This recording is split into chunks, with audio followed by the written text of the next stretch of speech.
Alright, yes, we are 5 minutes late. Was doing some map scripting before we started. Let's see, did they start the game? Are they in game right now? Are they on time? They are on time. African River. Grab the drafts.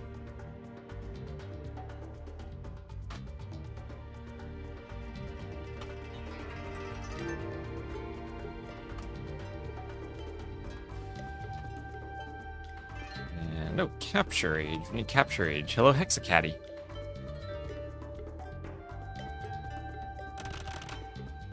Okay, this is silver. Do we need a meow command? I'll put more in red. And let's go. I'm not gonna make 16x this. We're just gonna look at this in normal speed. They've been in here for a couple minutes, but we'll catch up. So I was slightly late this morning. I was dealing with, believe it or not, the broken Arabia generations in DE and some fallout from that.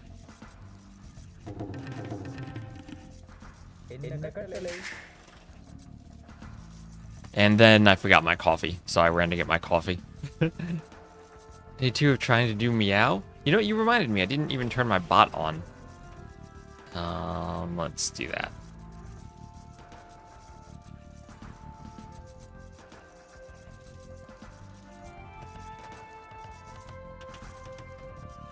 Is it bad I'm more excited for TTL than Red Bull? I am too, honestly. To be honest, I've never really been too excited for the Empire Wars. Why does StreamerBot show up above capture age? I've always been more excited for... Sounds are echoing double. Ooh. Let me do this. Oh, wait, what? Echoing double? What sounds are echoing double? Oh, I know why. That should fix it. Sorry about that. Clicked a drop-down menu in OBS accidentally that I shouldn't have clicked. I think we're good.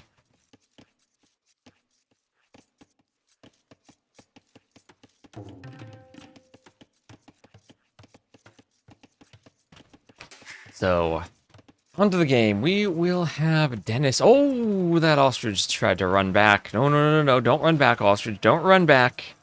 There we are. Get to the TC. Nice and easily pushed. Anyway, welcome in, everyone. We're going to have 3 sets of TTL Silver today. We'll have Dennis playing as the Blue Dravidians and m0re as the Red Japanese. This is African River. We have this pool of shallows in between the two players whose TCs are very close together. Tiny bit of wood directly between them, so there isn't a direct line. But we've seen quite a few different strategies on this map. Yeah, on music was off. That's intentional. I'm gonna try casting with the music off just to see the difference. I know some people like it, some people don't, so I'm just gonna experiment with both and see how I feel about it. So over here we have the wood line from Dennis, pretty far from the TC, and it is with these acacia trees. Hey, first time seeing this map, how did you get the TCs to spawn on the marsh/shoreline? Right, so as I was saying, right in the middle of the map, we have essentially shallows and wood with the TCs right next to them. Then we have a circle of terrain with the wood lines, then some water on the outside with more shallows where the players have docked for the deep fish. And then more terrain all the way on the outside, lots of things going on. But in the middle, town centers actually are special in that they spawn regardless of what terrain you place them on. So you can place a TC in the middle of water and it will spawn. That's different than placing a house if you try to place houses in the map script. For example, those Empire Wars maps that start with houses surrounding the TCs. Houses have terrain restrictions that they obey. TCs, as far as I know, are special. There are a couple of objects that are special in map scripts. If you say create a villager, map scripts create 3 villagers. It tries to automate the standard 3-vill start. But TCs, you can place them on shallows, whereas if I tried to place a house here, the beach would block it, the shallows would block it. The TC just ends there. Nothing special. What is special, though, are the rhinos. I have to use a special ignore terrain restrictions command, because here the center of the TC is on the water area, And if I tried to spawn the rhino, it wouldn't actually spawn because this beach terrain here in the shallows restrict the... I think just the beach terrain restricts the rhino from spawning. So I have to do something special to get the rhino to spawn. But the TC just goes wherever it goes. Yeah, you wouldn't be able to place a TC here if you're selecting a villager and clicking create TC, but the map itself, in the map generation, TCs are special and can be placed there. So, great. We have a barracks here from m0re, as Dennis is scouting the back of his base. And, as I said, wood lines far from the TCs, even though the TCs are close together, create some interesting opportunities for men-at-arms rushes and feudal play. You also can go for fire galleys on water. I'm sure we'll see a bunch of forward docks as we get into these games. We've already seen a few from the maps I've casted. And speaking of men-at-arms, we have 3 militia walking forward from Dennis, these 2 players with their barracks both to the north of their bases, and some more militia being queued now from m0re. More militia, m0re is queuing more militia. There we go. And now m0re's militia will spawn from the barracks, but it'll only be 2 militia so far against 3, and now a 4th militia with the man-at-arms upgrade coming in from Dennis. He will use the scout to try to block the quick walling on the wood line, but instead, m0re builds the wall behind the scout, traps the scout, and kills the scout with the vills. Perfectly done from m0re in a situation that Dennis almost did what he wanted, almost blocked the quick wall, but m0re walled behind the scout, and now that scout is dead, and these men-at-arms heading over to the other wood line are walled out.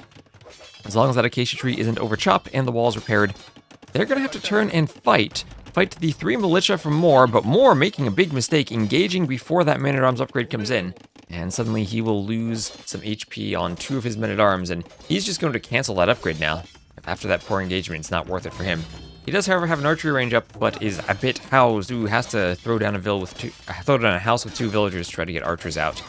He will, however, be able to move over to that gold, as behind this we will have an archery range and archer follow-up from Dennis, adding in some archers on the other side of the pond, and just for safety, adding a tower between the gold and the wood line. If this were a 2015 Viper, that tower wouldn't be up. That would be extra greed not being safe. And he would tell, you know what, the range is late for my opponent. The militias are weak. I can quick wall. I can deal with this, but it is a tower, and we'll see if the tower actually fends this off. You come to the stream for the music. Yeah, I'll go back and forth. It's a weird thing. Some people like it, some people don't. Some people say it gets kind of repetitive after a while. I'll have to figure out what to do for the in-game soundtrack. So Vil goes down. Maybe what I need is just a whole bunch of different medieval-sounding video game soundtracks to play. That way we don't run out of music after an hour or so. I'll probably turn it back on because I like it, but I'm just experimenting. So archers coming forward here from Dennis, and meanwhile those militia, yeah, not much damage done. Still feels a bit wasteful maybe doing the stone for the tower when you could have walled and you already have the archers out, but I guess with the acacia wood lines it's hard to wall and you want to be extra safe. So the men-at-arms here from Dennis, trying to harass the berries. Their berries are pretty close to the TC, so it's hard to get villager kills with how close it is for them to run back.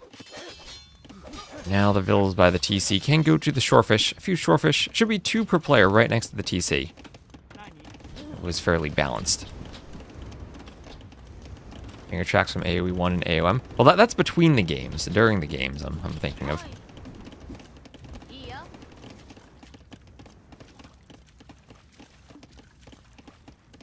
So, fletching on the way, and the men-at-arms will... Oh, there's a hole. Hello, hole. But that's not a hole, the lumber camp wall's behind that. It's just you can do a quick gate when they're in there and try to trap them. Royalty-free music of equivalent time period from the Civs being played. You give me a playlist, and we'll make it so.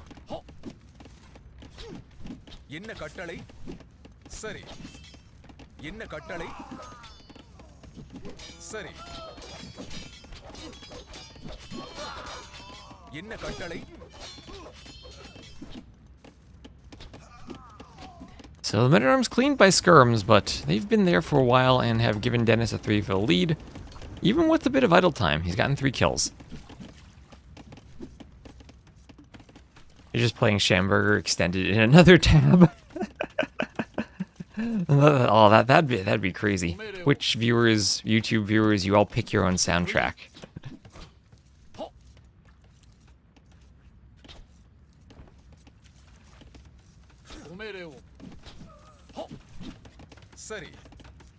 So militia goes down. Skirm still chasing the men-at-arms away. So the skirms start to go down, but it's more defensive for m0re. Oh gosh, whenever I say the word m0re, I'm gonna be extra aware of it now with m0re as a player. So men-at-arms trying to kill the scout. Scout goes down, and the skirms are fended off.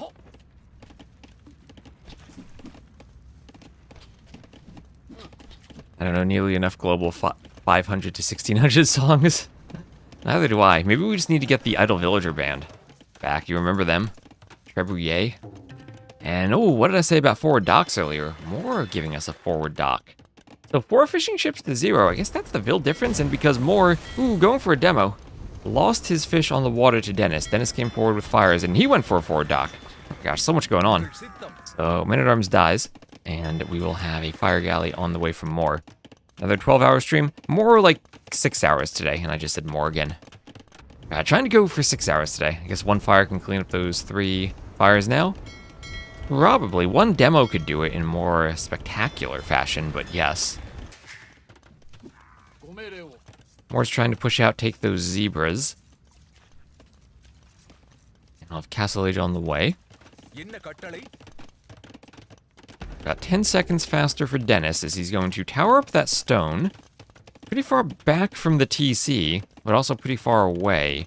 Maybe an opportunity to wall in front of it. But can't really wall this map fully. You know, one thing I didn't consider before is the dock block possibility. Are there segments that could be dock blocked? Maybe I need to make this river guaranteed to be a tile or so larger. So it's not unfair, one player dock blocking and the other doesn't. Anyway, one fire coming down to harass these fishing ships for Dennis. Well, that'll be another note for myself. As West tries to evaluate the maps. Check dock block on African River. Discord, why you gotta make so many windows? Check African River dock block. There. So fishing ships had to move to a new dock from Dennis after the forward dock from m0re, but Dennis having already established some forward control on the water, destroying m0re's fishing ships, will now go halfway across the map, but find another pool of safe fish. Maybe he'd prefer to move the dock anyway to find additional fish, not more fish, additional fish beyond the ones he has already. Yeah, you'd need to dock block on both sides, but I'm thinking what I wouldn't want is one player able to do it and keep their fish safe, and the other player not able to do it. So as long as it's consistent one way, either you can do it all the time or you can't do it all the time, then I'm fine. I just want to make sure it's fair. And oh, we do have another demo from Dennis, a Dennis demo, a deadly Dennis demo. And TC for Dennis, no TC for m0re as he pumps out a knight with a stable. And will be against the defensive workshop from Dennis. So if he goes for a mangonel, he has to fear that knight and its ability to pick off early siege without a monastery or any monks to defend. Some randomness is fun. Randomness has to be in the right values, though. You get the randomness wrong, and then it becomes not. Oh my gosh, demo on. No. Aw, Dennis. Sure, he really would have liked to have connected with that demo, but not going to be in the cards for him. Instead, he will have to settle with fire galleys. Although he could get another demo from the dock. The skirmisher is standing on the shallows, dangerously close to the dock. Dennis, unfortunately, not going to be queuing up a demo. He's maybe more preoccupied with this raid he has on m0re's gold. I think trying to get around the back of the wood line. m0re is pronounced m0re, like the eel. He's a Spanish player, so is it pronounced m0re?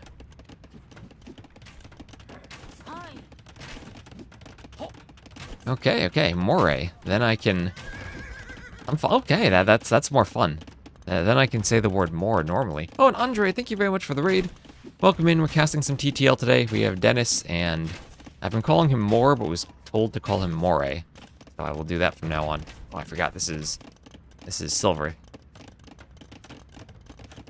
The logo set up properly. Thank you very much, Andre, for the raid. And hello, Bloodless.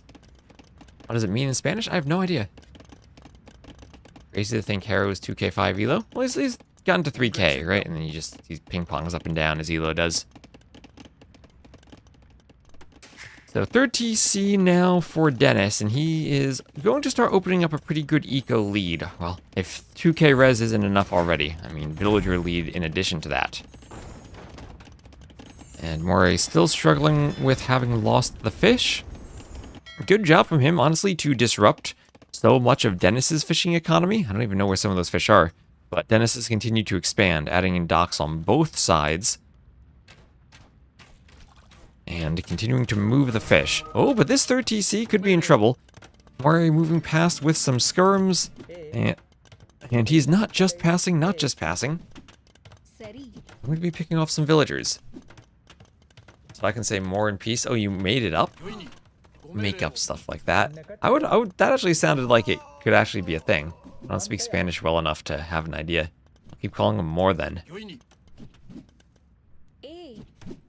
We really need players to give us pronunciation guides for their names.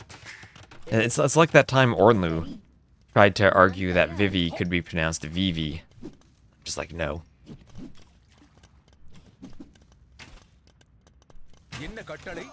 So Ville's picked off by the skirms, and nicely delayed TC there from m0re. Those red skirmishers now in a fight against crossbows that they don't have the numbers. They won't really mind getting a few pickoffs, but I think he had maybe made the mistake of going for skirms rather than crossbows in that engagement. Am I pronounced T-West or Twest? You can go for either. Enough usernames don't have hyphens in them. For some reason, we can't support Unicode characters.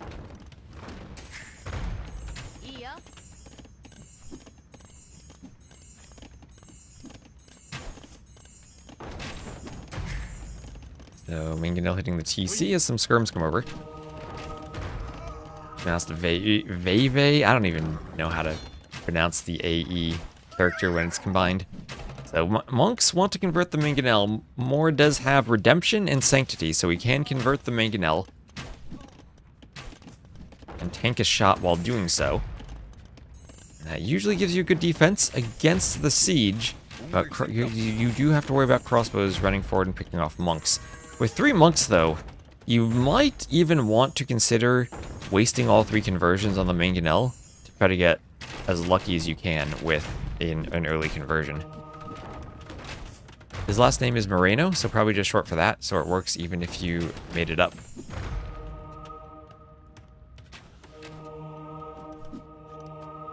m0re from Moreno. I'll need to ask him. I don't think I've ever actually really talked to him. He's not the highest level of player. And I need to think if I've ever actually had a conversation with him. I don't think I have. I don't know if I met him at the last Red Bull. And hello, Alien. How you doing?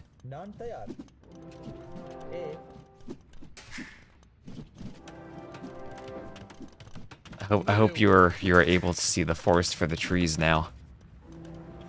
So more villas coming over, building a castle now. Dennis wanting to go on a castle drop. His stone builders by that TC he eventually did get up from earlier will place it not too far forward, though. Not too far forward. Won't be hitting the TC. And actually won't be scouted on m0re. m0re won't see it right away.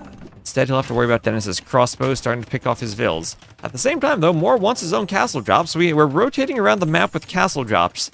Dennis has far more eco than m0re does, though. m0re only on 2 TCs compared to Dennis's 3. On the water, Dennis still with a couple of fishing ships. I don't know where they're going. They're sailing around the outside of the map. There's still fish by this dock. Where are you going? He has cleared m0re's initial dock, so right now it's pretty much all the water control for Dennis. And he'll build a TC over to the western corner of the map. In the corners, there are extra golds, extra berries, and extra hunts.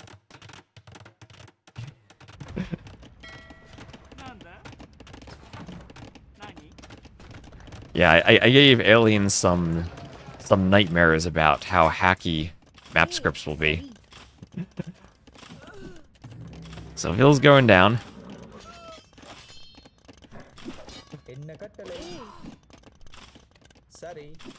And nice raid from m0re, pushing into Dennis's eco behind his castle, but Dennis has added in a siege elephant and now a mangonel. Vills are going to have to fight down that elephant, and it will go down.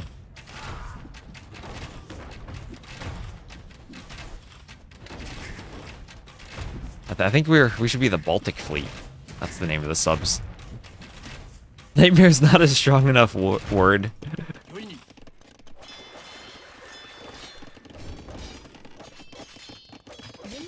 It really isn't. You'll fall into the black hole of the placeholder terrain. So Mangonel on the hill, besieging the TC of m0re. He still is on 2 TCs, trying to hold, trying to do defensive towers, and meanwhile Dennis has clicked up to the Imperial Age on the other side of the map. That TC that initially was delayed, going up. Now the TC from Dennis that was on the shallows, denied from that, or destroyed in the wake of that castle drop, and m0re is pushing in on a second TC. Good thing this isn't the Imp TC from Dennis. He does need to go up. Oh, and he's Redemption Monk converting a tower. Let's go. This very rarely happens because you need to get a monk within the tower's range, minimum range, and hope that nothing else kills it. But, oh no, the TC kills the monks. The tower won't be converted. That's my favorite thing, converted towers. Imperial Age on the way for Dennis.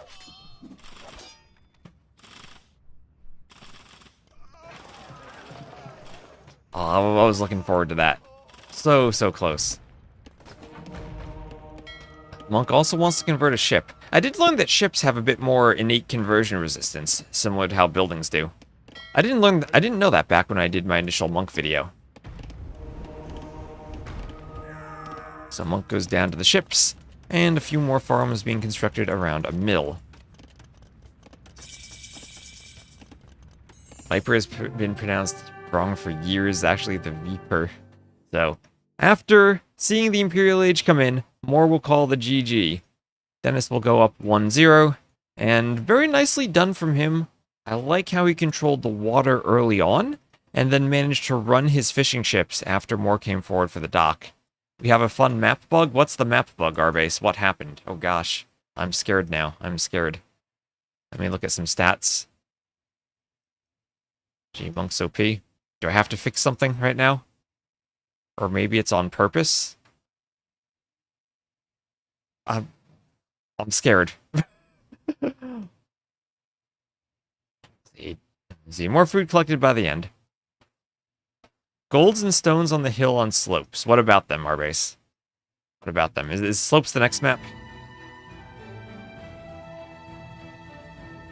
What is going on with slopes? Oh, I didn't turn the drafts on. Sorry about that. So let's see. That's a win for Dennis. Winning on the first map.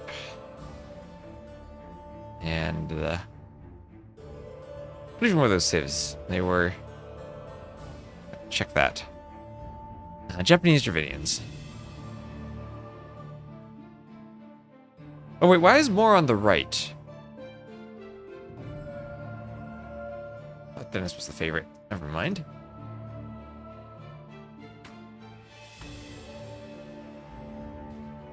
Yeah, what is Arbase messaging me?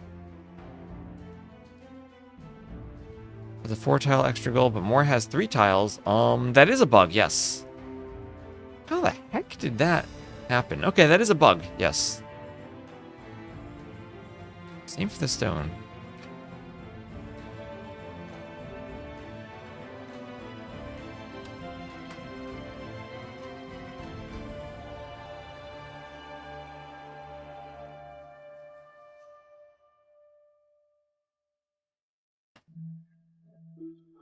Alright, well, we'll get to see a bugged map. It is a very minor bug, but a bug nevertheless, and we'll need to fix that.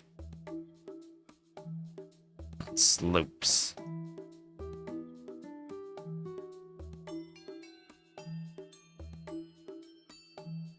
Interesting to see why this occurred. Alright, so we'll put more in the red, and as our base just pointed out.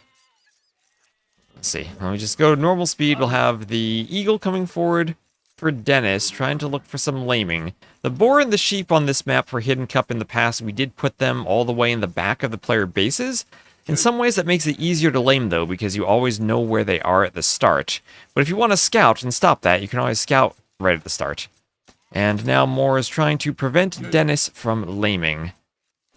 And we'll have the hill advantage in the fight, scout versus eagle. But it feels like Dennis is maybe going to get away with the sheep. The scout has to run around and try to pick them up again. And the eagle can keep capturing them over and over.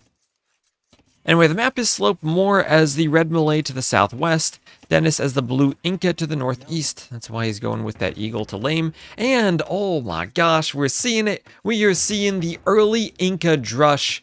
Dennis has constructed 2 houses at the start. The Inca get double pop space for their houses, and he now will use the straggler trees while adding in a barracks at the front. No lumber camp, relying on the wood from the stragglers and the fact that he won't need any extra wood for more houses for quite a while to go for an early drush. So, yep, as our base points out, this is a bugged map. For some reason, this stone appears there are only 3 tiles instead of 4. This one has 4. This gold has 3 tiles. This gold has 3. At least it's equally bugged. But yes, bugged nevertheless. I'll look into that and fix it immediately after this set. I can probably do that on stream. We'll see what the bug is. So, you know, now that you say that, Rbase, when I tested the maps, I probably tested that they appeared properly.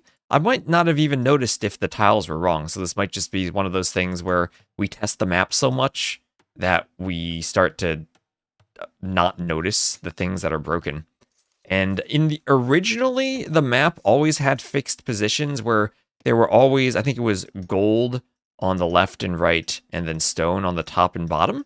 It might have been there were 3 tiles of gold and 4 tiles of stone. And when I randomized it so that each player had 1 gold and 1 stone on either side, and you had to scout which is which, I might not have noticed that there was a difference in the number of tiles. So I'll check up on that. That might be a simple thing, or maybe it's actually bugged in some more complicated way. I'll have to investigate. But anyway, we have m0re doing a defensive barracks, but the militia are here, and that Ville has to be walled in away from the TC. Good job, though, walling her in before Loom comes in. And right now, he is doing defensive militia. He wanted to do a 2 militia drush, but he is disrupted. He is housed, and he has to do Loom now. And this rush might come in before Loom does. Ooh, those militia closing in on the lumber camp.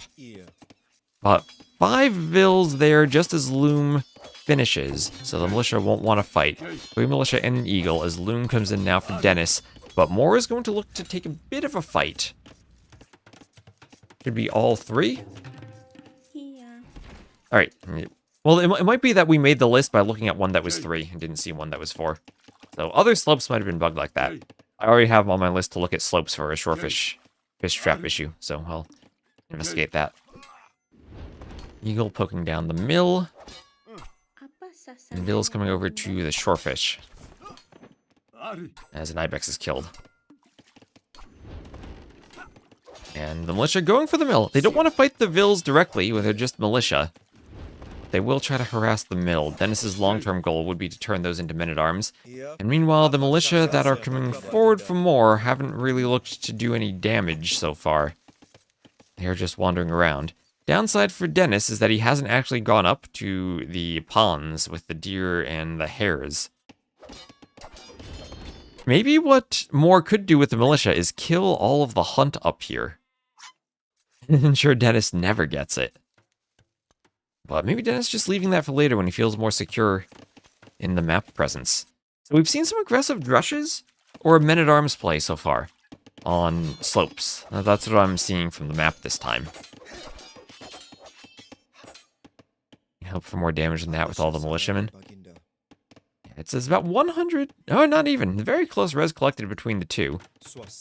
And repairing the mill, and clicking up first as the m0re clicks first is m0re, who will go up very quickly now. As the Eagle Scout and Militia keep wandering around. We'll also have Dennis clicking up, about 50 seconds behind. And those militia from m0re, looks like they did manage to take a bit of a fight against the Vil on the back lumber camp.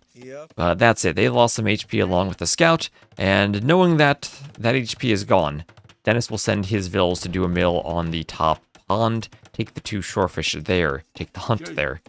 Meanwhile, the Drush for Dennis still doing damage, wandering around, and we'll look to force more idle time from m0re, or is still alive at least, not actively dealing damage, just waiting for potentially a man-at-arms upgrade to come in, as Dennis will send 1 more militia forward, and he'll be waiting by that pond of m0re's. As m0re wanders around the back of Dennis's base, could be heading to the gold or to the berries. Doesn't actually see the gold, but we'll see it now with the scout. And immediate quick walls from Dennis. Fast response from him. As, oh my gosh, what is this? 6 militia from Dennis. Man-at-arms upgrade on the way. 6 militia and an eagle. And remember, the Inca do have a military discount that their units cost less food. Minus 10% in the Dark Age, minus 15% in the Feudal Age. And m0re, upon seeing the danger of those militia, will abandon his mill and run back towards the safety of his base. Try to do an archery range and hang on. Meanwhile, additional men-at-arms also from m0re. The Malay do have that free armor upgrade, so these Vils would be very ineffective if they had to turn and fight. Even more so than normal against men-at-arms, pretty much never want to do that. And Dennis will be forced to repair that house, spend some idle time. But there is a hole. Can the eagle keep that hole open for the men-at-arms? He will sacrifice his life, as will the villager. The Vil steps outside, builds a palisade, and gives his life to keep the rest of his fellow lumberjacks safe. That guy is a hero. That eagle did everything he could. That Vil had some dance moves to quick wall. And m0re needs another tile of quick wall on his gold, trying to do a tower, but doesn't do it in time. There's a weak Vil on the gold. He goes right down to those men-at-arms. He's taught a lesson. And another Vil goes back to the TC, and with the tower, that's 2 Vils dead, but maybe everything else secured. Meanwhile, the men-at-arms still not breaking in for m0re on Dennis's wood line. Dennis has to repair. He will try to keep those men-at-arms out, and bring his own archer and man-at-arms over, focusing first the mobile scout, killing that, and we'll have to pull the archer back. Not pulling it back quite in time, now goes back, but he's also focusing on the forward men-at-arms. Need to change the score? Wait, what? The score is Dennis up 1-0. It is TTL silver. What's wrong with the scoreboard? Scoreboard looks fine.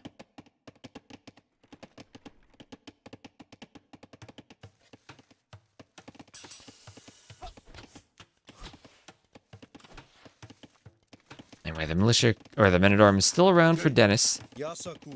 Archers killing a man-at-arms. YouTube chat is, they might be maybe behind, too. That's also a thing, since you can rewind on YouTube without needing to subscribe like you do on Twitch.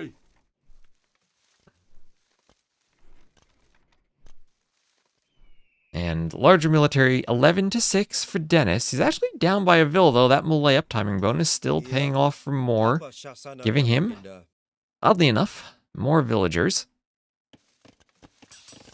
And Blacksmith up doing fletching now for m0re as the skirms come defensively. And 4 archers will wander forward and try to get back up to the top of that slope to that mill, perhaps. Or back to the lumber camp where he has a man-at-arms. Oh, the men-at-arms finally broke in for m0re, and he will get a villager. And he actually is up in Vil KD, 4-2 now. And weak Vil does go down, 5-2. Meanwhile, the archers, there are skirms by that lumber camp. I try to run them back and go for that mill. But then again, I can see more than m0re can. And now we'll use the hill to fight skirms, but a bit of a waste of the archers being pushed back by the Vils.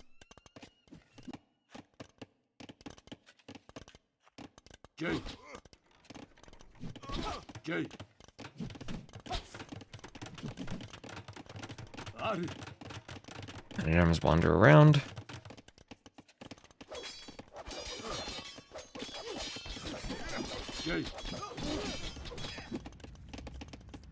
Yep.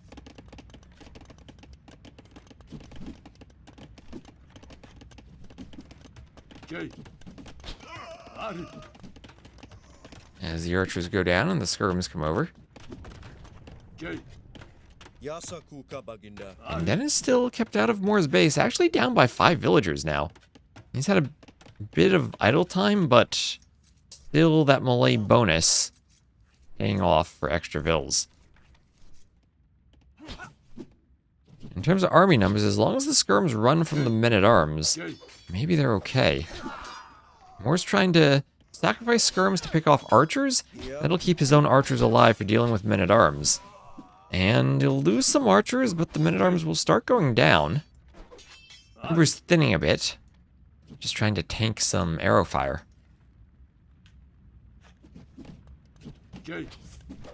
Skirms on the hill for Dennis. Still annoying vills. A couple of vills going to the forward wood line. Gotta head off, catch some sleep. Alright, see you later, Alien. Hope you have a good evening. I'll follow up on some of that map scripting jank I thought about. So, villager goes down. Men-at-arms being killed. And hello, m0re.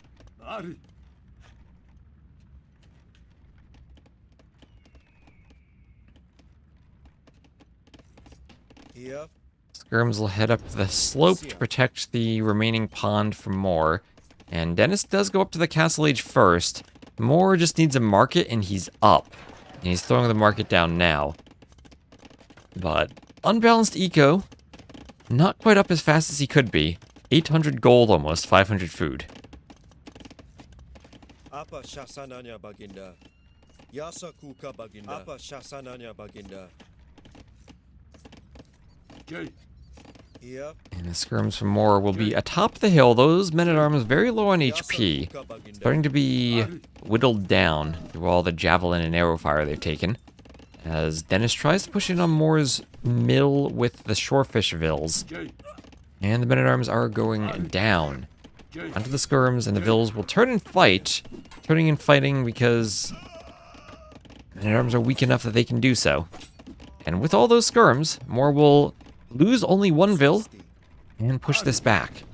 So, several vills ahead is m0re, and again, that m0re uptime saving him from Dennis's earlier click and making up for the fact he had to build that late market and do a bit of market magic to click himself up.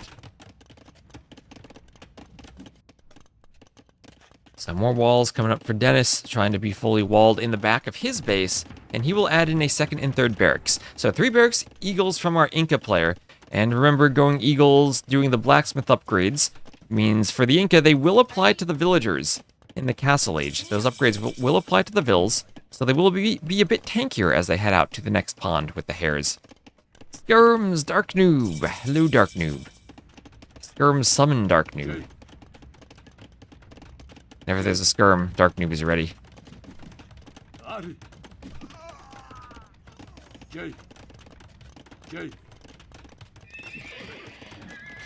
So stable and walls coming up. A few houses too. We'll have another house here for m0re.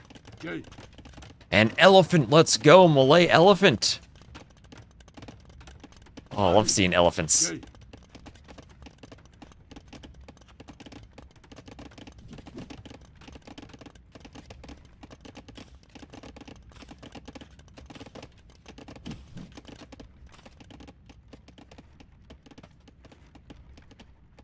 Crazy how good of a bonus the quicker uptiming is? Yep. It really does save you from situations where you'd be super far behind.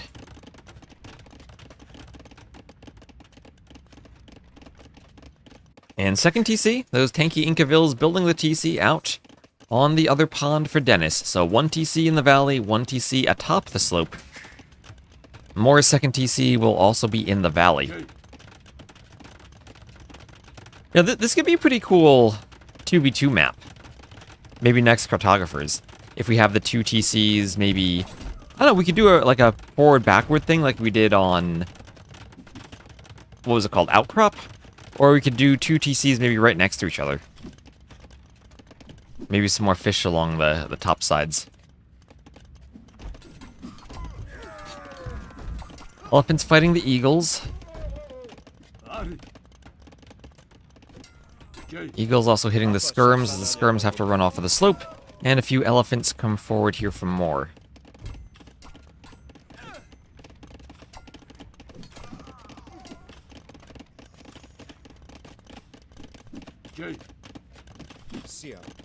Oh, the eagles, though, getting in on the vills on the mining camp. m0re is thinking, let's wall in the eagles and trap them so the elephants can kill them. He's doing a bit of a wall with his villagers.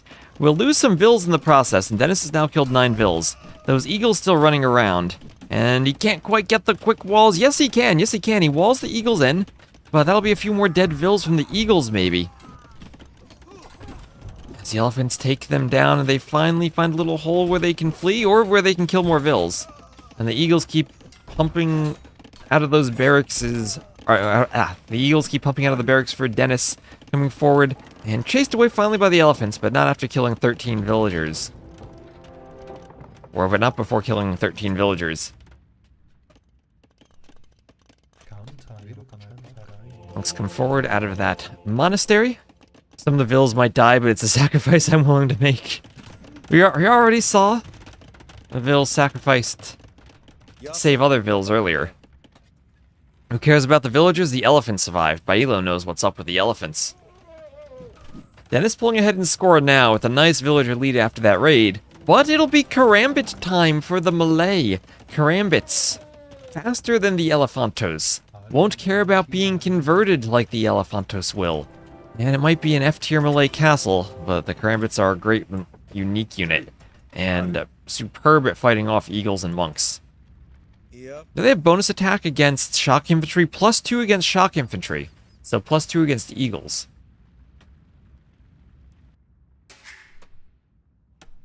So another TC on the way for Dennis. But is this maybe a castle drop for m0re? Ooh. With a few Karambits, that should go up. Oh, this should go up. Forging on the way. Probably the most effective eagle counter. Probably is. So where is this castle being dropped? m0re right now doesn't see Dennis's TC. That would be crazy, though, to drop the castle right on that TC. Or maybe he's going for the main TC. You could put the castle right here, hit the stone in the TC. Now, Dennis would like a castle himself. Okay, that castle will be blocked by some walls. So the walls are there. But there he goes, right outside Dennis's base, right on his face, and that'll be 2 castles for the m0re player. Now, maybe Dennis can do a defensive castle, but how's he gonna keep all 3 TCs secured with 1 castle? Eagles coming over, Monk will die to skirms, the vills from m0re not walled in yet, and the Karambits a bit out of position for defending them, but more Karambits come over, and m0re still will have a few vills surviving. We'll have a few vills surviving. The castle's 50% up, so in all likelihood it gets finished. Or does it, as the Karambits don't have enough numbers, so monks come over. There aren't enough vills for m0re. Oh, if that castle had gone up, he would have been in a great position, but he didn't have enough Karambits in the fight. Dennis now up 75 to 61 vills, doing his own defensive castle, and m0re calls the GG. Oh, that was a risk that did not pay off. The lack of walling really messed it up. Yeah, if you had walled the vills, you had stone, you do a stone gate and a couple of walls behind, and the eagles don't hurt you. Yeah, of course, the slinger that was built to deal with the Karambits and the monks come over eventually, but the castle probably goes up then. Dennis goes up 2-0. Expected Karambits. Well, Karambits themselves, they don't want to 1v1 eagles, they want to outnumber the eagles. As Dark Noob says, they're a very effective eagle counter, but they're effective because you have much higher numbers, and maybe 24 to 20 military isn't much higher, just slightly higher. So 51 to 39 KD for Dennis. m0re did some really good things in that game, though. I liked some of his defenses, and managed to use the m0re bonuses. I think the biggest thing that stood out to me was simply the later uptiming.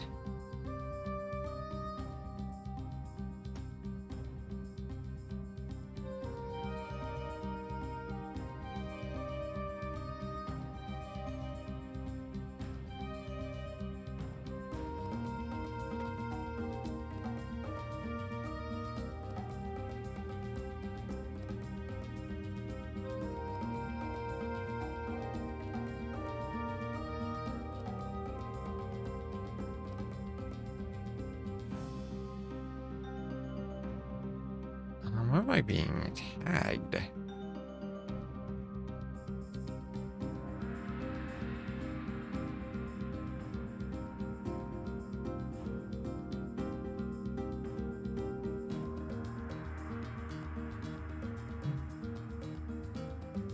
Oh, from Matza.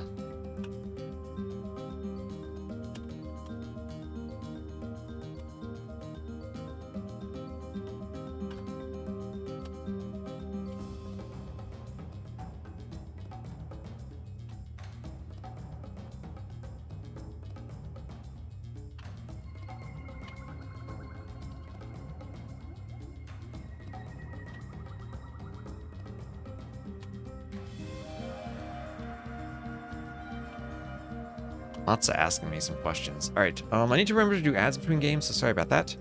And then I'll update the scoreboard, and we'll get into the next game. So that was The Loss for More on Slopes and Zimbabwe will be our final game. And that was the Malay losing to the Inca.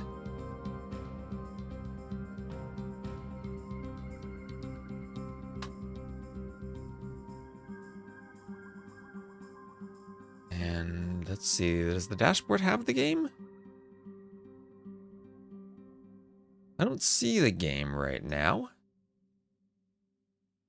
In fact, I only see game 1 on the dashboard. Are they playing right now?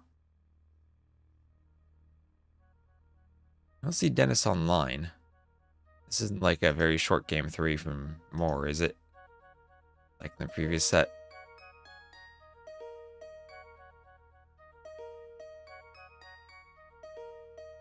Don't see one.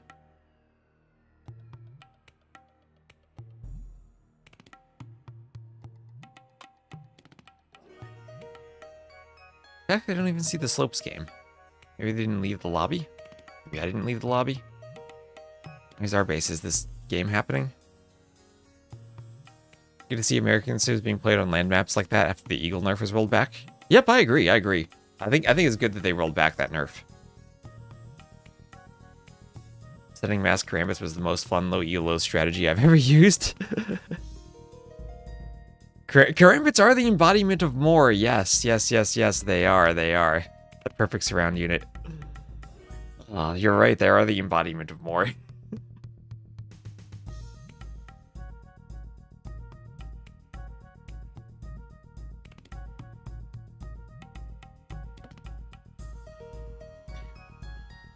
And yeah, I don't see this game for some reason.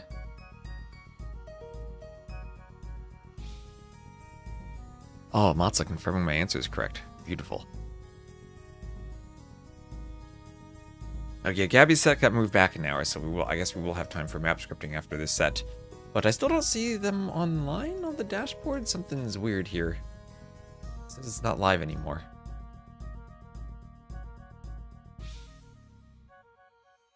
Is T90 streaming this?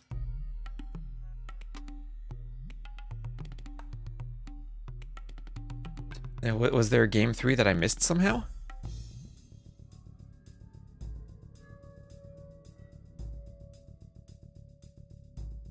T90's looking at standings and spoiling me.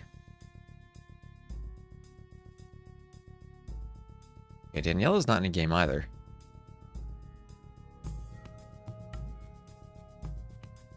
He's also waiting? Okay.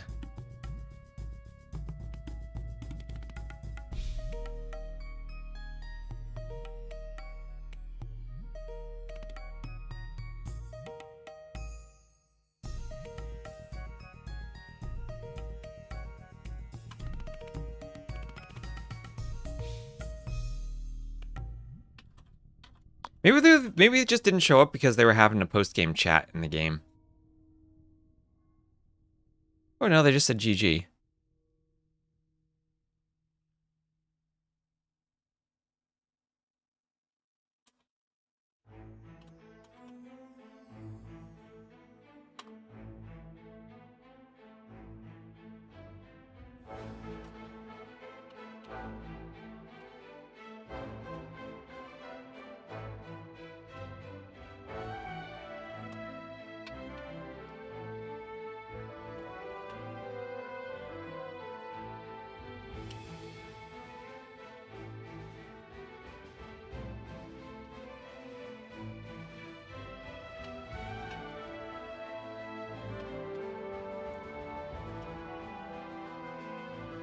And dashboard is missing one match.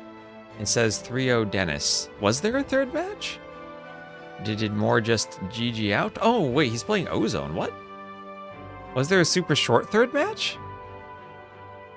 He's playing games instead of waiting now. What happened? I know I was a bit behind, but that match, the previous match, took several minutes to show up on the dashboard. Where did our base go?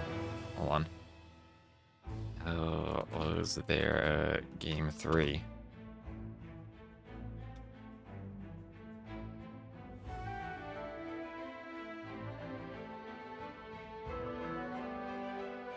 Yes. Can't find it.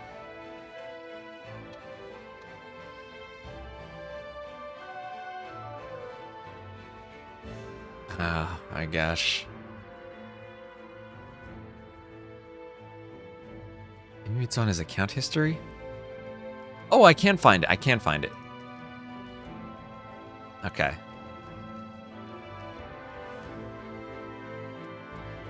I got it.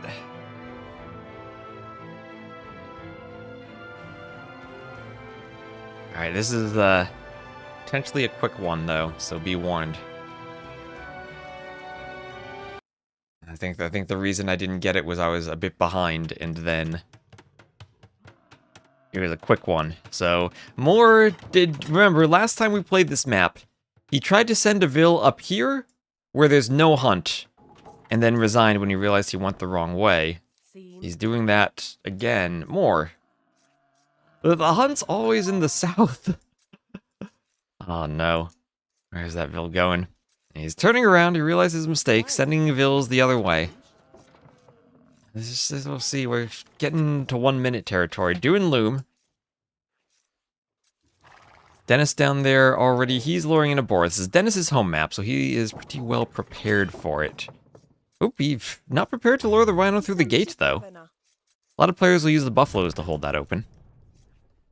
And here is m0re's Vil. He will fight off a scout. Dennis there prepared to hit the Vil. I'm doing another house.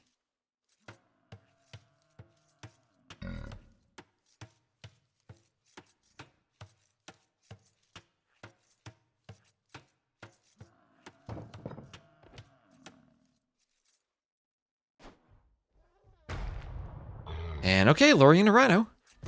There he goes. All's going well there. Loved Zimbabwe.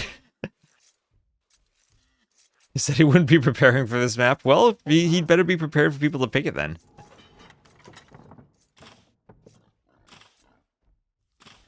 Consider getting the Vitalis's tracks. You know, I haven't talked to Vitalis in a while. I haven't seen him around. But yeah, I know there are a few musicians in the AoE2 community. If they're chill with me playing their tracks in the background, that'd be pretty cool.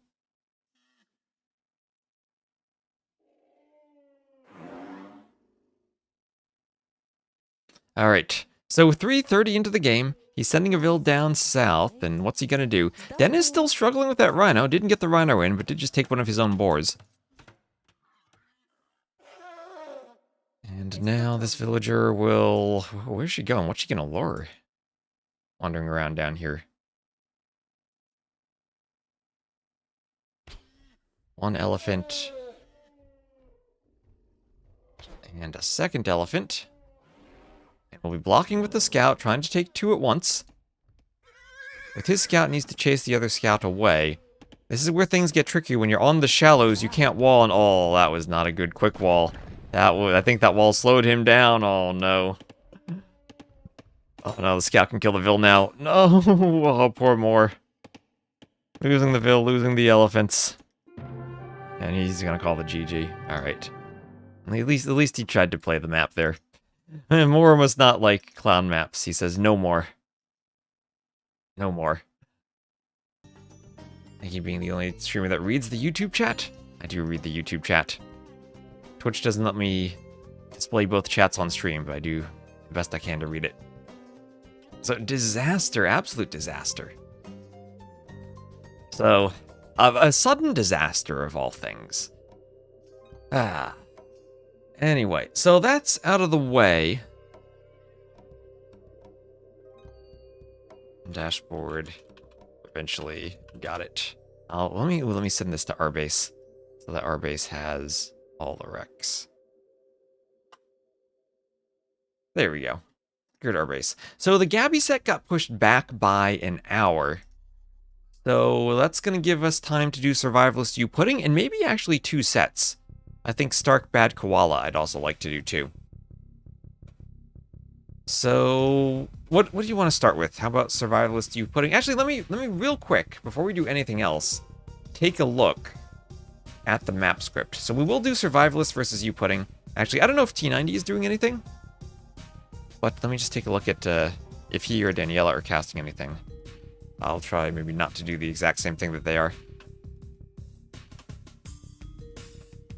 He's just looking at standings.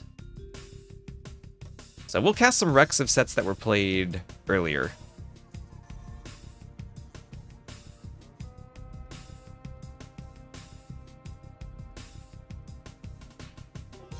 Let me just try to get an add in.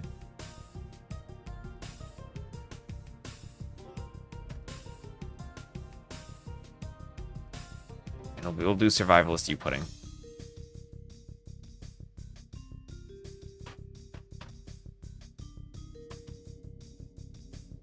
I spelled Youpudding wrong in my title, I'm sorry.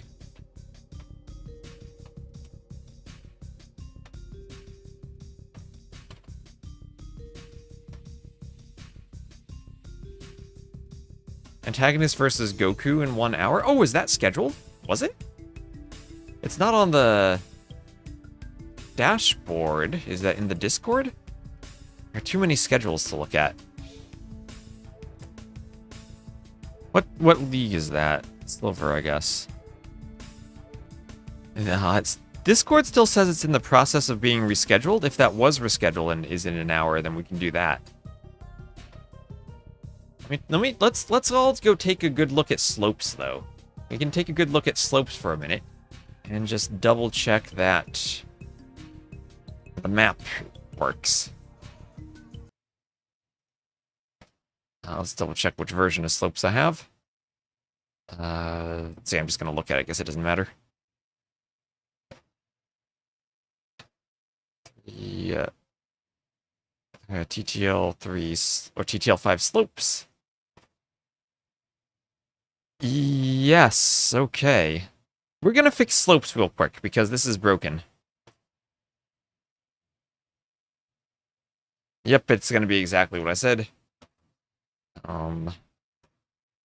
Yep, it's 3 in the north and south, 4 in the corners, and I didn't notice this. Alright, we're going to do some quick map scripting and fix the broken slopes.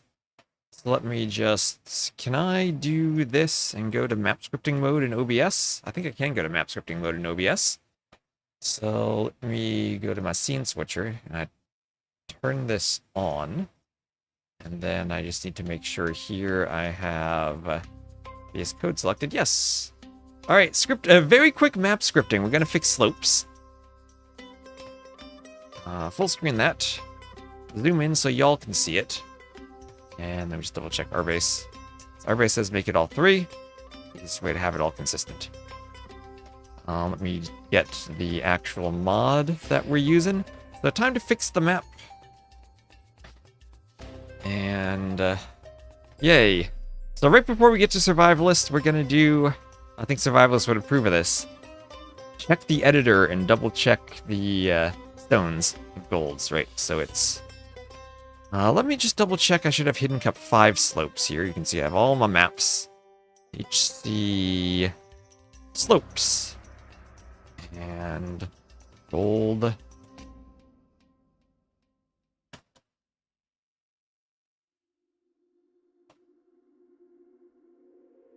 Oh my gosh. The pain of editing a map script that's several thousand lines long. There we go. Golds were 4, stones were 3 before. In the previous version, golds were 4 tiles and stones were 3 tiles. Hello, Gauntlet Wizard.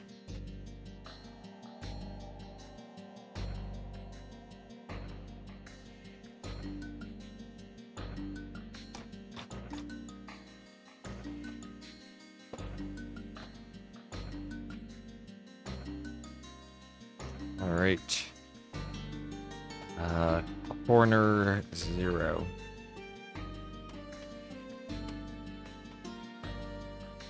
Yeah. Easiest way to fix this is make them all 3, as Arbe said. So we'll make them all 3.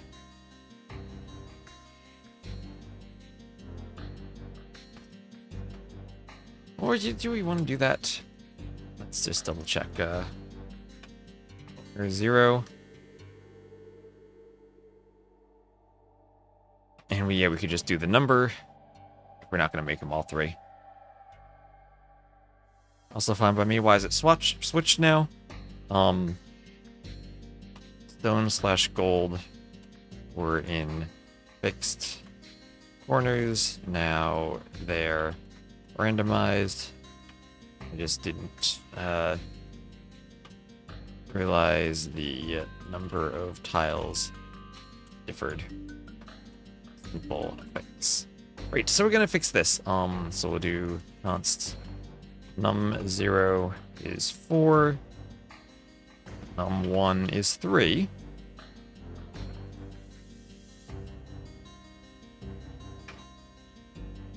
So stones will be 3.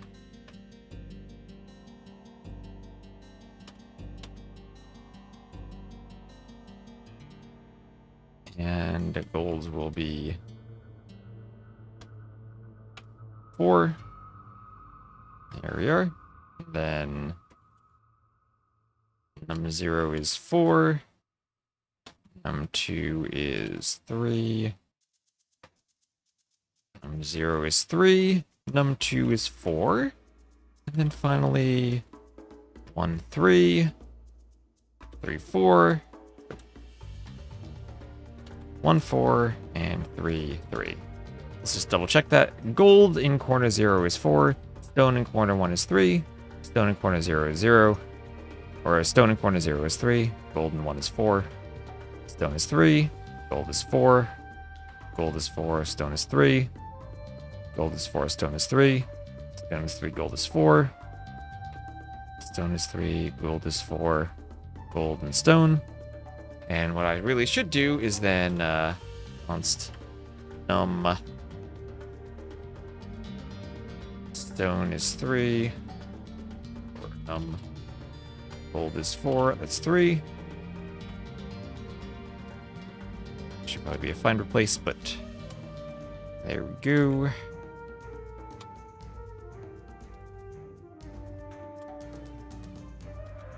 Get rid of this. Get rid of the magic numbers.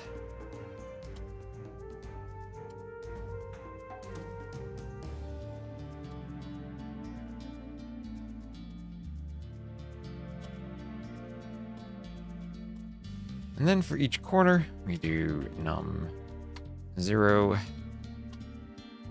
num3,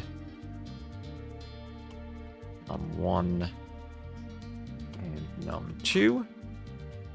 And there, that should fix slopes. So now we have 3 stone, 4 gold, 4 gold. And that should be able to flip around. 3 stone, 4 gold, 4 gold. And there we are, and it all flips around nicely. There we go, wonderful. And for 3, do a few more tests just to check.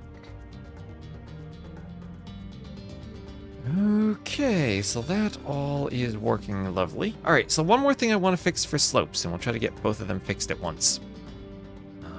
So let me turn off my cartographer's maps, just so we have fewer things in the map pool selector. And also turn off the RBW maps. And we will go to the loop. And also open up Capture Age here. And we'll need to debug something from Capture Age. Or maybe we won't. Maybe it'll show up in game. Let me check.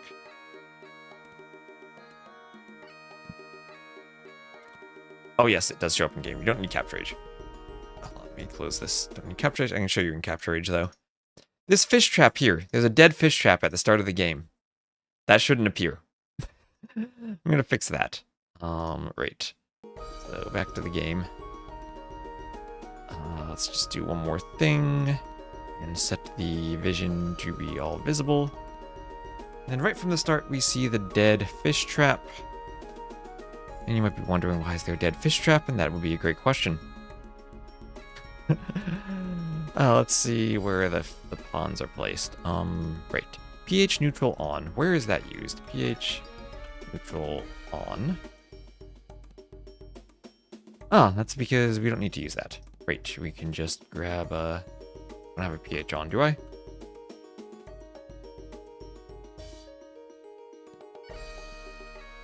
Let's do this, or... Leave the fish trap up as evidence of actor area usage? No. We fix that, I don't have it in that map. Costa Rica I definitely do. pH on. Put that there.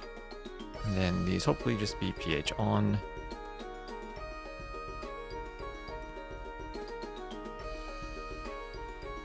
That should do it. Let's hope everything generates the same way. And it does. Lovely. Right, so the slopes. Two things. Consistently make the extra golds 3 tile, or golds 4 tiles and stones 3 tiles. And we also will ensure that we have everything on the sides not displaying a dead fish trap. Alright, lovely. Let's just run a few tests in the editor once more to check that everything works, and then I'll update the mod. And then we'll cast Survivalist Youpudding. So thank you all for sticking around as we fix the TTL maps. What makes that fish trap appear? So the fish trap was a placeholder object. It's long story, but the fish trap was a placeholder object, and the other objects were placed near the fish trap. It was a dead fish trap, so it doesn't actually affect anything, and it decays and disappears after 1 minute. But I noticed that in Capture Age, and honestly, if you're a player, you're probably not going to scout that within the first minute anyway. But we can simply use a different object for a placeholder that accomplishes the exact same thing and doesn't need to appear on the map. Are there standard tests? We could potentially write some, but they all right now would require the game because I would need to generate the map in the game. I can save the scenario, and then there's a scenario parsing library where I could parse the scenario file. And sometimes I do have an auto clicker that generates a map, saves the scenario, and then runs it through that parser.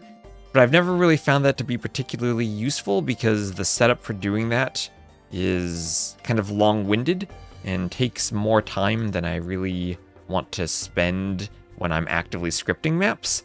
What I usually do is write tests in the map scripts themselves, so if they break, I then spawn a bunch of objects on the map, so it's very obvious that they break. My starting stone is so New Arabia fixed like so far away from the TC in every land map? What do you mean? Like these stones? They seem pretty close. It all depends on the map scripter and who does them. See, I didn't touch the starting resources on this, but you look at this and you're like, this was a Trezini resource spawn at some point.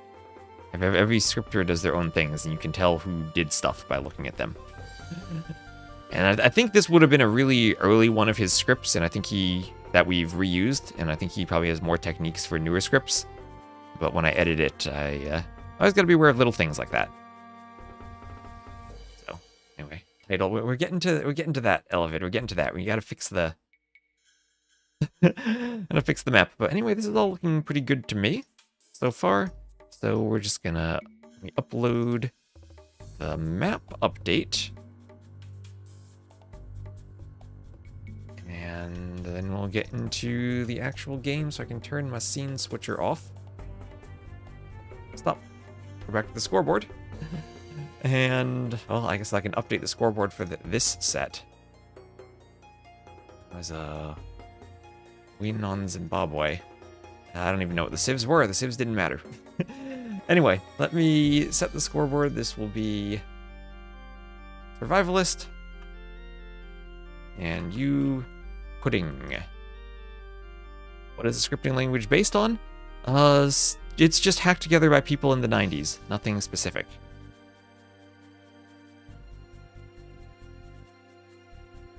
If you played AOC, there was a Microsoft Word document that came in the game files that explained how it worked. But it's not based on any specific scripting language, and it is very, very hacky. The AI scripting language is completely different, and that was based on something made for satellites in the 80s. I forget the name of it. But random maps are their own thing. As far as I know, there's nothing sane that they're based on. Slopes. This will be E2.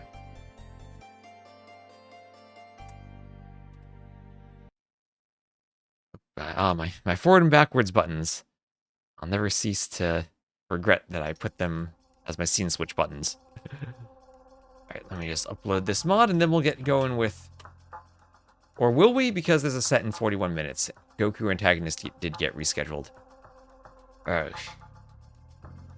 That'll be a live set. Schedule updates in the middle of the day, ruining my plans.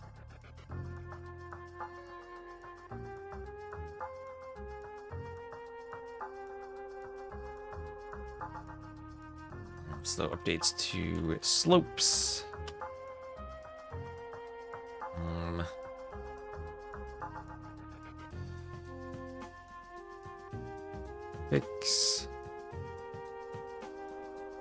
Fix a bug where the number of tiles of gold and stone mines near the ponds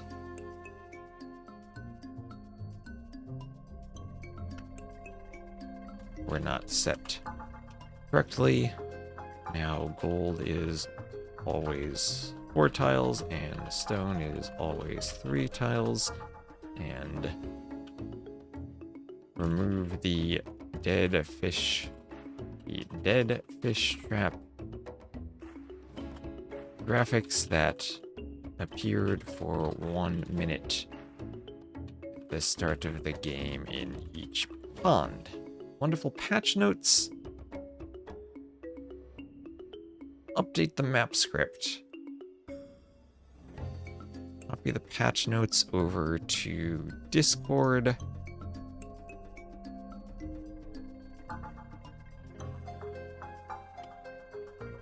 I'll update for slopes.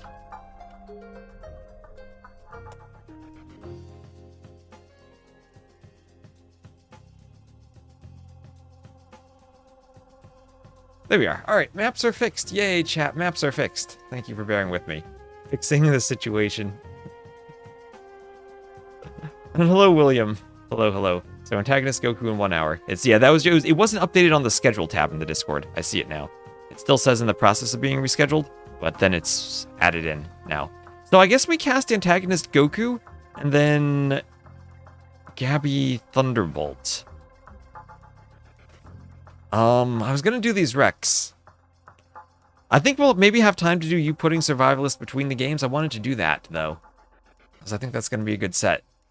What do we do then?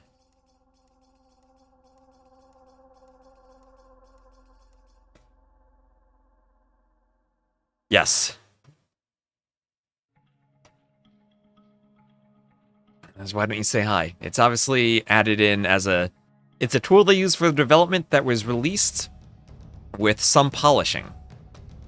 Not the most future-proof of tool where they're anticipating people doing stuff in 2026 with it.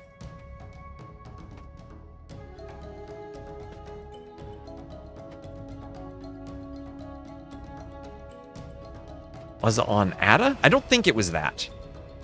I know I've seen it before, and there's a Wikipedia article about it that I read, but I'm completely forgetting about the name.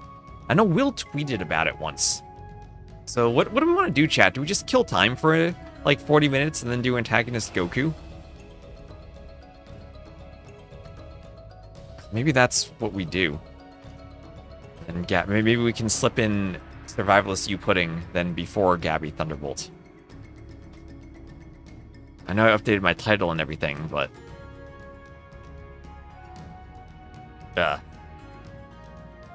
What's T90 doing? Serve now. The problem is we only have 40 minutes, and there's no way we finish a set within 40 minutes. Oh, let's see. T90's doing Koala Stark. We demand Survivalist. Yeah, so why don't we do this? We will do game 1 of Survivalist Youpudding, and then we'll come back to it. And if you're watching the VOD later on, you can, I guess, skip forward and then skip backwards. I'll try to put the timestamps in the description of the video. I'll try to remember to do that. And then we'll skip around. We'll skip around. And then we'll do this, then we'll do the live set, then we'll go back. We'll skip, and we'll end on a cliffhanger and make it suspenseful. I think that's the best way to go. So Survivalist Youpudding, get the drafts, get the recs. Twist will click all the download buttons. Twist will also try to keep ads off and get this set up. So, all Survivalists, this is a good pool of maps. This is a good pool of maps these people picked. Wait until you see this. Wait until you see this. Survivalist has some strats too.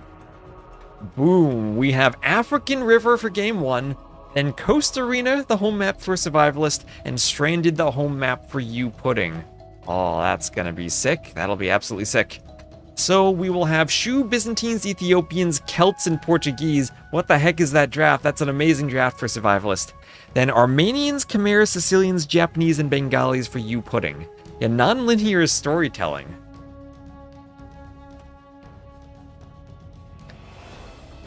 Who cares what T90 is doing? I just want to make sure that we're not, like, overlapping with people.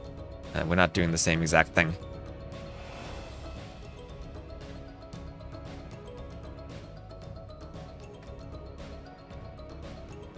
Alright, coffee's done, and that should be well timed to get a second coffee in 4 hours between Gabi and Thunderbolt. Or before Gabi Thunderbolt. Great, let me just... So nice to see Junkless stranded. Fixed it. Updated the mod. Let me just restart my game and let Rbase know that I fixed the issue with slopes.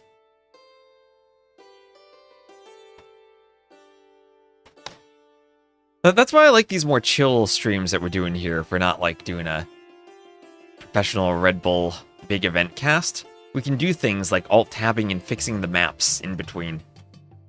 We can have some fun with that.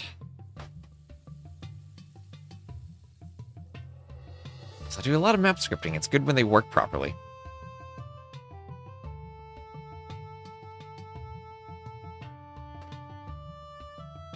Arvase looked at 20 more Coast Arena gens, no bugs. 20 is a small number.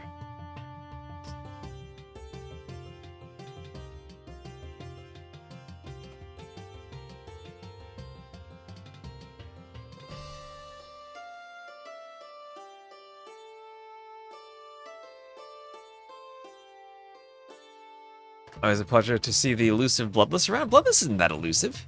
He's always playing some arena. Okay, DE, will you launch, please? Yes, launch. Thank you. This game takes a long time to launch sometimes.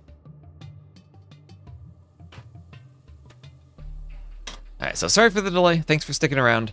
And we'll get started in just a moment once I copy and paste my recs over to my rec folder. Get DE to launch. Let me double check, see if I can find while it's launching what the name of the AI system was.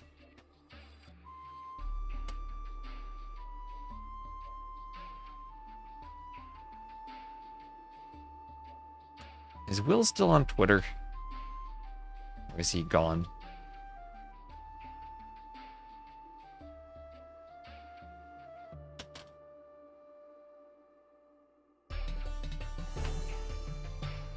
Maybe he's not on Twitter anymore.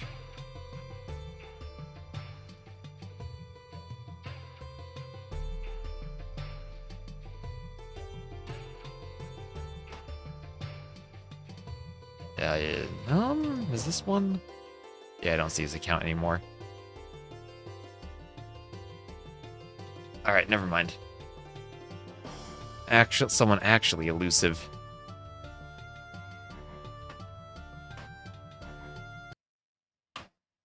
I'm sure the AI scripters will know. But here we are, game number 1, Survivalist Youpudding. on African River. It's not inspired by Lisp, it just uses a Lisp-like syntax. Oh, not Elusive the dev. Oh yeah, Bloodless Snow is the real Elusive. So this will be African River. We'll have Youpudding to the west, playing as the Red Sicilians, Survivalist to the east, playing as the Blue Byzantines, each pushing in their zebras. Are we going to see some Donjon madness potentially from Youpudding as he pushes in the zebras? Clips. Yes. Wait. Is that it? Wait. Clips. Programming. A tool for building expert systems. Yes. Yes, Clips. The syntax and names were inspired by John Forgey's OPS5. The first versions of Clips were developed starting in 1985 at NASA Johnson Space Center until 1996. Yes, that's what it's based on, Clips. Poppy leaves coming in clutch. Thanks for the raid. I know, I did it just as you were ending the stream, too. I was like, he's playing a game that at least looks medieval times. We'll send him a raid. Oh, hopefully I'll do it at a more convenient time for you at some point. Oh, you did? Nice, that's nice. I immediately went outside to shovel snow. I had gotten about 2 feet of snow and had to clear my car out. But I hope you enjoyed. Anyway, so very tiny wood line between these two players here as they're both pushing in their zebras. And we'll have a lumber camp on the side for Youpudding. There's no lumber camp yet for Survivalist. He didn't go for the early dock. Sometimes on this map, I wonder players might use the straggler trees and skip a lumber camp to go for an early dock on the outside where all the fish are located. But so far, no docking, and finally Survivalist going for a lumber camp. Looks like he's focusing more vills on the shorefish and on the rhino. He might want to skip the dock entirely and go up faster. I know Survivalist usually isn't a water player.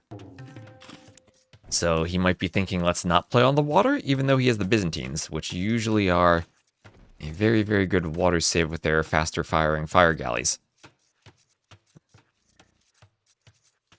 Early dock feels a bit tight on the old eco. It does, but that's why you have the double ostrich push.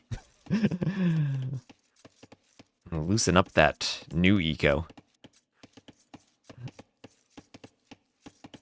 And you have Sicilians and Byzantines, two civs that are almost the Italians there, perk. They're a split off, and what we maybe used for them before the Italians were a civ. Anyway, this map does have 2 shorefish for each player by the TC, and you can take them in the Dark Age rather quickly to go up faster, or you could leave them for when your hunt runs out, so you have food later on. Occasionally, we see players dock the middle. If you get feudal and find someone still Dark Age taking their rhino, you can get insane demo hits on those villagers. But that's probably going to be a rarity. I would love if we see that. I know Arbase talked about some community tournaments where that happened, where someone tried to pull that off, and we actually spent a long time rebalancing the TC locations so that we didn't have a situation where one player had a TC a few tiles back from the water on land and the other was completely on the shallows, vulnerable to demos. So we spent a good time dealing with that. It's not 100% even. Sometimes there'll be a tile or 2 off, but it's more fair. And we also eliminated spawns where one TC was directly at the top and the other was directly at the bottom, because then the backside of the TC hits the shorefish or the middle pond and makes it a bit more difficult to take the shorefish. So we're always going to have a wing of the TC towards the middle. The term expert systems in the strict sense was in high school. I had never actually heard of it outside the context of AoE2 AIs until I looked up clips. But I'm definitely not familiar with it outside of AIs, but it's a fun thing to read about and reference AI systems in the days when neural networks were still a joke. When people understood what their AI did.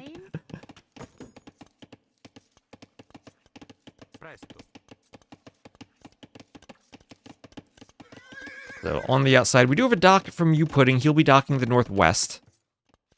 And still Survivalist going more heavily for the shorefish in the middle. And a scout for Youpudding, searching for a dock from Survivalist, but finding nothing. And he will now face the Drush. As Survivalist comes in, Youpudding trying to throw up a donjon. But the donjon will be a Dark Age one for another 5 seconds. Once it hits feudal, it will get an attack. And now what will Survivalist do? He's walled out. There's a donjon on the gold and on the wood line. And he simply will go for a tower rush. And it'll be followed up by an archery range. So good old man-at-arms forward for Survivalist researching man-at-arms right now. Oh, I forgot to update the link. I need to remove the parentheses because they don't work on mobile. I need to remember to do that. So Vil here being hit by the militia on the hill, and that Vil so close to going down, but her friend, oh, almost saved her. Almost saved her. So Survivalist, lost the militia and lost a lot of HP before Man-at-Arms finished. Would have been tempted almost to cancel that upgrade at that point. We saw m0re canceling the upgrade. Somewhat similar situation in the previous game where he engaged with the militia and lost some HP before the upgrade finished. What is this map? This is African River. It's a good custom map. I'd never actually seen it before this version of TTL, but I've enjoyed the games on it so far. As we'll have another Vil picked off by the dock. Dock Vil from Youpudding. He had 2 Vils out there. There are shallows, so the Vils near the dock can access the deep fish. And oh, what is this dock from Survivalist? Directly on the fish of Youpudding. But what has Youpudding done? Youpudding realized Survivalist didn't dock. Maybe he's playing 3D chess. He's 1 step ahead, thinking, you know what, Survivalist might try to forward dock to stop my fish as the Byzantines. I'll just dock his side of the map and put my fishing ships there, where he won't be expecting it. Sergeant's now out for Youpudding, and he will look to raid Survivalist's woodline, maybe do another donjon. He's got 173 stone. Another day, another player who towered second towered better. That's true. They who tower second tower better. And this tower will completely cover that initial gold mine from Youpudding. And with the archery range behind it, Survivalists might even consider garrisoning archers and using them in the tower fight. This is, I think, fully walled in, but also walled in using Youpudding's own houses, which you could delete at some point. And looks like Survivalist will simply leave the tower there and let it go down. Going to bring the archers around more by the dock. Gold on the very outside for Youpudding. Going to the outside for gold. There's gold to the south in the middle.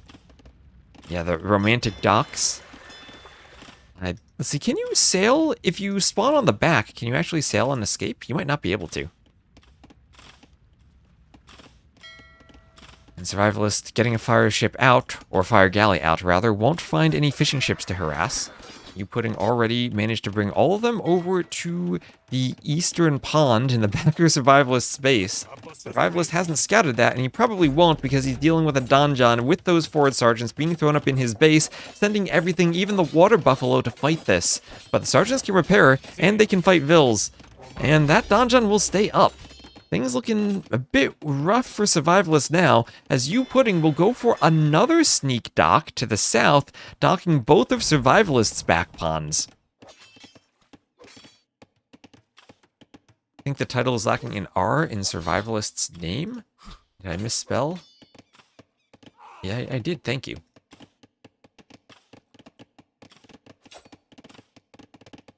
So Vil's at the front with a couple of archers gathering from wood. And houses will go up for Youpudding by that forward dock. Survivalist still none the wiser as to those back docks. And kind of awkward when you're the Byzantines then, not having that scouting information with your Freetown Watch. Maybe I know he went for the tower rush, but maybe Byzantines need to be outposting then.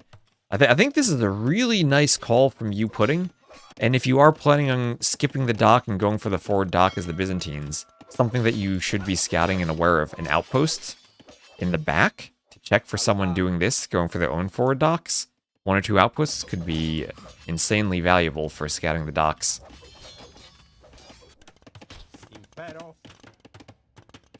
Archers here now for Survivalists, trying to get a raid on the wood line, but Youpudding does manage to wall them out. Has to run his vills, they're all very low on HP. And does run them before losing any. No ballistics in the feudal age. Oh, but Survivalists might come in from the other side with archers. One skirm there, but he will focus on the low HP vills. That's one. And... ooh, two. Hit a full HP vill. Might have been able to get a third had he focus fired the archers better. Finally does get some damage. That's 2 villagers killed, or 5 villagers killed total for him. 2 kills for Youpudding. Both with similar amounts of idle time. I still can't help but feel that Youpudding is super far ahead with all that fishing he's done. And Res Collected would bear that out with plus 1,000.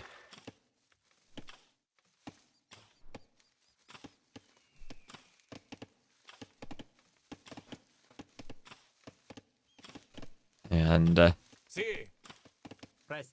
archers coming from atop the hill, shooting the, or shooing the sergeants away, shooting at them with their arrows and forcing them back. Fire galley on the water, chasing that fishing ship. And now the downside of Survivalist's forward dock is Youpudding will have full knowledge of the fact that Survivalist is fishing here, and Survivalist has no defense. He did redock in the back, but now Youpudding can rotate the fishing ships around the map, go to the next dock he's already built, and abandon the remaining fish that are far from the dock, go down here to fish more. Survivalist, he's not online, these are wrecks. These are wrecks. Okay, we're casting him and Youpudding. He's probably asleep at this time. And Castle Age clicked first from Youpudding, all those extra resources, especially from the fish, paying off. And now Survivalist still has that annoying donjon right in the middle of his base. He's fighting it with a single villager. There are 3 sergeants inside of it. And they'll pop out and try to kill those villagers.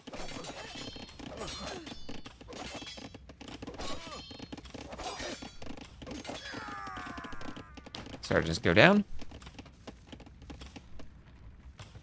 And another house, and a couple palisades come up. And they'll run around and hit the villager. Mark it on the way up for Survivalist as the vill goes down.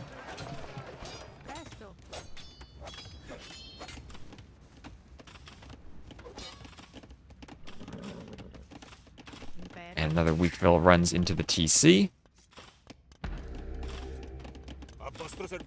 And Castle Age will be on the way for Youpudding. Stock being fired. Being attacked by a fire galley, as are Youpudding's fish. Survivalist clicks up, but really far behind. Really far behind. And he does have some nice archers in the back of Youpudding's woodline. But I'm afraid that Castle Age sergeants will not fear archers, should be taking only 1 damage from them. Now, there is a YouTube stream right now. Yes, there's a YouTube stream. Hello, Noob Netrum. Skirm's chasing the archers for Survivalist, forcing them off of the woodline, and could even force them into a fire galley. Oh, demo from Survivalist, and he kills 2 skirms. Let's go. That reed almost messed him up. But he kills 2 skirms. That's the most exciting demo I've managed to catch. I've missed all of the demos. I've been casting like several, like what, 10 hours a day the past few days, and I think I've missed every single demo I wanted to, or every single big demo shot. We'll have to hope that's the start of catching demos. So more fires for Survivalist, but sergeants now getting in on the woodline. Those are Castle Age sergeants. They have an extra 3 attack, up to 8 attack. And with the scout, that will be some nice micro from Youpudding to catch and kill the vills. Vill going down. Whacked by the sergeants. Survivalist up to the Castle Age. But what's he going to do is he's losing villagers 16 to 12 KD. And that's a 41 to 33 eco unit lead for Youpudding, who still has 5 fishing ships working. down here, a couple over here by the docks, and even as the Sicilians, feels like he's managing to win against the Byzantines. 0 on food, that is very rough, 0 on food. Even if you're monk rushing as the Byzantines. And it feels like that's his last chance now, monks. Sicilian monks, they do not have redemption, they do not have atonement, they do not have heresy. So the Byzantines will be a much better monk civ if Survivalists can force a monk matchup. Why is Youpudding adding double monasteries against Byzantine monks? That is just giving more monks to Survivalist. And does Survivalist have an eco? There's nothing in the back of his base that would indicate he has villagers. He is long distance chopping the trees in the middle of the map. I never thought these trees would be chopped by someone other than Georgians or Armenians, but there we are. 9 months, thank you very much for the sub. Thank you very much. Let's see if the alert pops up. They might be out of sync. Did the alert pop up? So castle drop from Youpudding. Castle drop forward. Gotta get your campaign quotation. Castle drop forward as the monks. The monks from Youpudding at least want to convert vills. It's gonna be a big vill fight, but Survivalist is gonna lose everything here. And there's the GG. There is the GG. So, nice job from Youpudding. Yeah, it was GG. Did the alert pop up? Did I somehow not see the alert because it was out of sync with the activity feed? Or are we still waiting on the alert? That's a 32 to 30 KD there for Survivalist. Better eco. Yeah, Youpudding with the G on the next line. I do have sympathy for the difficulty of getting text to fit on a UI. My sympathy's there. Hold on, if it didn't play, I'm gonna go replay the alert. We're still waiting for it?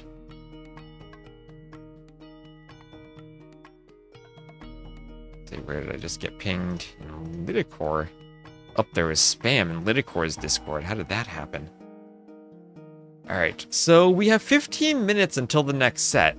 And they have to draft, right? So I think that means maybe, just maybe, we have time for one more rec? Maybe?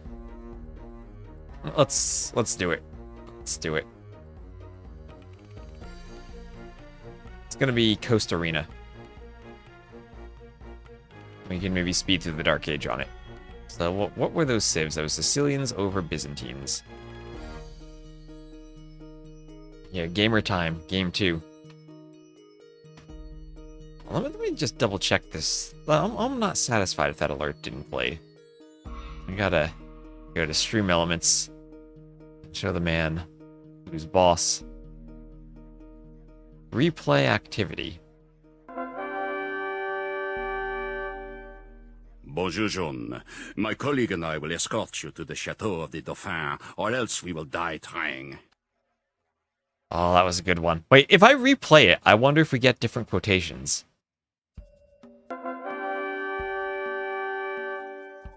You must be wary on the road ahead. Our enemies, the British, are out in force, and their Burgundian allies are thick as rats. Discretion is the better part of valor. Alright, so Coast Arena.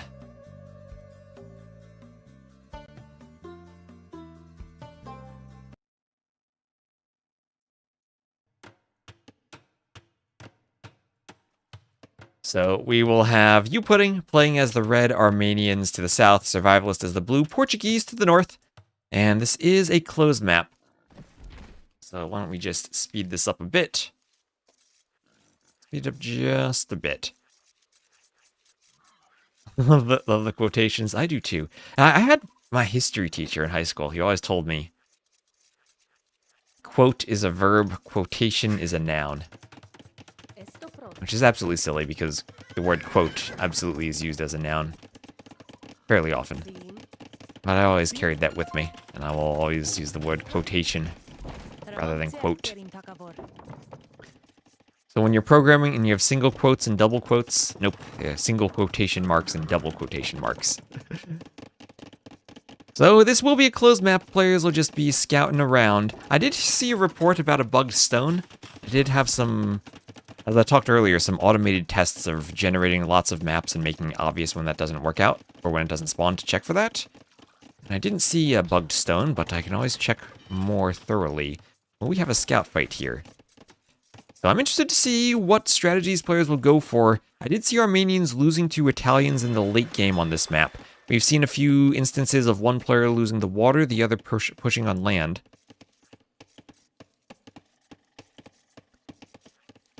And 4 oysters in the back. Another question is, do you take the oysters early or do you save them for later? You want your villagers on the shore fish and your fishing ships on the deep fish. Double inverted commas. If you really want to be proper, you need to make sure that you're using separate quotation marks for the start and the back, because they have different shapes. Your 66 and your 99. And feudal age on the way for Survivalist. Feudal age on the way also for Youpudding. Survivalist up slightly faster. 6 fishing ships to 5, and now we have to look for, do players go for any forward docks? Do they go for that Daniel-like transport ship we had seen earlier? Yep, so this was, again, originally the Mad Catter's map. I'd love to... Oh, and thank you, Rockbert, for the sub. Keep using your Prime. I'm keeping my eye out for if the alert plays. I'd love to do... Like I had updated my overlay to be custom for Red Bull. I'd love to get map author names on the scoreboard. I'm not sure where or how to incorporate that, but I'd love to have the authors displayed. Maybe as a subtext near the map name, if I can fit both of them over on the left. Kind of how like the civs are a smaller size near the player names at the top. So Market Blacksmith for Survivalist. I don't see any aggression on the water so far, just Survivalist doing a fire galley. I still don't see the alert, so I'm going to play it manually for you. Yeah, you get a quotation. And what have the Mongols sent me? No doubt a bribe begging me not to destroy them. Reminds you of yesterday's strat attempt. Oh, this is completely different than the transport ship, I think. But I'm still looking for those side docks. So it will be a straight fast castle from these two. Just a couple of fires. So 1 or 2 fires from each player trying to go for defense here. Survivalist will loop around to the front with his fire. And Lily, hello Lily, how are you doing? This Burgundian rebel shall not stop us.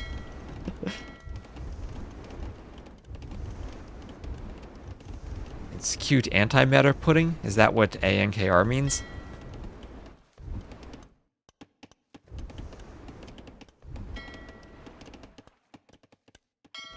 So this fire galley will run away from Youpudding's fire.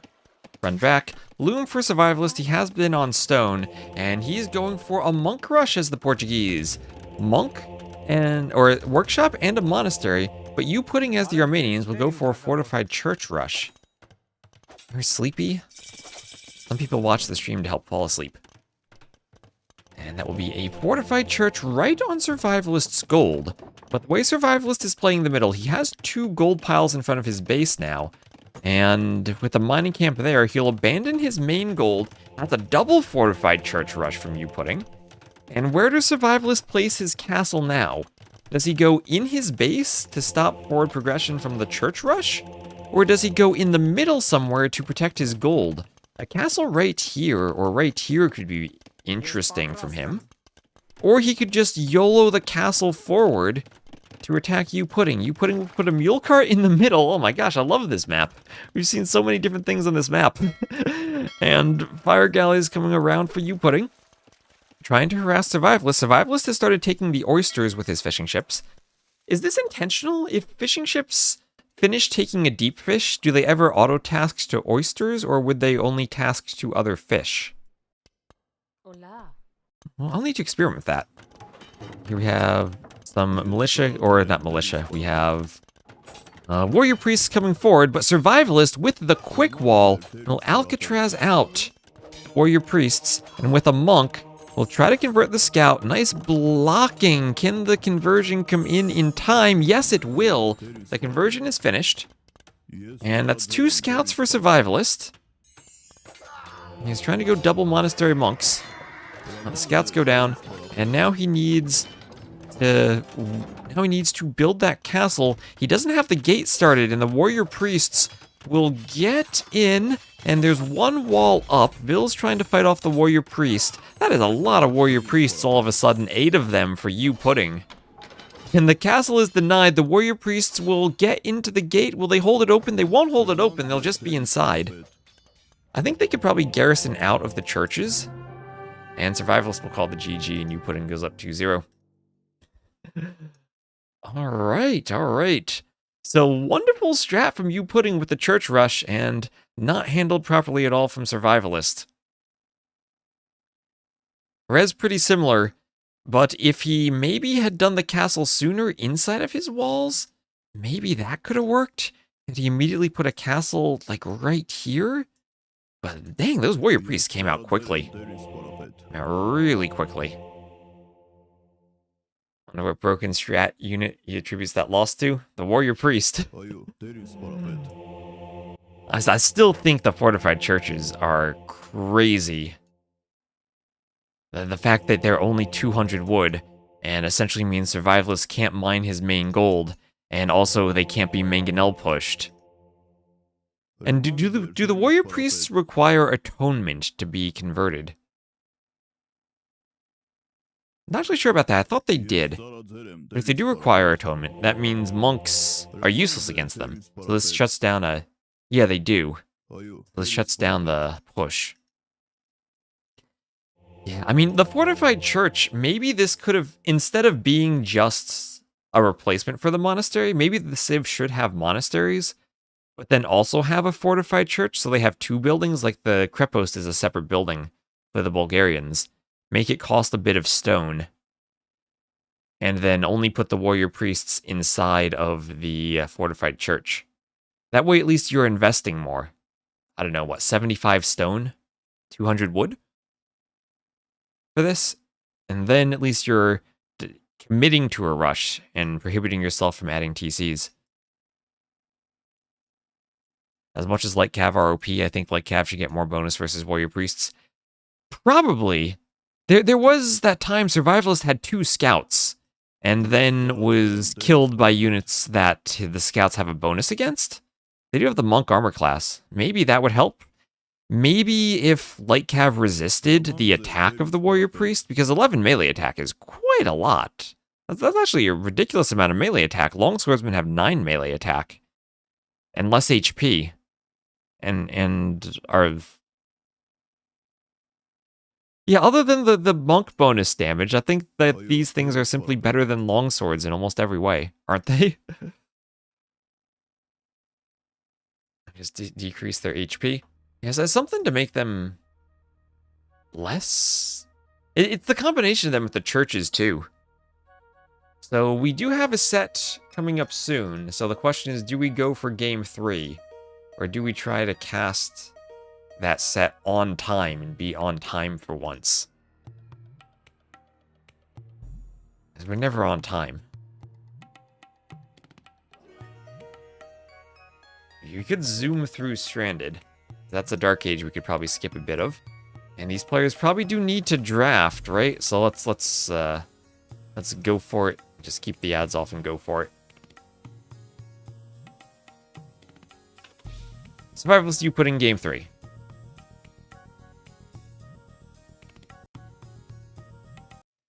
Alright, so Survivalist will be the blue shoe to the west, and Youpudding the red Khmer to the southeast. The map is Stranded, and immediately we have the fishing ship on the outside, so players start with the dock, and Youpudding and Survivalist both going for the wood plus gold combo. Yeah, they shouldn't outclass longsword so much. I agree. Let's see, YouTube chat, make sure I can see you. On time is overrated. 75 is too much with 200 wood. Maybe 75, 125, but you got the point. Yeah, it's awkward that they're a strict replacement for the monastery, and you can't make them cost stone if you don't have a monastery, because then like you're disrupting the monastery too much, and you can't make normal monks if you simply need relics. But maybe it would work. I don't know, we'd need to try it out. Anyway, let's zoom through the Dark Age. As I said, we want to get to the next set on time, and it is a nomad start, so players do need to build their TCs. Stranded, tons of elephants and rhinos around the middle of the map. All the gold is in the middle. Tiny little one-tile bits of stone around the outside. And not going to go for unique units that much on this map. It has been a fast castle map from what I've seen. So maybe we'll see some FC War Chariot shenanigans from Survivalist as the shoe. They do collect food, or generate food, as they chop wood. And he'll lure in another elephant. So usually a pretty good water map civ because of that bonus. Ooh, almost lost a Vil there, but gets the elephant in successfully. Lots of buffaloes on this map too. As we'll have a, far elephant lure from Youpudding. You need to put your Rage Forest skills to the test on this map. The next set is in 5 minutes. We have GoKu Antagonist that was just rescheduled. So we're just going to zoom through this to get to that set. We'll have another house coming up from Survivalist. And no real aggression in the Dark Age. He is going for the second lumber camp. And I do wonder if players actually mill something on this map, because you do need the mill to unlock the market. There are some deer patches around on the outside, but they are pretty far away from your starting location.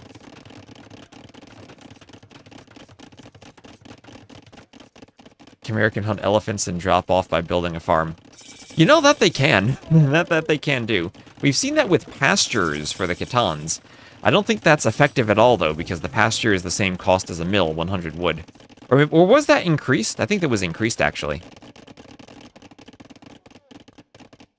Genie's out of the bottle? The genie engine needs probably some love. 110? Hello, Don Gopher. Yes, 110 for the pasture cost now, so it's more expensive than the mill.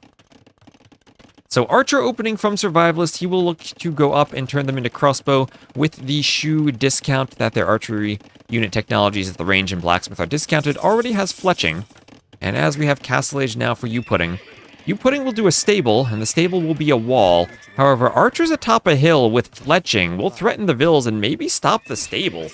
The m0re can go for a crazy fast castle night rush. Oh, and the Archer is picking a low HP Vil. Nice pick from Survivalist, as he's hitting the Vils over the wood line. Yeah, still cheaper than 2 farms. And that is Bodkin and crossbow on the way for Survivalist. On the outside, we will have a forward dock from Youpudding. Again, Survivalist, usually someone who doesn't play water maps.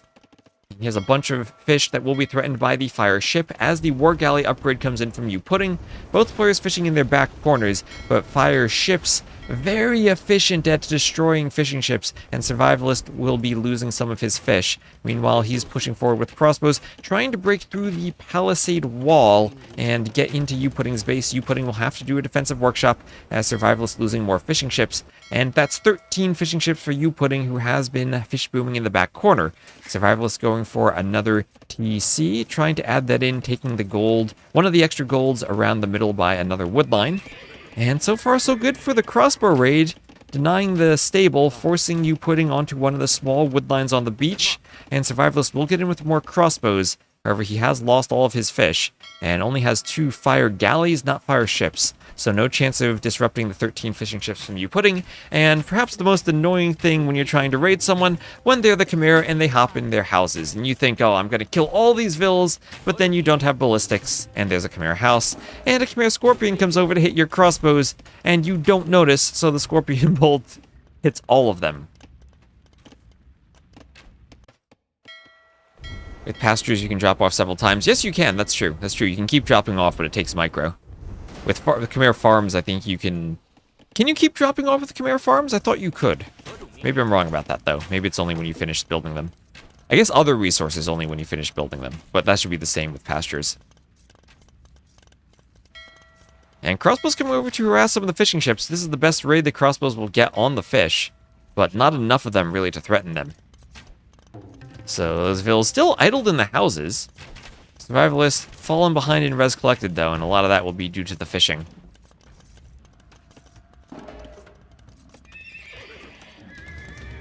Going for the forward workshop, and this map can give us very asymmetrical games of one player pushing on land while the other is fishing or pushed off of the middle. The middle is great to control for the wood, for the relics, and also for the hills, but no gold or stone right in the middle. It's all pretty far to the outside. So it can take a bit to try to get there. Ad starts in 3 minutes. I wonder how long that ad's going to be. I'm still experimenting with ads on Twitch, so if you get a long ad, my apologies. Yeah, look at the res collected stat, fish OP. Well, 0 fishing ships to 13 is quite the stark difference. And Crossbow's still trying to raid, and Survivalist trying to boom with 2 TCs. At least he does have more villagers, up 36 to 29. So in total, he's only down 6 vills. And he has relics. He will have 3 relics to help make up for that. Now, after the early fish, the eco shouldn't be too different, and he has killed 3 villagers, even though he lost quite a few fish. What if Warrior Priest was locked behind barracks being built, so you still have to invest that wood to unlock them? That could be interesting. Oh, you're right, the Khmer don't need the mill for the market. You're absolutely right about that. The Shu do. The Shu do need the mill for the market. And so far, no mill from Survivalist. And also no farms from Survivalist. Survivalist is 0 food YOLOing this with just by chopping wood. He is just chopping wood for food. He doesn't have a single farm. He doesn't have a single fishing ship. And he's going for a 3 TC boom with 0 vills on food. Can the Shu do this? There's no way the Shu reasonably can do this, right? He doesn't have the mill for the market. Yeah, he's milling the middle of nowhere. There he goes. Yeah, you're absolutely right. Youpudding as the Khmer doesn't need the mill if he wants to do a market. He will do a blacksmith and more scorpions, more fishing ships. Still working for him. Oh, plentiful fish in the far corners. As we'll get the next TC up for Survivalist, he at least has a rhino to hunt. Shu get food from trees? Yes, the same way Portuguese get wood from berries, the Shu generate food from trees. Ooh, a mangonel shot on those buffaloes could have been nice. Now, 2 mangonels trying to... What, do you have to stand ground patrol to stack them to hit the TC? That's the perfect 1 mangonel can hit the TC from here location. But he'll go around and still use the hill. It is only 1 TC to 3 right now. But Survivalist, I don't think he has the eco to produce vills from 3 TCs. Already accruing tons of idle time. The more TCs he has, the more idle time he'll have. And defensive mangonel from Youpudding downhill, and he needs to get shots off. And oh, double kill on the mangonel, kills 2 uphill mangonels. That is crazy, while also raiding with knights at the same time, getting under Survivalist's TCs. Oh no, disaster, disaster.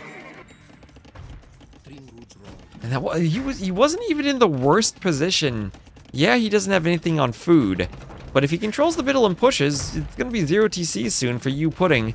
Imagine if he reacts properly, destroys the downhill mangonel, and then is up 3 mangonels to 0. Also, he doesn't have a repairville for the mangonel. That feels rough, as he's still wandering around with the crossbows in the back of Youpudding's base, killing a couple of vills, Youpudding doing cav armor, and now 7 to 7 on the vill KD, considering he had killed some fishing ships early on, or had lost fishing ships early on. He's still staying in touch, at least, on the population and the res collected.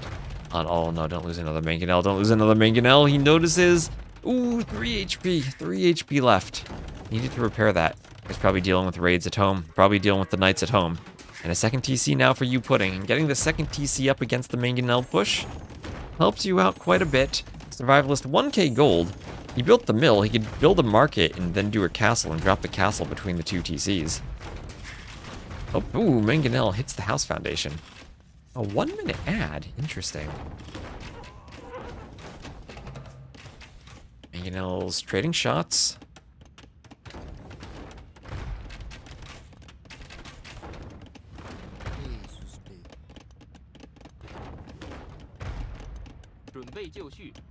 Crossbow's still wandering around for Survivalist. And he'll try to take down the scorpions as the scorpions fend off the crossbows.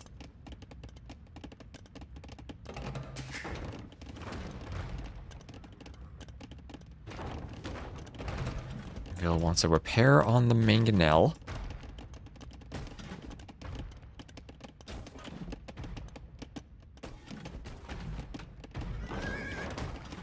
And Lake Cav still wandering around for Youpudding. Scorpion's trying to hit the crossbows. Mangonel hits the Scorpion, that goes down. The other Mangonel needs to defend itself, but still could. This is only a 5 Vil difference now as Survivalist is booming up. Imagine those Mangonels stayed alive.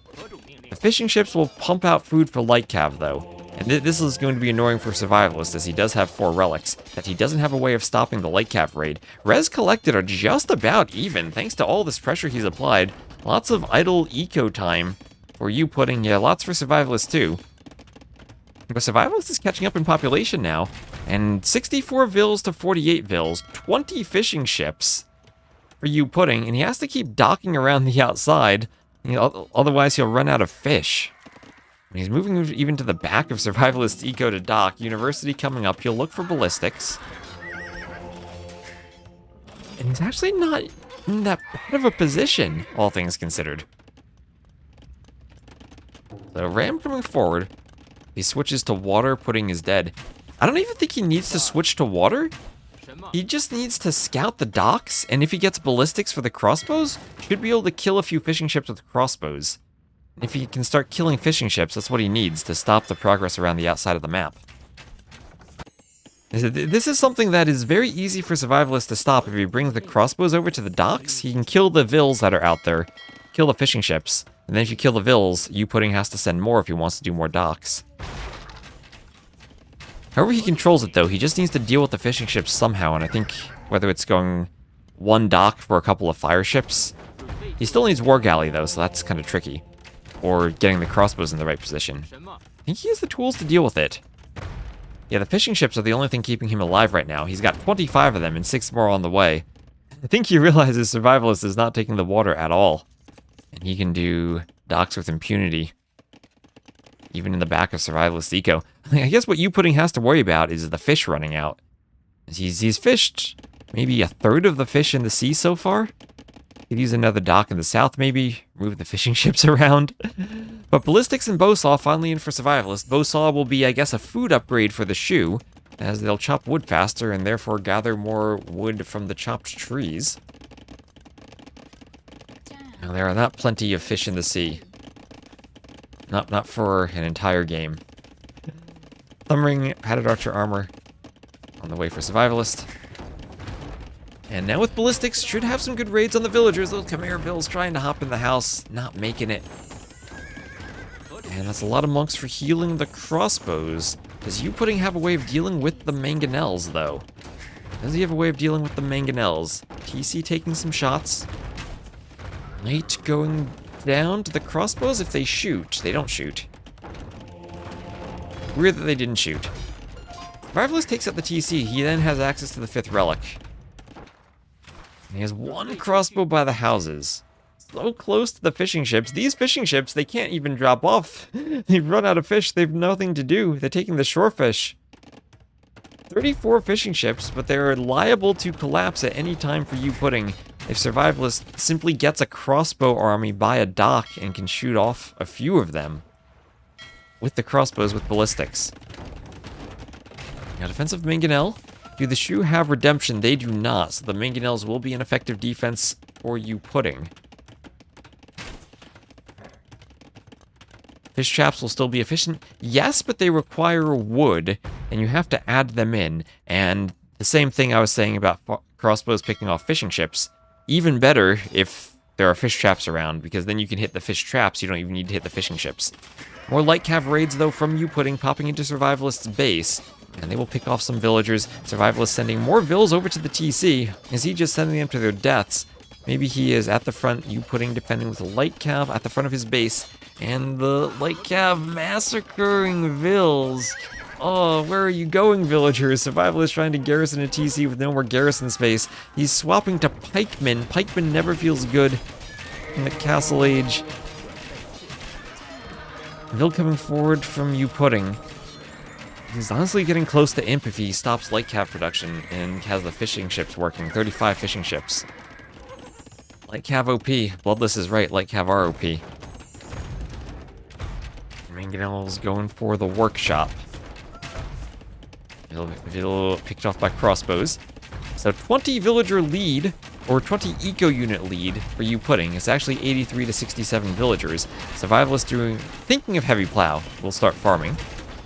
That's horse collar at least. And workshop for Youpudding in the middle will be cleaned up by Survivalist's Mangonels. Ram goes forward to push it. Mangonel pops out and will hit the downhill Mangonels again. A double Mangonel kill from Youpudding. He will lose the workshop, but Survivalist will lose some momentum in the push. Light Cav now going around the outside as Survivalist has put 14 vills on stone, trying to take some stone mines, maybe thinking of a castle drop as the shoe. They can then do the White Feather Guards, a unit loved by Emu. Yeah, heavy plow not worth it to delay your farms here. I think I agree with that. And, ooh, okay, castle will be forward on a TC. Might have liked it even more forward, but he has to be wary of the Mangonel. And he's sending a good 14 or so vills to do that castle. A group of crossbows will come from behind to protect them, but at the same time, Youpudding is raiding with the light cav, getting into his eco. And still, Youpudding going around the map with more docks. Still, he's getting the fish working. Castle just about up. And then Survivalist with more map control, but he's lost vills. He's lost vills to these light cav raids. He won't wall them out successfully, trying to get pikemen into the eco, but the pikemen won't be there in time as the vills are going down. The Expos took a big Mangonel shot. Trying to see everything. There's so much going on. Yeah, it looks like there was maybe a bit of a Mangonel shot there. Castle hitting the TC. And in the back, light cav leaned up, but not without some vills losing their lives first. It's 53 eco kills for Youpudding. Crossbows coming forward.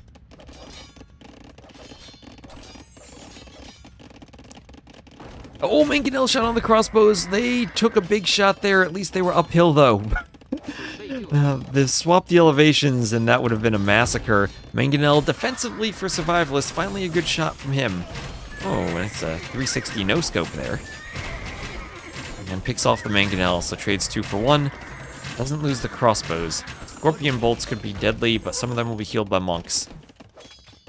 Light cav raids continue for Youpudding, getting to Survivalist eco, picked off by pikemen, and now the eco difference is insane, not just because of the fish, but also 90 vills to 71. Survivalist down by 20 vills, those light cav raids never stopping, and the docks! Look at how far forward these docks have come around the island, and now we will have stables and a workshop from the m0re player looking to pressure the top of the shoe economy.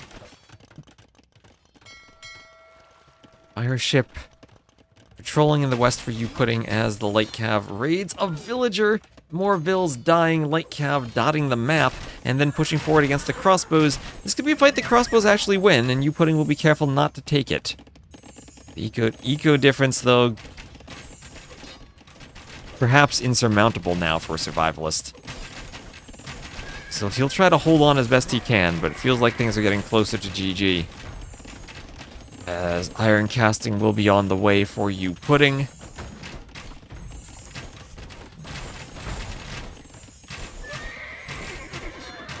And crossbows will take out the light cav. So 10 on food compared to 75 on food. even worse than 15 to 65. He should do Battle Ellie's Surprise from the m0re. He can probably do anything he wants right now with that eco. Looks like he wants a castle, so maybe it'll be Ballista Ellie's Surprise.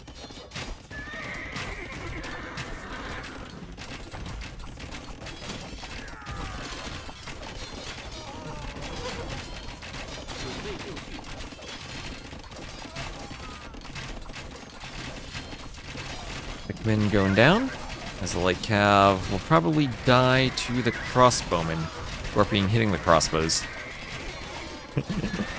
Oh, this eco difference. The Scorpion getting some expo kills. Ooh, nice Scorpion bolts there. The Scorpion's uphill. Survivalist still trying to do armor, but there is the castle from Youpudding. That finally will defend this hill by his TC.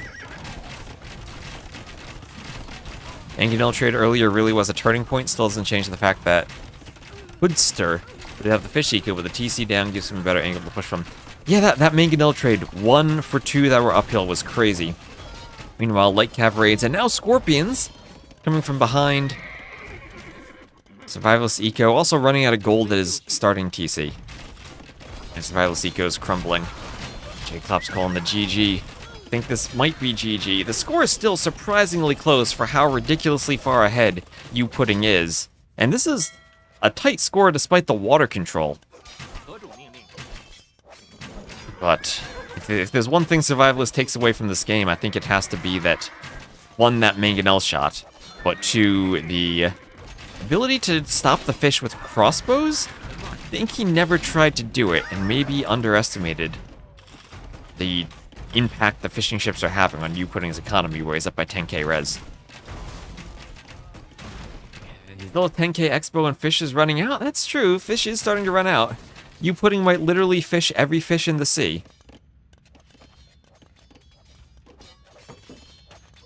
And there is a mining camp going up.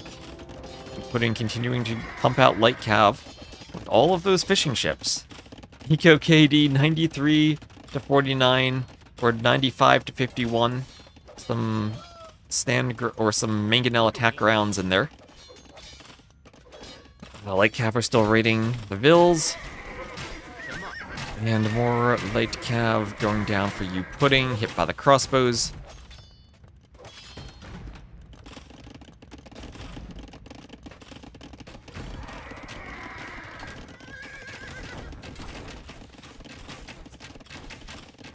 In comes some pikemen, as the crossbows take out light cav.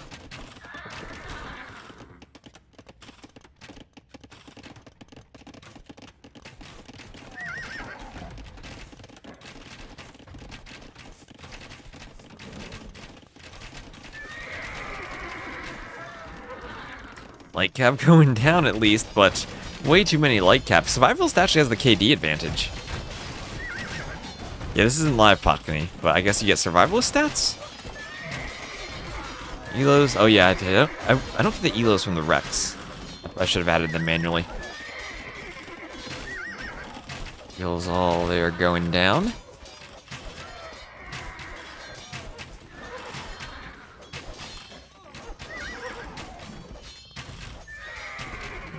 Light cav killed by crossbows. As a pikeman pokes the scorpion. Youpudding is higher rated somewhat. Quite a bit. Survivalist still has 72 military. Like Youpudding actually needs to kill this military somehow to end the game. 59 vills, but that just gives him more pop space. He's at 133 population. Pops aren't actually that different, and you are right when you said the fish is running out. It is running out. Youpudding is gonna need fish traps soon. Look at the distance those fishing ships have to sail. Make skirms. He's going full light cav, full castle age light cav. I love how this map can be 50 minutes in, and it's full light cav. The games on this map can be absolutely crazy. Light cav OP, Bloodless knows it. I guess his win condition is that the fish run out and Youpudding doesn't adjust, and suddenly he takes a good fight and kills the light cav. I mean, he's killing scorpions with the crossbows. He's got so many crossbows, 82 now. His vill count has dropped down to 62, and the light cav raids, oh my gosh, the crossbow's not in position to defend the vills. That is a massacre. 52 villagers now for Survivalist, 121 eco kills for Youpudding. Eco KD is bonkers, light cav spam. Again, light cav OP. And that TC could be denied. This could be a doubt TC. Considering the eco KD, the KD is insane. The light cav have been killing vills, the crossbow have been killing light cav. TC going down to crossbows.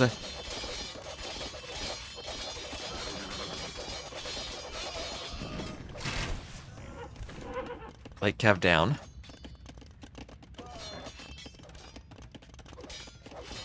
Oh, light cav everywhere. Finally some pikemen attacking a dock, but that's not what you need to kill fishing ships.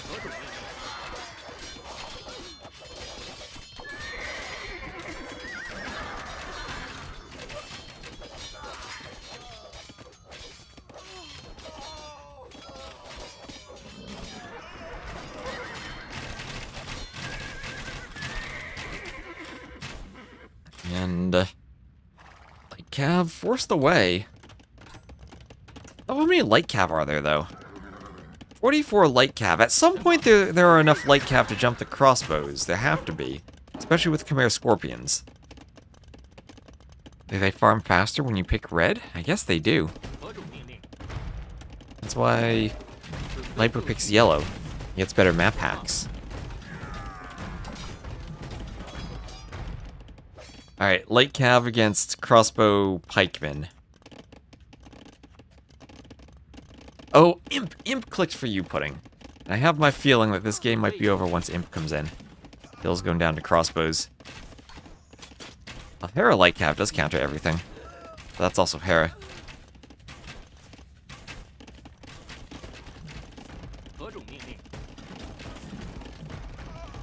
Crossbow down to the scorpions, and the mangonel hits the scorps, one goes down. It didn't work for Viper, well that was against Dravidians. At the end. There's no map hacks in the world that'll help you against Dravidians. Like cav rating more. Look at all that idle eco time. Almost 6 hours from Survivalist. I imagine this is a GG when Imp comes in. Can't imagine Survivalist playing on once more. And if it's not, then it'll be armor, hussar, and one big fight to clean up all the crossbows.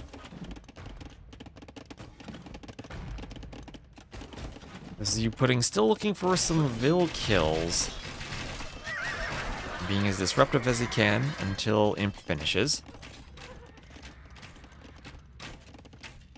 Yeah, soon there'll be enough light cav to destroy TCs. Maybe there are enough already. There are 58 and counting. It's going to drop a castle forward.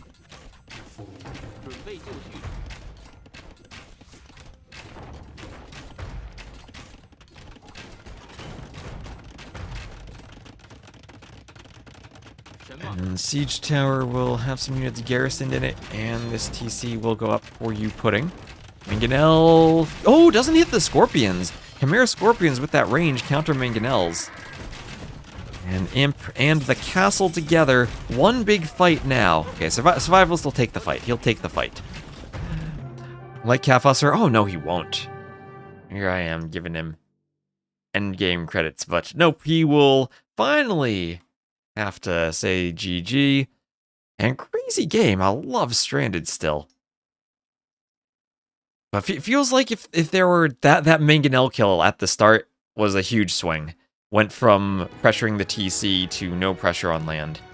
And let him fish boom. Alright, GG. GL next. Well, it's not GL next, it's a group stage. They're all still playing. Survivalist not out, but Youpudding winning Stranded. And let me just do a quick twin game ad. I don't know why it played an ad in the middle of the game, but it did, and I can't play ads yet. Arbase. What's going on, Arbase? Is the live set now? Can we check the starting resources on Tulu? What about the starting resources? In the live game now? Is what's going on? What's going on, Arbase? We need... Sometimes players start with more res. Okay, we can check that. Maybe I have the 1v1 settings wrong? Uh-oh. Okay, Arbase is asking us to check something. Let's go check something. We need to check TTL5 Tulu Regicide. What civs are they, Arbase? What civs should I check? Because different civs have different res. So, Regicide game mode, no Regicide checkbox.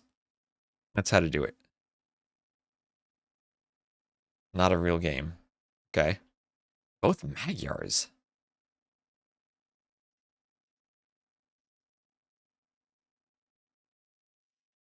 I'm Magyars. Some civ that doesn't get res. Okay, defeated, as I should be. Okay, well, normal res. Did I set Regicide as the game mode? I must have not. Nope. Right. 500, 500, 0, 150. That's normal. And both players have that. That seems normal to me. P1 is always correct. P2 is sometimes not. Are you checking against an AI, and does the AI sometimes spend resources? Like, if the AI queues vills, you see less food. Maybe something like that. Are they building houses? Because resources are the same for both players, I can't change them individually in the map script. So if P1 is always correct, it had more at the start.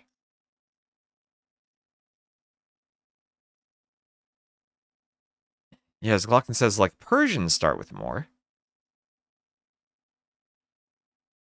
Agar is again correct.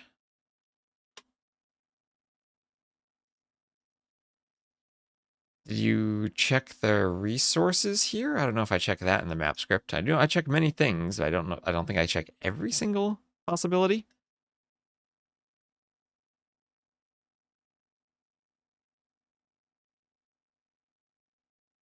I would be very surprised if it would hit one player and not the other if they're the same civ. I could understand maybe something with different civs.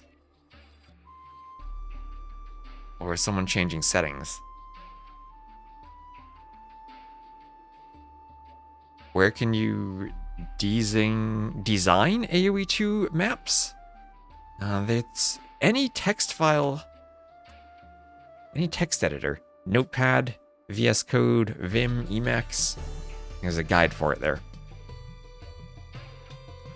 You don't do it in game in the scenario editor. That's for campaigns and whatnot. All right, so Arbase, is this next set starting? Let's see. Is this an Arbase message? And I built a mill, but it's 50 less wood only. There's the Magyars.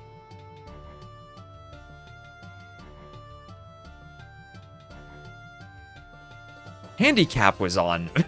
Our base turned on handicap. Ah, our base. Giving me these false bug reports. Anyway, is this next set happening? Is the Antagonist GoKu one happening? Did we miss game 1? Are we completely behind? Oh, they're in game 1 right now. Okay, in game 1. Good, good. It's live. Checking this. Okay. Change my title.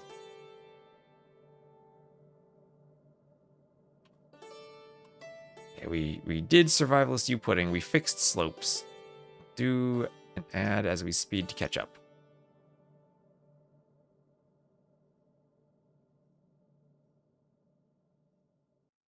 And slopes, oh, they have the brand new version of slopes. Yes, our fixing the map paid off with a brand new slopes version that fixes the bug we had earlier.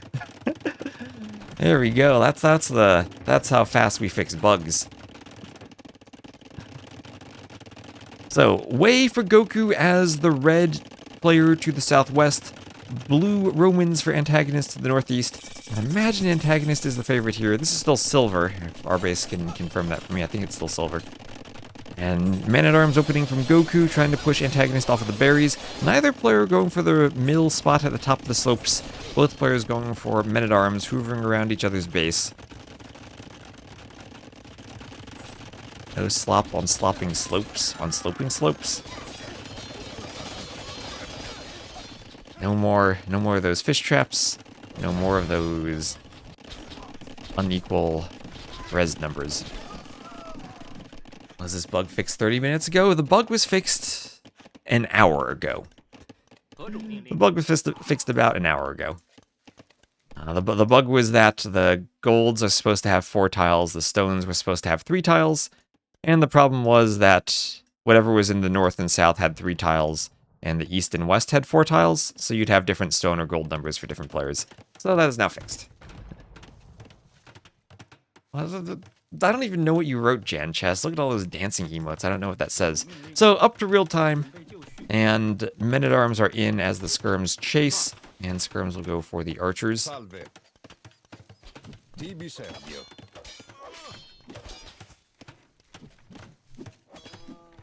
Anvil goes down.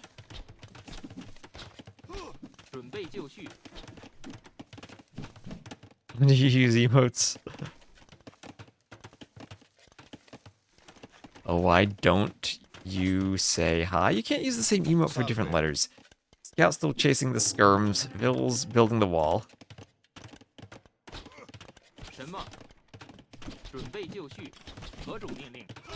And Skirm's fending off the archers as Goku comes with some scouts and tries to kill the skirms. The men-at-arms are somewhat elaborately navigating a maze of palisade walls that keeps them away from Vils.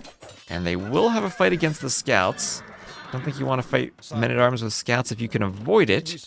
An antagonist probably happy to take this fight. Impera. Salve. And mark it here for antagonist.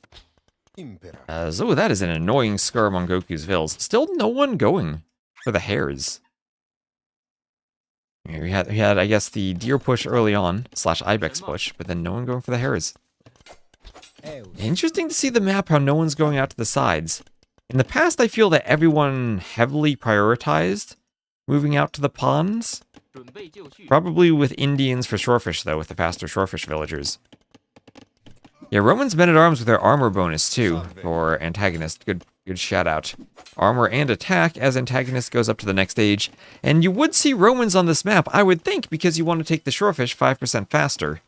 But also because of their strong men-at-arms.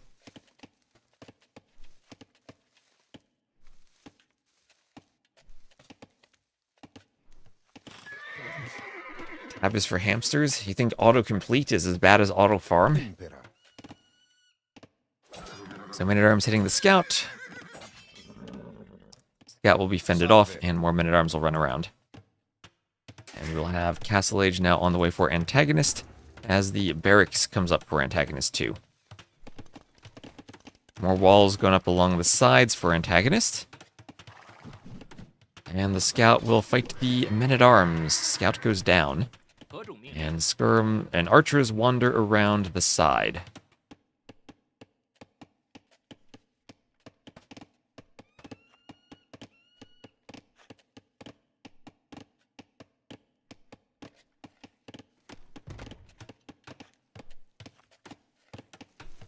Wall going up here for antagonist.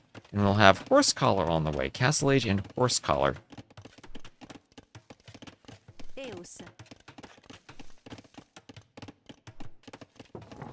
More walls finishing. Archers hit the Vil. Vil has to run away. And Vils will go for some farms. And Toza the Doa 77. Good evening to you. Castle Age just now for Goku. That is so late. So late compared to the Romans who now get long swordsmen and squires.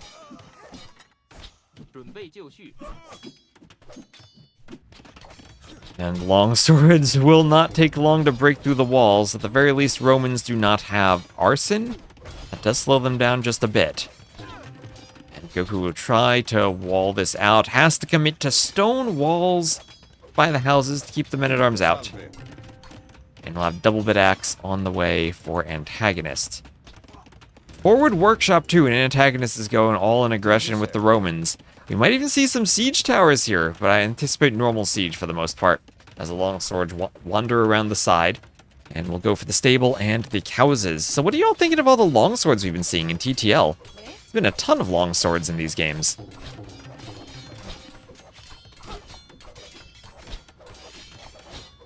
Houses will go down to the long swordsman.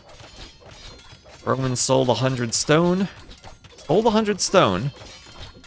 That means more gold.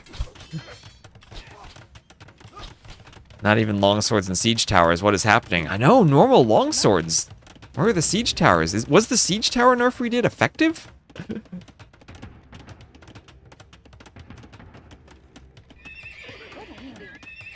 Long swords going for the stable.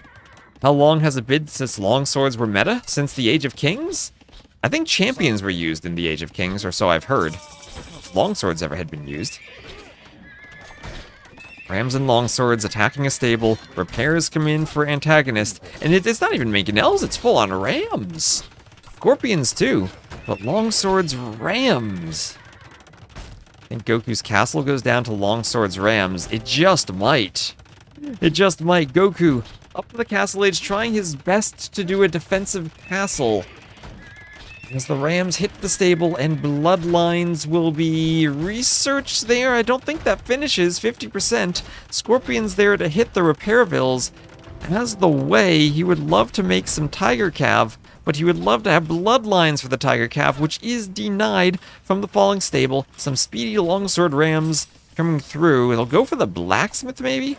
If you see the lack of upgrades on the tiger calf, you certainly can go for the blacksmith. So far, Antagonist not going for the castle. Gonna try to hit the palisades and break out. Were AOK Mangadai more broken than Siege Tower meta? I don't think so, because they were hidden behind a castle and they were late game. AOC Mangadai were fun because they didn't have the attack delay, but they were certainly not as prevalent as the Siege Towers. They were a team game thing mostly. Long swords. Not quite killing a tiger calf, 2 HP, and pulled back by Goku. Goku pulling the weak units back to try to heal them up.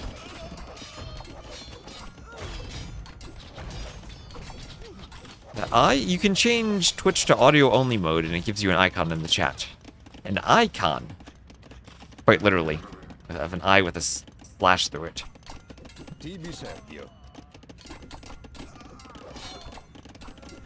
And Tiger Cav cleaning the longswords. Tiger Cav, remember these things have pierce armor, not melee armor, but they're doing great against the longswords.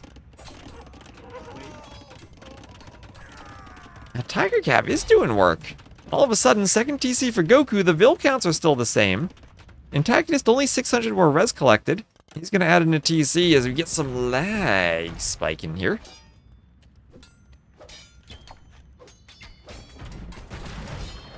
And still longswords and rams, but as rams go down, that's a hit on the eco of Antagonist too. Tiger Cav OP, please nerf. Without even bloodlines, still have 115 HP. Tiger Cav are busted. Tiger Cav feel really strong. Standing ground patrol banned in TTL. Same thing as Red Bull. You can't continuously do it on one tile in preparation of a fight, but you can stand ground patrol into fights, as you always were able to do.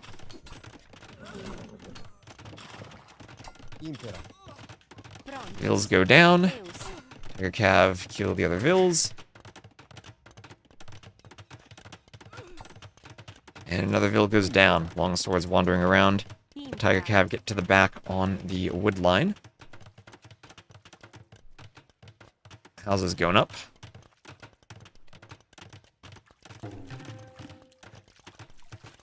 Salve, Impera. Tibi Servio. Long swords take down the Tiger Cav.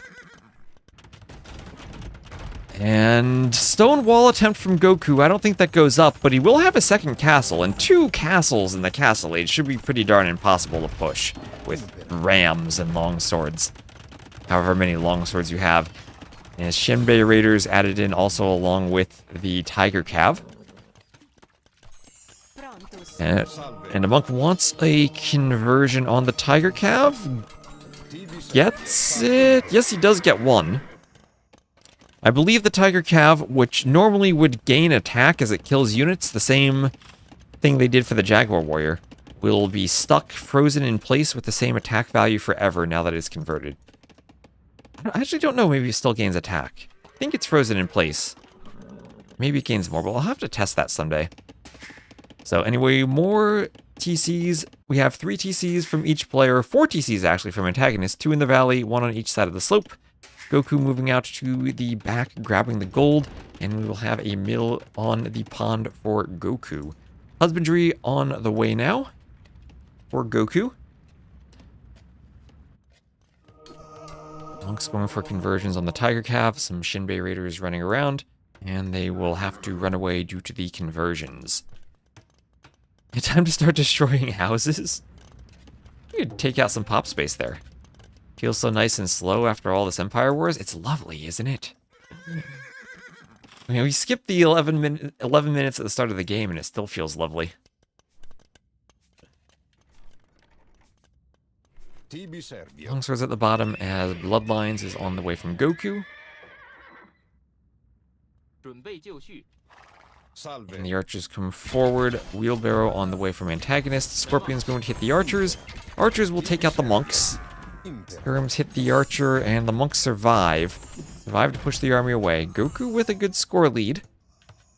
Res collected exactly even, only a 3-vil difference. And Bloodlines finally being finished for GoKu, who is going for 2 cav units.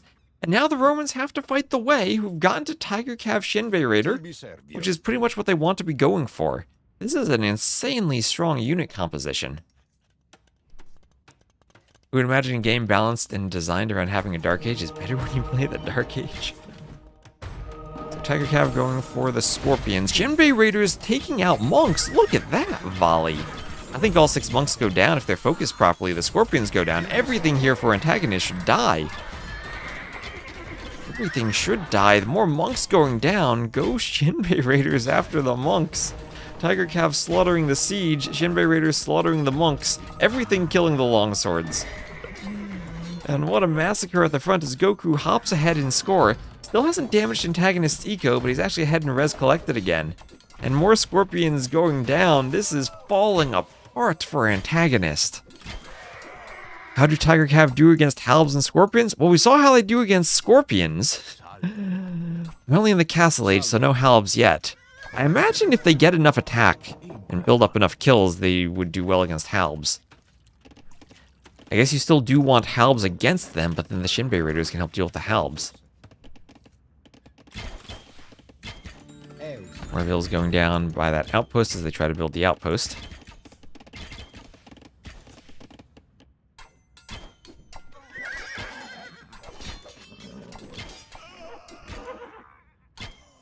Tiger Cav killing some longswords. Have 4 base pierce armor and +2 against siege.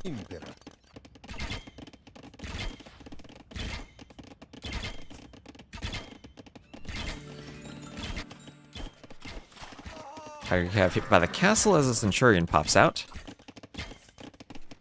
Wait, when? I'm not actually sure what AntagonisT can do at this point. He feels kind of dead. Yeah, I guess he can hold and try to go Roman's eco. Hope that the villager bonus of the Wei has already done its job and won't affect the game if they transition to Imp. We had a bit of a lag spike there. Oh, Vills walk back and forth, hit by the Shinbei Raiders.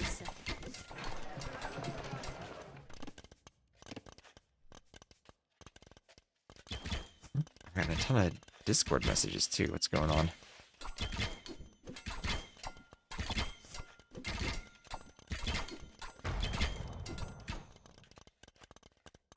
It's Emu telling me about bugged maps. Salve.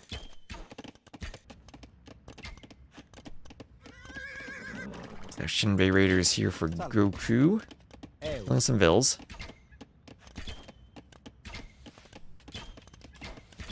And we'll have Bloodlines Husbandry on the way for AntagonisT. And Imperial Age for GoKu, so he is clicking up first. And once he gets up, I imagine we'll see that stone adding in some forward form of castle. Whether it's on the side or in the middle, it'll be atop the slope, and he will be prepared for Trebor once he gets up. Ballistics and Thumb Ring for the Shinbei Raiders. And with the Tiger Cav and the Shinbei Raiders, they will continue raiding. Bugged map. Thanks, Emu. It's Coast Arena that somehow is missing a stone. I need to go fix that. Or reproduce it. Reader getting slaughtered by the TC arrows. And castle here for AntagonisT. And Centurion versus Tiger Cav. Who wins? They both have good stats. More HP for the Tiger Cav, but more attack and more armor for the Centurion. So I think the Centurion wins that. Amazing how their stats are so similar, but the Centurion is so much weaker. Have Killing Vills in the back. We'll have Iron Casting for Antagonist. If player equals Emu Warrior, then Stone. Then Stone minus. Session Bay Raiders killing some Centurions. Centurions all going down. Handcart and Iron Casting coming in for Antagonist. Imp and Padded Archer Armor for GoKu.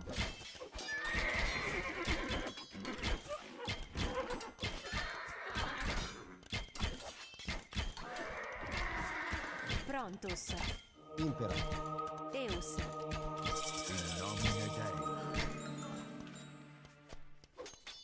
And there's GoKu up to Imp as the Centurion goes and kills some Cav units. Trade for Antagonist. We'll have GoKu building a castle. Castles on both sides. He will go for a double Treb War. Double Treb War, as long as he can defend them, we'll take out the castles and then continue the push. So Antagonist, I think, is going to lose this game. All these changes, something about AoE2 had always stayed the same. Longswords, bad in Castle Age. Well, they felt pretty good until the way got to their actual unit compositions. And Quick Gate, a couple of Vills might be attacked by Centurions, but the castle goes up, and the Vills need to garrison. GoKu, garrison your Vills. Okay, you're raiding. That's probably more important. You're killing Vills. Antagonist up by 20 Vills, but still stuck in the Castle Age as his eco is raided, and he will call the GG. NCC's GoKu has castles to the right of him, castles to the left of him, and army Tiger Cav inside of his base. So GG, very well defended with a panic castle from GoKu against the longswords. Eventually the way composition is just too darn strong though. And military, that's 122 to 93 on the KD for GoKu. Better eco for GoKu too, technology-wise. Later to the Castle Age, but managed to hold. GG. She get 10 base attack in Castle.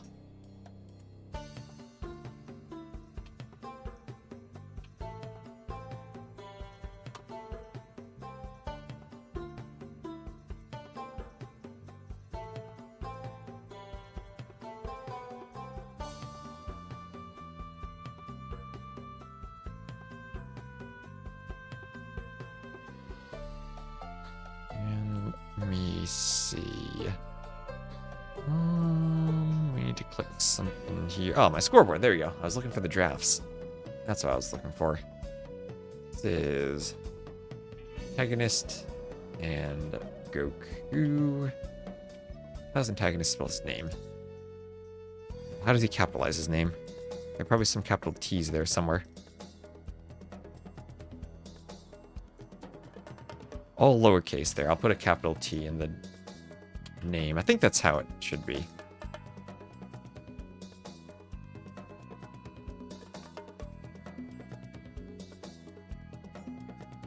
Alright, and then game number 1 on slopes will be won by GoKu. Civs, that'll be a win for the Way and a loss for the Romans. The very last picked Romans against the very first picked Way for GoKu.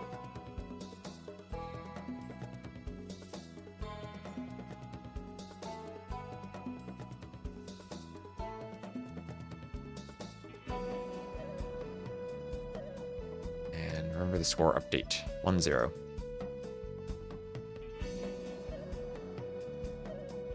Not really into the ranked world and haven't paid much attention to the new Chinese civs. How do they play, more or less? They're very strong for the most part. Aside from traction trebs, some of them have weaker late games. But the way we just saw them that game have really strong unique units, because they essentially have 3 unique units: the Tiger Cav from the castle, but also the Hui Wang Cav as the Knight replacement and the Shinbei Raider as a Cav Archer replacement.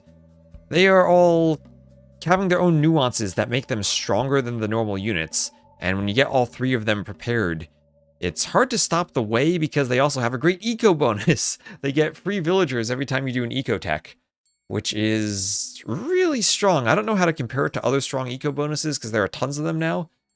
But you'll see them picked in favor of, say, Burgundians on closed maps now, because it feels like it's even stronger than the Burgundians Dark Age Double Bit Axe and Age earlier upgrades.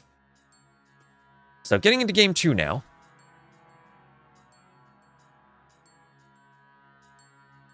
Heading to game number 2. And we'll have AntagonisT as the blue Malay on Tulo against GoKu as the red Aztecs.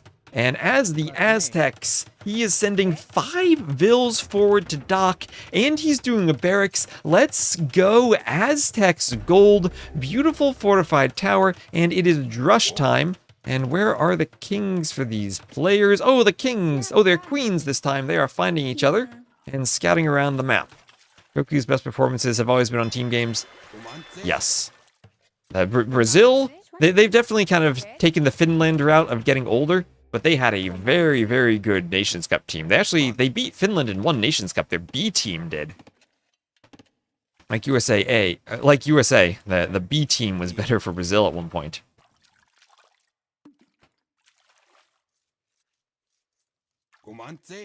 And with the Eagle and the Vils and the Militia, no Loom Vil fight. And that's what makes this map absolutely nuts, is that you do not have the gold for Loom.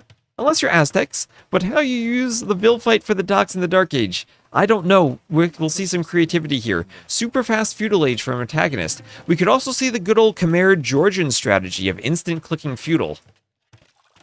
Wasn't GoKu on Warlords? Nope, that was Fire. Fire was on Warlords. That was Fire and Riot. That was Fire, Riot, Lamb, and back. Queen on the outside for AntagonisT. Queen holding the gate open for GoKu. Maybe he wants to lure in the boar. But the 2 Militia Aztec Drush right from the start are getting some great build orders for players on this map. I've loved seeing this map so far. And again, credits to Marintho as the map author. Yeah, Dogao was on SY and Stark was on Vietnam, yes. What was that? It was backed ACCM, say my name, and Stark at one point. That was the classic Vietnam team. Backed ACCM, say my name, and cool.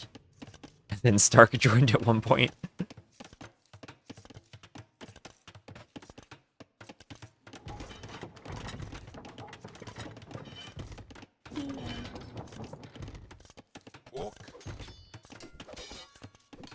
And Feudal Age on the way for GoKu. Another house coming up for AntagonisT. And Vils pulling back from the box turtles by the dock after seeing the Feudal Age. They do not want to die to fire galleys, and they do have Loom, but they still don't want to die to even a potential demo ship. So, stop drushing. No, the drosh never stops. How much food is in each turtle? Standard box turtles, 200 food each. And villagers collect very quickly from them, fishing ships rather slowly from them. And again, I have to admire the Aztec fortified tower architecture. Definitely my favorite fortified tower. Absolute beauty of a tower.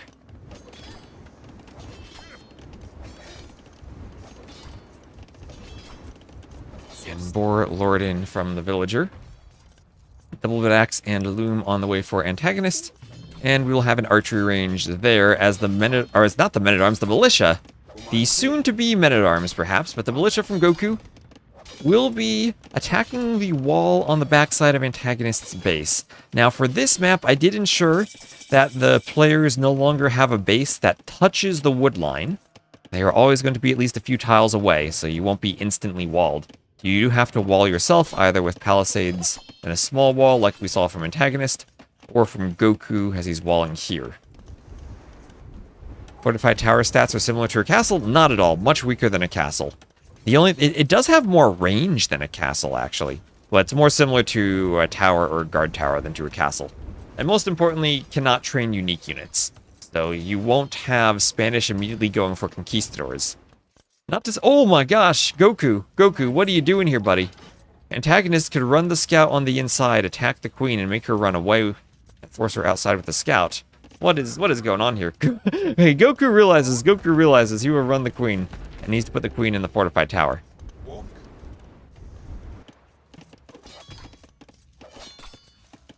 So King garrisoning in the fortified tower. Blacksmith and range coming up for GoKu. You can live in that Aztec tower. It is a beautiful tower. So blacksmith and a house for GoKu, as archers will be in that range and ready to pop out But he doesn't want to fight 1v1. He'd rather wait for the 2v1 situation, maybe even wait for fletching. No fletching in yet for Antagonist. But if he goes 2 archers with fletching against 2 archers without fletching, should have the advantage in the fight. But Antagonist's going to give up and get back for now. And where's the queen? Not in the tower for Antagonist. I don't know why you wouldn't put her in the tower. You're not making a unique unit, so there's no threat of ungarrisoning her. Blacksmith there for Antagonist. Yasakuka baginda. Here.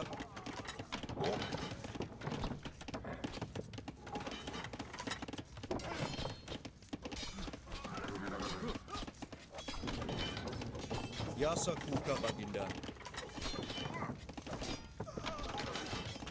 Archer is going down.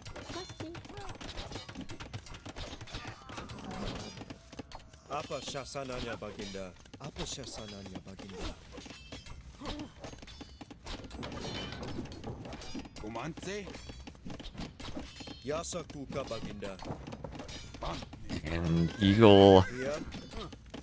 attacking the skirm, attacking the scouts. Padded Archer armor for Antagonist. the queens are not as strong in AoE 2 as they are in chess. Lots of tower there going up for Antagonist.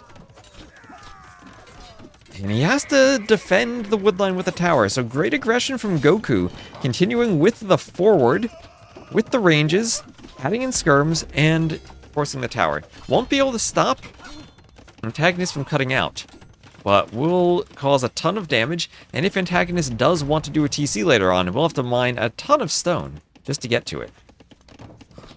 It'd be like demigod Arcantos. Swasti. Pretty much, I think.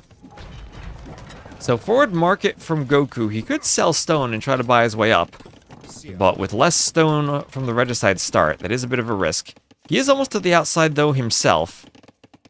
1 layer of trees to go through here. And once he does, he'll have access to stone. This map, too low, all the stone is on the outside, all the gold is in the middle.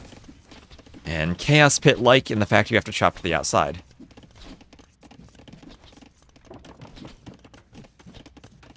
Right. All these, let me just mod some spam.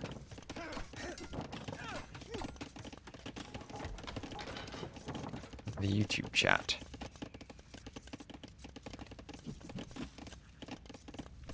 Hello, Baron. Pros make potato bases? They started with a potato base. They started with circular walls here. You cannot build the fortified palisade wall yourself. So, archers from that range, market used by GoKu, he's almost up. Meanwhile, though, on the water, some fire galleys did win from Antagonist, faster uptiming with the m0re. You kind of expect them to win against the slower drush from the antagonists, from the Aztecs. From the Aztecs.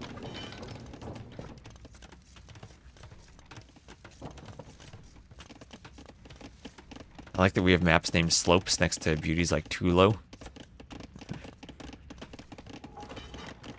And then maps like Pants.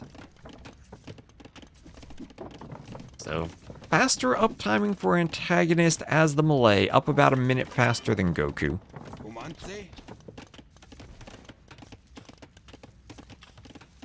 And the Eagles will be in. They're not walled out. That tower is open. Ooh, if GoKu were up faster, those Eagles, I think, would run to the outside. He doesn't want to lose them is being extra careful.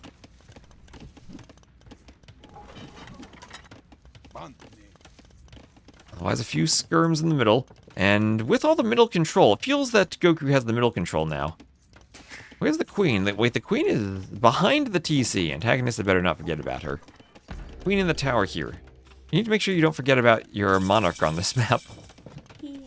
And that is perfectly positioned for Antagonist to do just that, if a gallows start hoovering.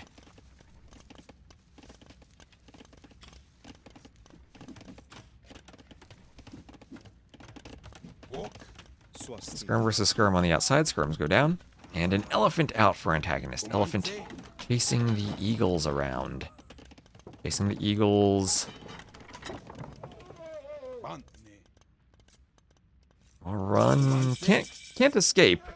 But cheap Malay elephants would win fights against eagles. And there we go. Queen in the tower now. Still, we have a dock that gives us the potential for demos. I need to make sure not to forget the demos. We have a TC on stone for Antagonist. And GoKu just chopping out now. He'll do the TC on the berries. Remember, if you TC the berries and not the stone, then you're not going to reach the stone. So fish trap time, I don't think you do fish traps if you have the little middle control. There's still box turtles there. Fish traps do actually get collected from faster than box turtles by the fishing ships. But you do have to invest all the wood into them, and they are extra fragile. Not much HP, and anything can pick them off. And elephants against the Aztecs, that is just inviting the Aztecs to go for monks. And there we will have the monastery from GoKu. Alright, Twitch is really fighting with these ads scheduling breaks during the games. My attempt to do 3 minutes once every hour has completely failed.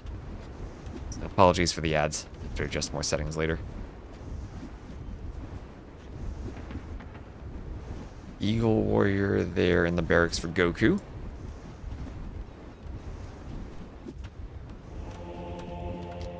Monks ready to pop out of the monastery. As I pop out the other side and go for conversion on the elephant. And insta-delete! Insta-delete from Antagonist. Malay fish traps are cheaper. That's true, they are cheaper. Although they are exposed. I enjoy the delete as this eagle keeps running away from the fire. And will GoKu try to make her play for the outside? He will. He'll run through. And 2 eagles won't be able to do too much damage. They are eagle warriors upgraded from the scouts. But they'll at least do some scouting. Ooh, they might actually find a Vil. Antagonist may need to Alcatraz the Vil. Eagles, there they go. There they go. Finding the Vil. Finding the Vil, not blocking the elephant. Can the elephant save her? Yes, it will. The eagle's too afraid of the elephant. But what is this? Eagles on the outside. They'll see the 3 TC boom from Antagonist, and GoKu is in position to apply pressure. 1 Vil down. And more Vils being harassed. Some Vils idled. Antagonist, more villagers, but now 12 idled. That'll make up for the Vil difference there. GoKu has 5 Vils idled himself. Some idle Vils on these farms. He's worried about getting raids, and he's doing a workshop. With the workshop, he can mangonel the TC over the wood line. If that workshop isn't spotted, you might want to save for 2 mangonels, and then seeing the water buffalo, try to get a shot at the middle of the TC before your opponent can react. Will Kumans get more HP on these fortified palisade walls too? That is a great question. I'm not actually sure. I think they do. Anyone who plays hill forts on the team ladder should know that. I did ensure that the walls belong to the players, so civ bonuses should apply. I think in a previous version they were Gaia and converted. They should belong to the players now. I feel like Antagonist just needs a castle here. Maybe at the same time, imagine GoKu getting a castle right here. But yeah, Antagonist is on stone. He's been mining stone on the outside.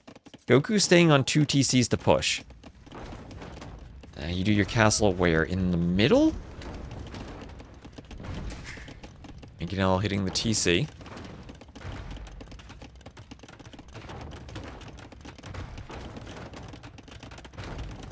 Who is this game's protagonist?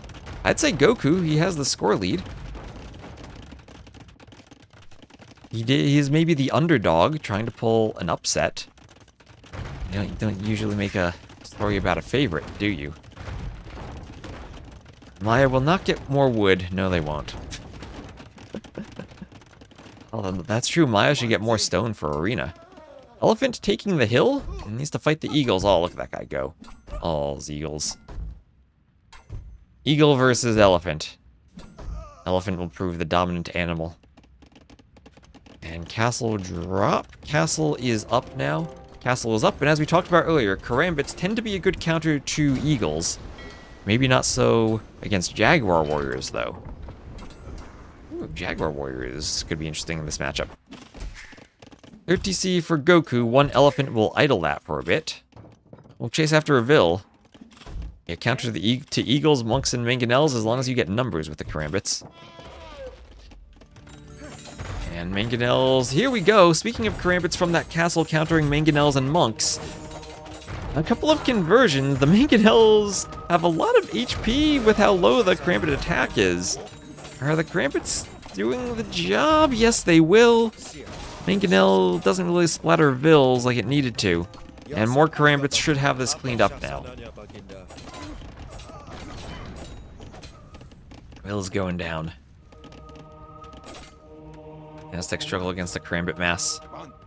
Monk hit by Karambits. Trying to heal stuff up. The siege push is still not even the Vil difference. Well, it's a 7 Vil difference, not that bad. And with 3 TCs, GoKu not too far behind in eco either. Adding in ranges now, wanting crossbows to deal with the Karambits. How do longswords do against Karambits? I guess Karambits might still overwhelm them in numbers.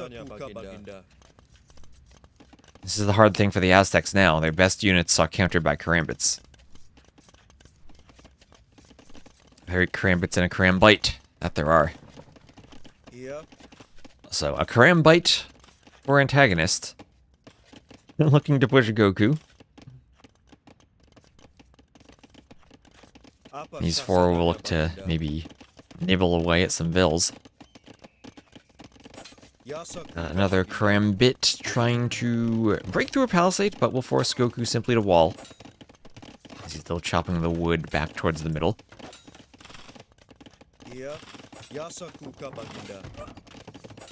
And ooh, what the heck? Fortified tower. Look at the range on that fortified tower. Sniping off the Karambits. Yeah, Jaguar Warriors would be fun here. Jaguar Warriors, they would massacre Karambit Warriors. That's great. Cataphracts, Jaguar Warriors, Teutonic Knights, Samurai, seeing them fight Karambits. That's a thing of beauty. Tower's a problem for a bombard cannon? Yes, it is. Yes, it is. Where is GoKu going with this villager? Is he doing outposts? Is he sneaking? Vil will be shown by the outposts. And there she goes, building the outpost. And we'll have a university coming up for GoKu. As, oh my gosh, the Karambits dying to the crossbows. Nice micro from GoKu to kill all the Karambits. There's a monk in the middle for the Aztecs. No extra HP, though, trying to pick up the relic. Over to the side, more outposts for Antagonist. Outposting everywhere. Needs to do some town watch, but he's up to the Imperial Age. Quick Imperial Age as the m0re in a safe TC. Oh, what is this stone wall? If Antagonist isn't hopping around the minimap looking at this, he might be stone-walled out. We might have some double stone wall action, but now the villager is going to fight that. In the back, Karambit's still trying to raid. Vil's fighting off Karambits. Antagonist needs some blacksmith upgrades for them. Needs the extra attack, maybe? At least they do get the free armor. GoKu looks like he's stymied in his attempt to build a stone wall. And yeah, free imp armor will come in immediately for the Karambits, for the m0re. Free armor upgrade. Very nice of a power spike as they advance in age.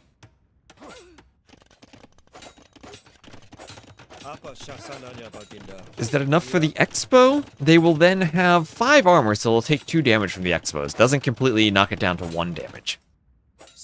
Vil fights all over the place as the outpost Vils don't like each other.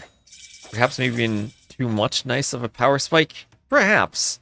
And on the right, looks like Antagonist will have won the Vil War, as he stops the wall and continues his outposts. Some crossbows still hoovering around for GoKu, who just hooks up to Imp himself, but he'll be much later, his Bracer also coming in.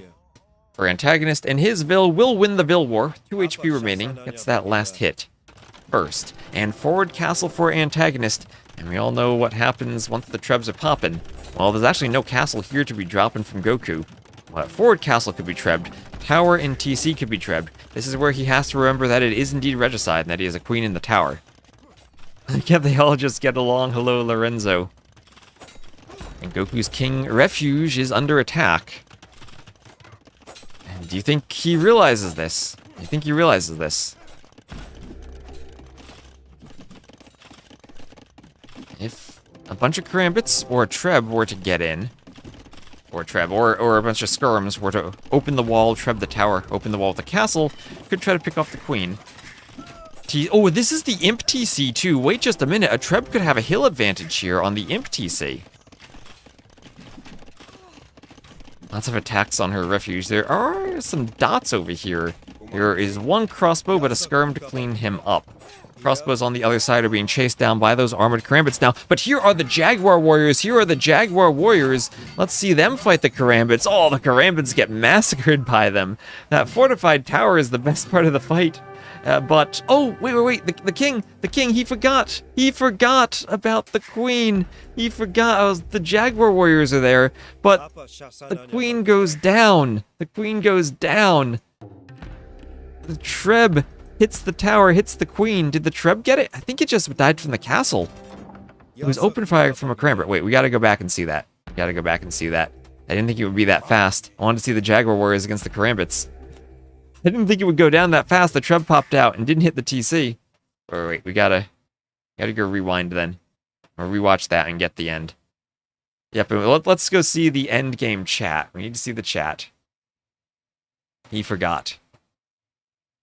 You can see the 11. Yes, but King died by Treb shot, sniped. Okay, we're gonna go back.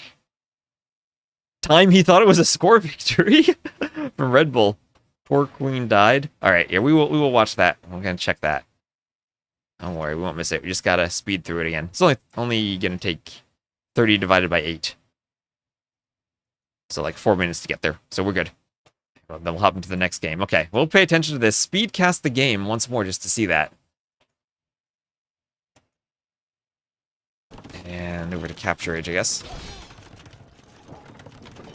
We'll give AntagonisT the win after this. To a random arrow Treb shot. The chat says it's a Treb shot.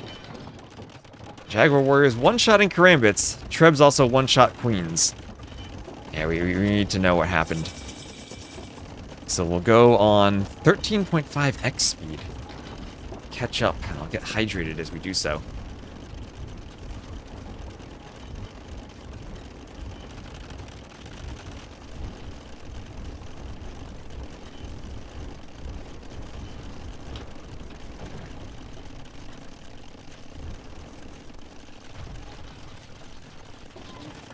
So, AntagonisT left his queen in the middle of nowhere for a long time, and AntagonisT at least remembered they were playing regicide.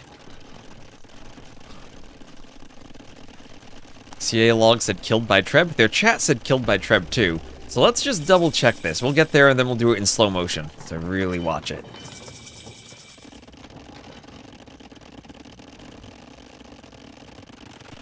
So TC on the outside, building up the anticipation as this push with the mangonels maybe cleaned up a bit. And elephants are here.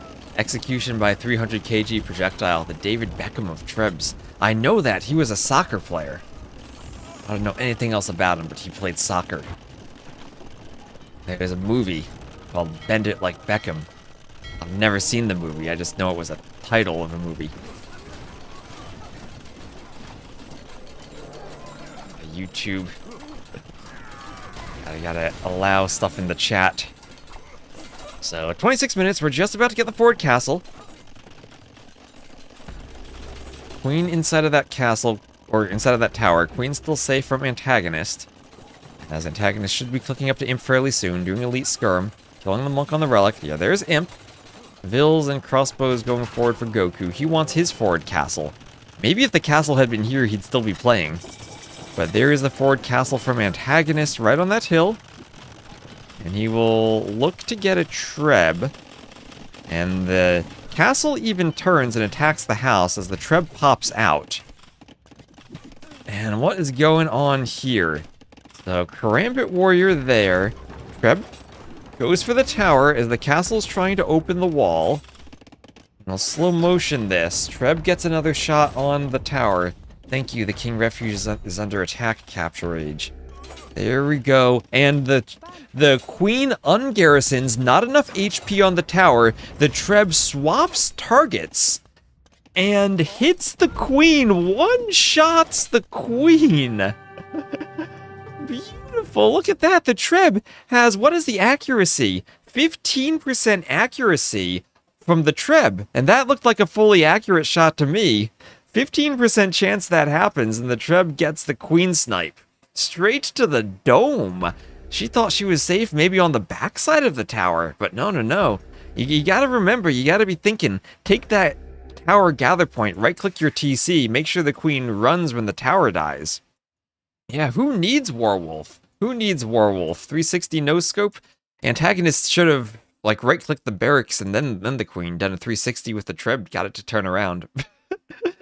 For a 360 Treb shot, that would have been perfect, but in the ruins, the burning ruins of this fortified tower, the beautiful Aztec architecture will be the resting place of our good queen, domed in the head by a Malay Treb. A drink from downtown.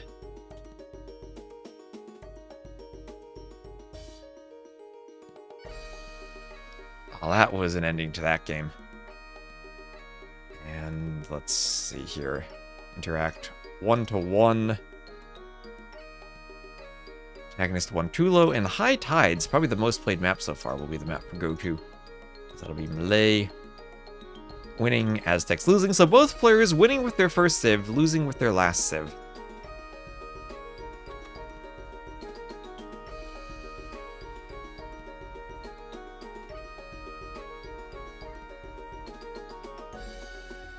And here we are, game number 3 on High Tides.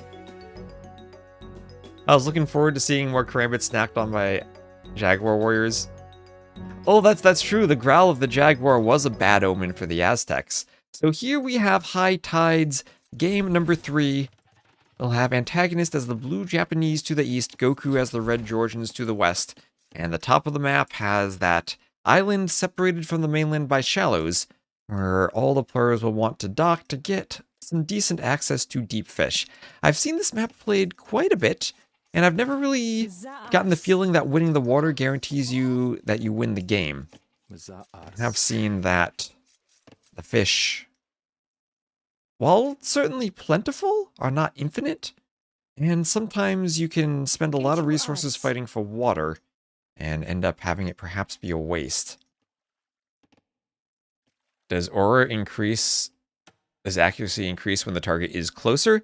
Accuracy does not increase when the target is closer, because accuracy is essentially a weighted coin that determines whether your shot flies straight to the target and collides only with the target, or if it flies in a direction somewhat towards the target and turns collision on so it can hit other things. Every unit has an attack dispersion value, which determines how much missed shots can miss by. But missed shots still can hit their original target. They just don't go straight towards it and can collide with other things. So the accuracy there of the Treb looked like that was a straight Treb shot that didn't collide with the tower and hit the queen. So that looked like it was indeed the 15% chance of the accurate Treb shot. As we saw the Treb rotate a bit as it swapped targets to hit the queen. Are we playing High Tides because the score is tied? Again, no one going to the south. We had thought maybe putting all this shorefish and all these deer in the south would encourage players to go there, but no, they go for the docks in the north. Closer targets will just get hit slightly faster because the trajectory won't be as long. So we don't know if it was a lucky shot or a 15% shot. I think we do know it was the lucky 15% shot, because otherwise I think it would have collided with the tower. The same way players build walls in front of their Trebs to protect them from missed Treb shots, I think the tower would have eaten the missed shot rather than the queen. If it was an inaccurate shot that still managed to hit her. Is it randomly? I don't know what the distribution is, or actually what the value of attack dispersion is. It's a unitless number in the Genie editor, and I don't know what the number actually corresponds to. Is a target switch manual? It should be. Trebs auto-target buildings instead of units. And I actually don't know if maybe they do automatically swap to kings. I don't think they would. I'm pretty sure the target switch would have been manual. So, Zebra pushed in from GoKu. And Loom on the way. Georgians and Japanese. Both civs we'll see forever and ever on hybrid maps. Hopefully, though, this map pool is a bit less concentrated on hybrid maps than the last season. Now, that was our hope, that we didn't have repeats of fire galleys in small ponds into hulks in small ponds, like we did last season. Now we have Seychelles, which is a bit of a wild and different water map. We have high tides, which there's an early water focus, but as I said, I've never seen water really win the game like it does on maps such as maybe Kawasan.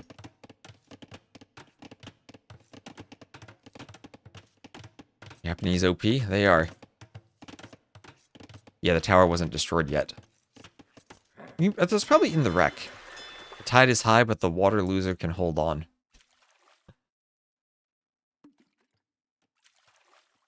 So, Feudal Age there for GoKu, Feudal Age for AntagonisT. As the Vilbad will go and do a second dock, fishing ships there. Go out to the fish. And a house up for AntagonisT.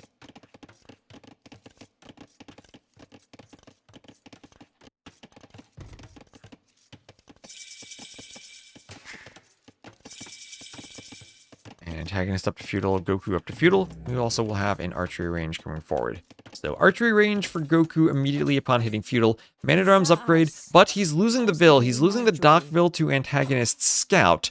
Lost the Vil. Can't fully wall the Vil in by the Shallows Shorefish, so in some ways it's actually more dangerous than docking more forward. There will be Men-at-Arms coming around and trying to find a way in to the wood line. Will AntagonisT notice this to quick wall in time? He's also microing on the water, and he sends a second Vil, does get the Palisades up. He does get the Palisades up. Does GoKu have Arson yet? No, he does not. And no Men-at-Arms from the Japanese player. No Men-at-Arms at all. GoKu with more of a land focus.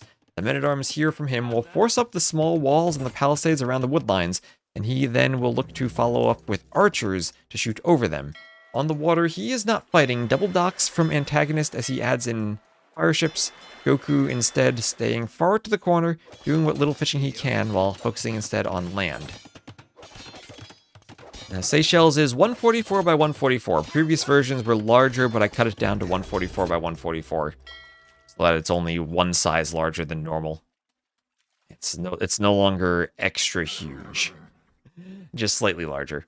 It is the same size as the islands maps and the other water maps were in Age of Kings and AOC, where they were hard-coded to be a size bigger. Oh, there is an overchop! Overchop on the wood line, so the palisade is deleted. He didn't even try to quick wall, knowing that the scout would have kept it open, and AntagonisT forced off of wood. GoKu has to be careful not to eat too much from the TC, but nicely done, taking someone off of one part of their lumber camp. Still straggler trees around the TC, so GoKu won't idle the Vils too much. He'll do a blacksmith in the back. And here comes the reinforcing army. One of each of a spear, an archer, and a skirm. Ready to walk into a bar or force Vils off a lumber camp. And that's one Vil down. Rest of the Vils going to get back to the TC. Vils on the lumber camp. Fletching for GoKu. Fletching for both players at just about the same time, where AntagonisT has clearly won the water, but at the cost of being pressured by Men-at-Arms on land. Mill going up for AntagonisT as he's trying to go back to his wood line, but will encounter an archer as he does so. Skirm's busy with the other part of GoKu's army, and that archer will have to realize the Vils are there and run away from them. Low HP Vil out on that wood line. AntagonisT not wanting to farm yet. I guess he doesn't even have a mill. Needs the mill for farms. The real countries' places. Do you mean your favorite in terms of the maps, or your favorite in terms of the least of the real place?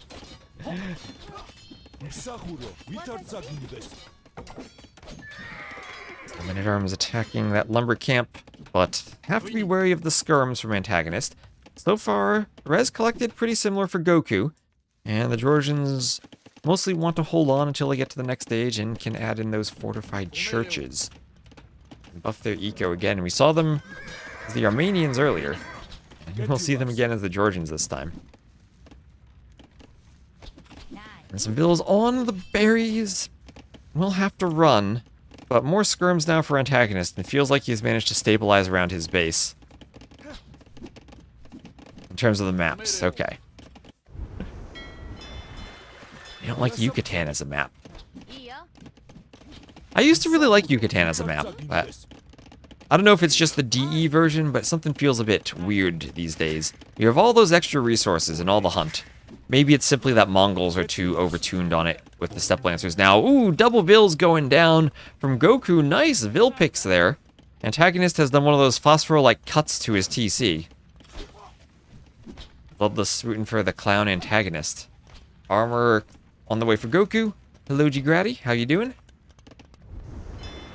A reminder, in about 90 minutes, we also do have Gabi versus Thunderbolt. You call it Yucky Tan? whenever it's in the map pool. And padded archer armor coming in from GoKu, as he wants to hit that lumbercamp. Vill's in peril out there. Low HP Vill. He needs to be retired to a farm. Some men-at-arms are still in the back for GoKu. Ooh. This is almost a wait for an overchop and try to go in situation. Built for Mongol picks now with less wallable woodline. It's built for Mongols into Steppe Lancers. I don't know what else you do on the map. There's so much food.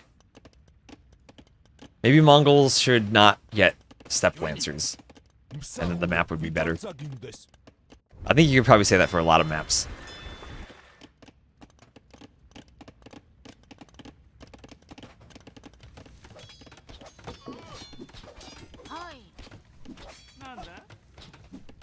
Archers killing the Vill from Antagonist on the wood line. Down it goes. Men-at-arms try to force the archer and skirm back. Vill will turn and fight. Will the Men-at-Arms get a kill here, or will the Vills overwhelm them? Looks like he's getting overwhelmed. Oh, the skirms. He tries to run, but then meets a volley of javelins in the face. The skirms take down the rest of the spears that were forward, and GoKu's forward now stopped. And it will indeed be Antagonist who's up to the castle age first, and still has a nice fleet of 8 fishing ships working on some deep fish that so far are close to the docks. Just scrap the hunt bonus. Too many maps ruined by it. Oh, that's what they did to the Indians, right? When they replaced them with the Hindustanis. Yucatan felt more jungly in the older games. I'll have to look at the maps again. I know I looked at it for the first Warlords, but it has changed quite a bit. So Skirm's taking down the archers. We have Castle Age on the way for GoKu. Castle Age also on the way for Antagonist, with 1 minute of a difference there. And gold mining on the way.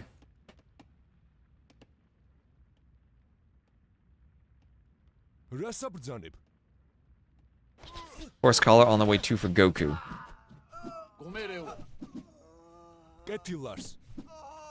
As all the archers go down. GoKu, though, another group of units, skirms on the front, trying to do damage. Stable up with bloodlines for the Japanese, and with 2 ranges, that looks like we're going to get Japanese cav archers. Japanese cav archers. Remember, in the long run, the Georgians missed the final armor upgrade for their skirms. So, cav archer is pretty good at killing them. Yeah, the hunt bonus is too old to remove. It was nerfed even at one point.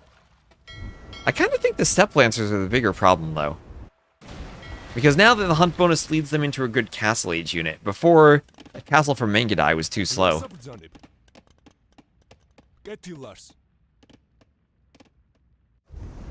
I wonder if we will see Mongols on high tides, because there is, of course, all the extra hunt in the bottom. Now, we have seen them sometimes. Have to be careful that the Mengadai switch can be very slow.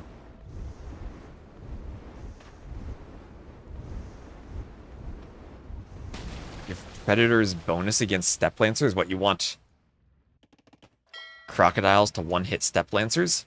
So, Bowsaw on the way for Antagonist, as knights will start popping out from the stable.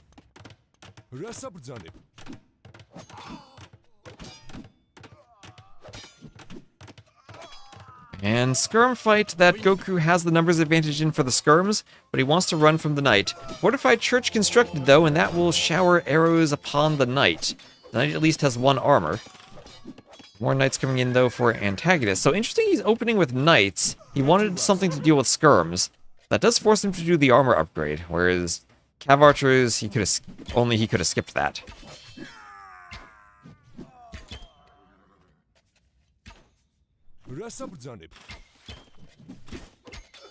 Yucatan, I was thinking Jaguars. Fair enough for Yucatan. You use the region-specific predator. Monk goes down.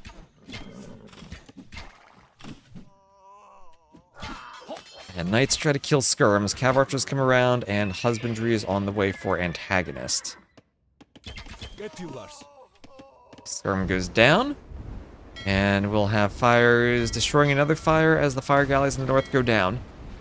Fires come around and hit this galley from GoKu. That goes down. And Cav archers and knights fighting here. The Japanese Cav archers trying to shoot and retreat. Maybe remove 1 pierce armor from step lancers, make it 0 instead of 1. That could help. Maybe the Mongols could be losing their and Fire Lancer bonus of not having the HP for the Light Cav line applied to the Step Lancers anymore. So Japanese Cav Archers still trying to chase the Knights from GoKu. Georgians, I think, can struggle against Cav Archers quite a bit in the Castle Age. You usually don't want to go Cav Archer versus Cav Archer against the Japanese because their +2 attack bonus applies against enemy Cav Archers. And even with the healing of the Georgians, you miss Thumb Ring. So Japanese Cav Archers simply outclass you, even with the healing, I think.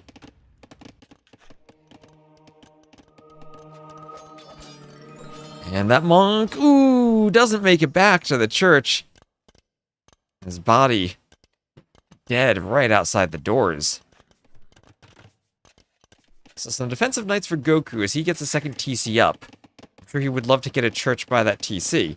Going forward, it's only a 500 res collected difference when the Japanese player of all civs has had a good fishing advantage for a long time. 7 fishing ships still out here, but those fish are far away. Part of me wonders if the Dravidians would be better at fishing on this map because of their carry capacity bonus, rather than simply the gather speed.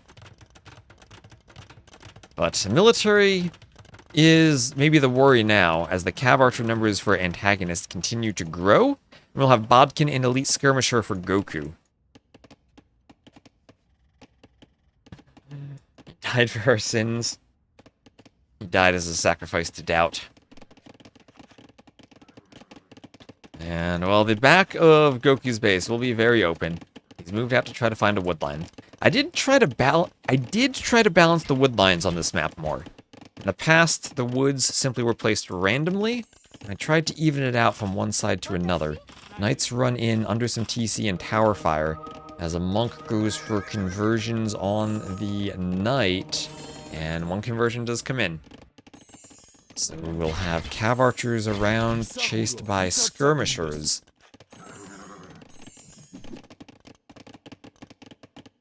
Skirms hit the Cav Archers. Cav Archers could try to camp the backside of this wood line, though. Try to camp the backside of the wood, shoot the Vils. Vils have to garrison. The Cav Archers still run around as the TC shoots them a bit. Knights fighting in the middle. Running away. Ballistics on the way for AntagonisT. And TC on the stone for GoKu. Cav Archers hit the Knights. And a workshop going up there for AntagonisT. As the relic is brought in here from AntagonisT by the monk. And monk goes down, carrying that relic.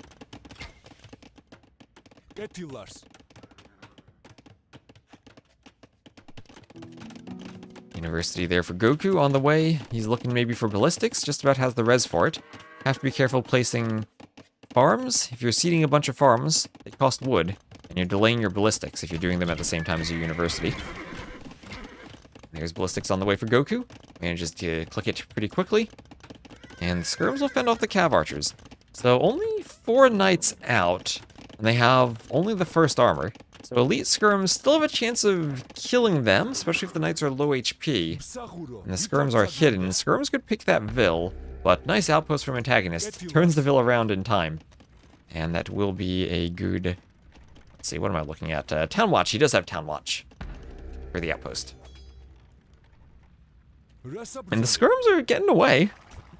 Skirms are trying to get to the back. They'll group up with their own knights, and if they can pick off the monk and have a knight versus knight fight with ballistics, still a chance this raid does a bit of damage. 4 difference, and the water becomes less and less important over time. The south will be very important, and that's where fortified churches maybe could come in. If you're trying to do fortified churches on the hunt in the south, that could be great for your eco as the Georgians. Protect your vills, mule cart the hunt. Actually, can you drop shorefish at mule carts? If not, then I guess you do mills down here for the shorefish. And alright, Skirm's being cleaned by the knights. Skirm's being cleaned by the knights. And Goku's knights also will die.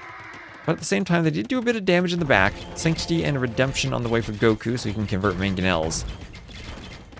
Any opinion on dachshunds? I had a dachshund when I played Nintendogs 20 years ago.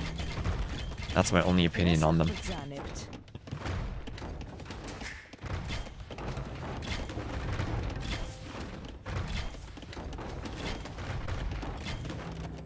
Archery range for Goku.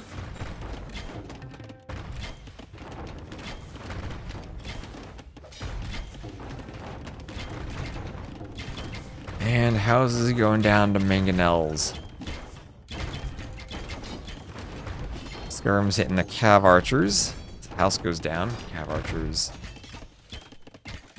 pulled back. I feel like that's more a fact than an opinion, though. Remember when they had +2 against Skirms? I remember. Oh, remember when that Vill was alive? She doesn't remember because she's dead. Monks come here for conversions. They're trying to run forward, trying to maintain the conversions. Maybe need to swap targets. Will they be picked off? Will they get conversions? No conversions for Goku. He wanted the redemption conversion. Mangonel's now fending the Skirms away. Wheelbarrow's in. Armor for the Skirms. Goku doing chain barding armor, but he has not found a way to stop those 4 mangonels, even with the redemption monk. And meanwhile, there is a knight he hasn't noticed raiding the woodline to the north, even with the church and the TC. You're only as safe as you can pay attention to multiple things at once. Now, 4th TC for AntagonisT as he has opened up a 20 Vill lead and is continuing to boom while pushing. And the Georgians eco now falling behind even with the churches as that knight continues raiding Vills on the woodline. Continues raiding the Vills. And I don't see this push being stopped. I'll see if the Skirms can take a fight. At least Goku can give us a good splat before he calls GG if he realizes how far behind he is. 4 mangonels is going to be tough to repair against. Red Cliffy will call the GG for us. At least wait for the mangonels to flatten the Skirms, Red Cliffy. Don't call GG that fast. Let us at least hope for a mangonel shot. Give us a chance. He's forging on the way for Goku. He is still prepping a knight switch. But only 3 knights, and that's not going to stop all those mangonels when the monks are there. Monks want a conversion again. The TC almost down 100, down to 100 HP. And gets a couple Skirms with the mangonel shot. Gets a couple of Skirms. TC might struggle to be garrisoned when it's low on HP. It's around 460 HP when you can no longer garrison it. Knights will run forward. 1 mangonel finally converted, but immediately picked off by the cav archers. The rest of the mangonels hunting the Skirms, doing what they can to go for a Skirm fight. But the entire time this TC is idled. That's 23 idle Vills for Goku when he's already down by 20. And Imp has been clicked for AntagonisT as the Knights are still pillaging the eco. 1 little Knight raid for Goku. That was the Imp TC. Imp maybe shouldn't be on that TC, but the Knight from AntagonisT. Finally, Goku realizes it's there. That has been terrorizing the Vills at that TC. And here the mangonels finally cleaned as they went in a bit too far. But after all that damage, the mangonels aren't needed anymore. AntagonisT 7 on stone. No one's gone to the south yet. But with that stone, he can go do a forward castle, and there go the Vills. A couple of ranges at the front. I expect a castle right here on Goku's face. Goku hasn't had Bowsaw. Oh, AntagonisT, I know there's a hill. You can go more forward than that. He simply doesn't want to throw. He simply doesn't want to throw. He's doing a safe castle. He's doing a tournament castle. Ah, that castle could have been here, though. Doubt would put the castle here. Castle for Goku, but we will have Trebs from AntagonisT. Selling food. Castle could be more forward. Definitely could be. Walls could go up for Antagonist, 15 seconds for Imp, so I don't think he'll lose that TC, but I am maybe a tiny bit scared of the Knights coming in. I'll just run past it, though. Won't realize it's the Imp TC. So there's Imp. The Cav Archer's hitting some vills, but there's a GG from GoKu as Antagonist goes up 2-1. And we'll check out some stats now. 110 to 70 KD, and nice pressure from GoKu despite losing the water. But with the Japanese fishing ships, Antagonist holds on to the end there. Cav Archer is still, I think, a tricky unit for Georgians to deal with since they don't have the best skirms. So GG's there, and congrats to Antagonist for coming away with the victory. Going up 2-1 over GoKu. Looking at the maps, that's a loss on High Tides for GoKu, and a Queen Snipe on Regicide too low. So a loss for the Georgians, win for the Japanese, both players using the same civs in their civ draft positions. That last civ. At the end.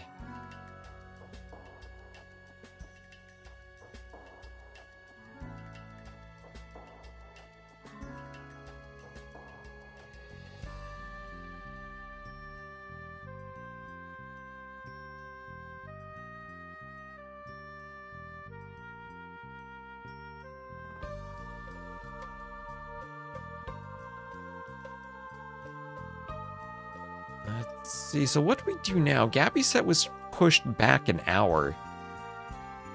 So we do have time, maybe to cast something we haven't casted yet. I need to take a quick break and make more coffee, and probably grab my mail. But... Are you doing team games with viewers again? When I have fewer TTL sets to cast. When I have fewer TTL sets to cast. I want to fit more in. I'll probably do them in the evenings mostly, though. I need to make a better plan for it. So what do we want to do? We have an hour before the next set. What sets have I not casted? So who else is streaming now? Just to double check.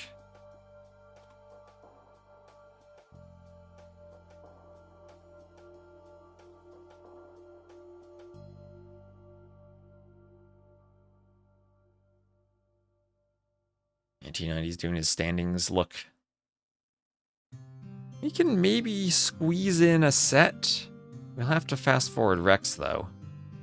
I gotta take a quick break, eat something, and then get my coffee going. What we could do...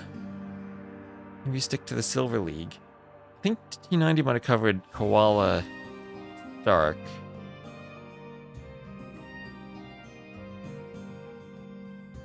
Did I cast Ozone Say My Name? Did I cast that? There's also m0re. Did I cast Ozone Say My Name? Slopes African River Stranded.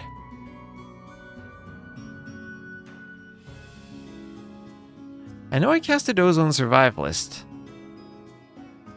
I think I did. I think that's where I saw slopes for the first time. Could also cast m0re. I know I didn't cast... Did I cast that? Did I cast that the other night? I think there's a bypass game I think I remember casting. I don't think I casted m0re. I really gotta think. What did I cast? Survivalist 1 versus Ozone? He lost 2-1, right? I need to keep track of which of these sets I've casted or not.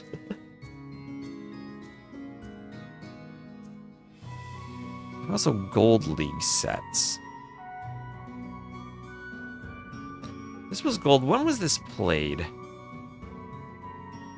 Is that still on the calendar? I'm pretty sure this was one of the sets played yesterday that I didn't get a chance to cast.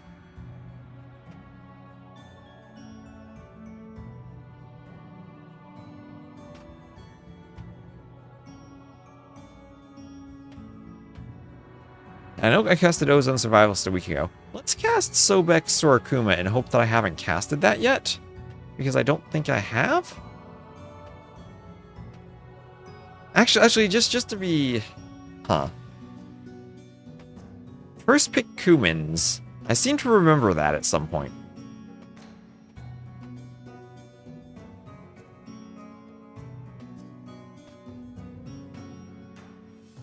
The rest of them are kind of hybrid saves. Let me look at the maps, though, of st4rk's set. Let me look at the maps there of st4rk Bad Koala. Slopes, high tides, and too low.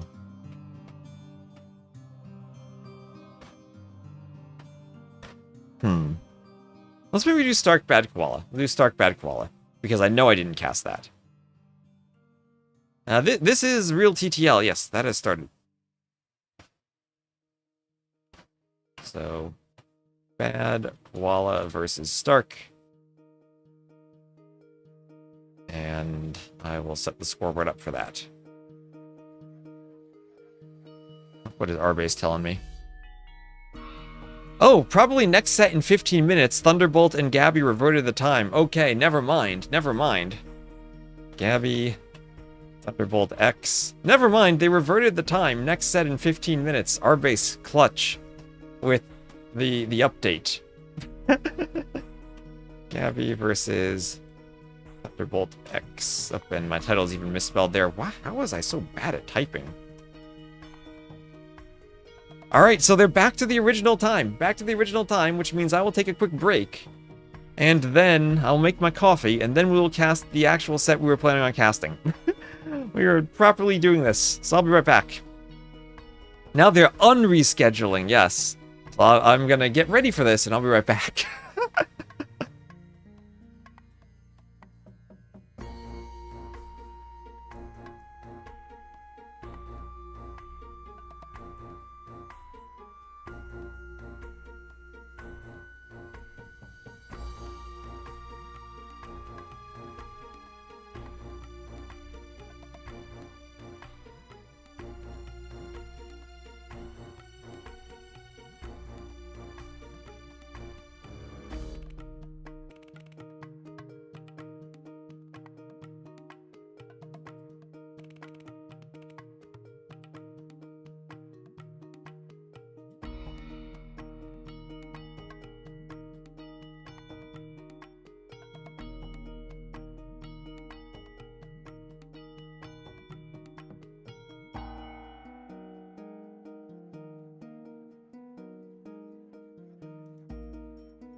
People, I am back. I just braved the outside to grab my mail, and it indeed was very cold. Now, we're gonna get back to, presumably, Gabi versus Thunderbolt. I see they have drafts. It was unrescheduled. So let's put some maps here. And some civs here. And there we go. So, welcome everyone to a set that, as chat so elegantly put it, was unrescheduled. Looking forward to this. Confirmed now, they are starting beautiful. I have the Red Bull banner on the screen. I know I do. I need to change the background. I've not had time to do that. I've casted like 10 hours a day for the past few days. So I need to get caught up. Also, we're almost at the tuxedo goal. We need 7 more subs to hit that.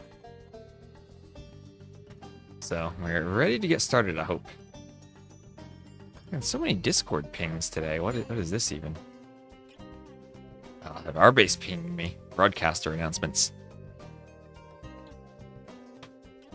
How's the subathon work? If I hit 7 more subs, then we're gonna do the tuxedo stream.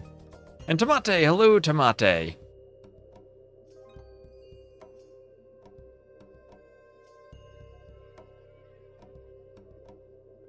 And let me just make sure I can see my YouTube chat. There we go. Alright, so we are going to have Gabi versus AntagonisT. Gabi, last time she surprised me by picking Bypass as her home map. She didn't ban it, but we're not going to play that. We have Slopes. Slopes will be our first map. Fixed a small bug on that where the extra stone and golds didn't have the right number of tiles, so we'll have the updated version of that.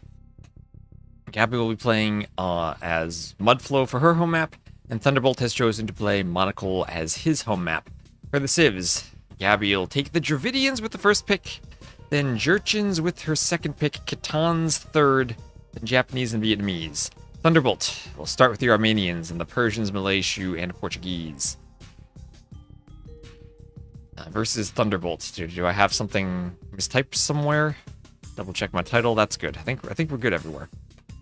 Just in time for Gabi. Let's go. Let's go. Always love watching Gabi's games. And this should be a good set of 3 aggressive maps. Oh, did I say AntagonisT? We just casted AntagonisT. I'm sorry. Gabi versus Thunderbolt. They got the same capital at each end of the name thing going on. So let me just double check the spectator dashboard. Oh, and they are in the game. We have 2 seconds left. And then we will join. I have a few CA civs. This is usually a CA drafter. Also, I have my second coffee of the day, so I'm ready for this. I'm prepared for this. As long as the match content down. Failed to download match content. DE, I scripted these maps. I don't need to download them. Oh, DE.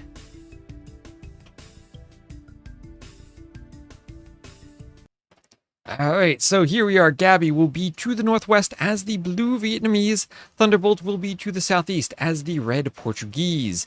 And on this map, we have V2, as the players will head up and immediately push in a deer here from Thunderbolt, and same from Gabi. So we edited the map to ensure that there's only 1 deer on each pond, and the remaining animals are shorefish and hares. That way the Dark Age is not a continuous deer push, one right after the other.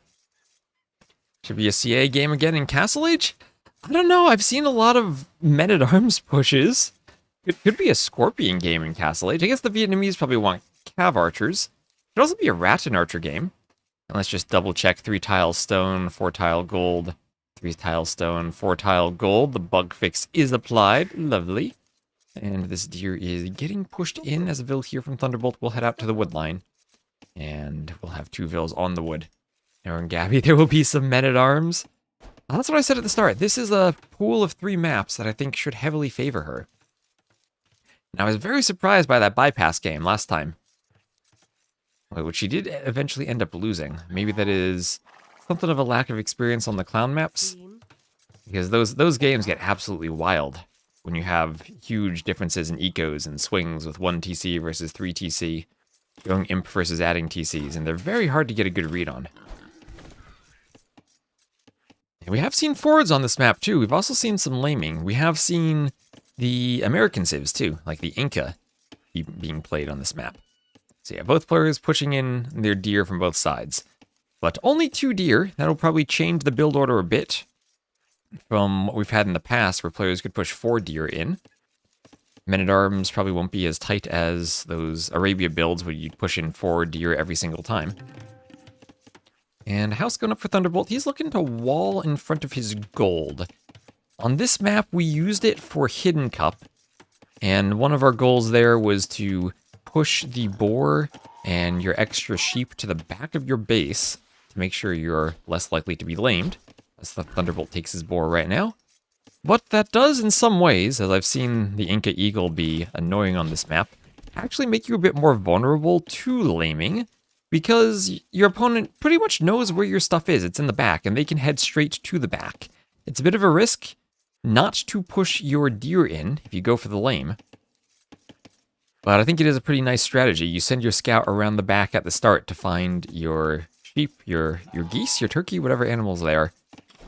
And you also see your boar locations, and then you push in a deer. Now, being the Vietnamese for Gabi, she does, of course, have the bonus that she knows exactly where her enemy's TC is. But on this map, unfortunately, that is pretty much useless because the TC's in the same spot every time. I suppose if you really wanted to, you could check the line of sight and see what hunt animals they have decaying under the TC. You could know Thunderbolt indeed is taking 2 boars right now. And maybe if you're really paying attention, that could matter. I've never actually heard someone say that as the Vietnamese. I wonder if pro players realize you can do that you can see what hunt the enemy's taking because of that bonus. I wonder if there's ever a super weird map with different build orders you could do where that would be a valuable thing to check. So we have a barracks here from Thunderbolt, Loom on the way for him, Loom on the way for Gabi. 1 second idle time there, and should both be up to feudal. 19 pop, 18 vills, 1 scout, and Gabi will do a second lumber camp down here. Survivalist does that, as Survivalist will do that. I don't know if anyone else does it.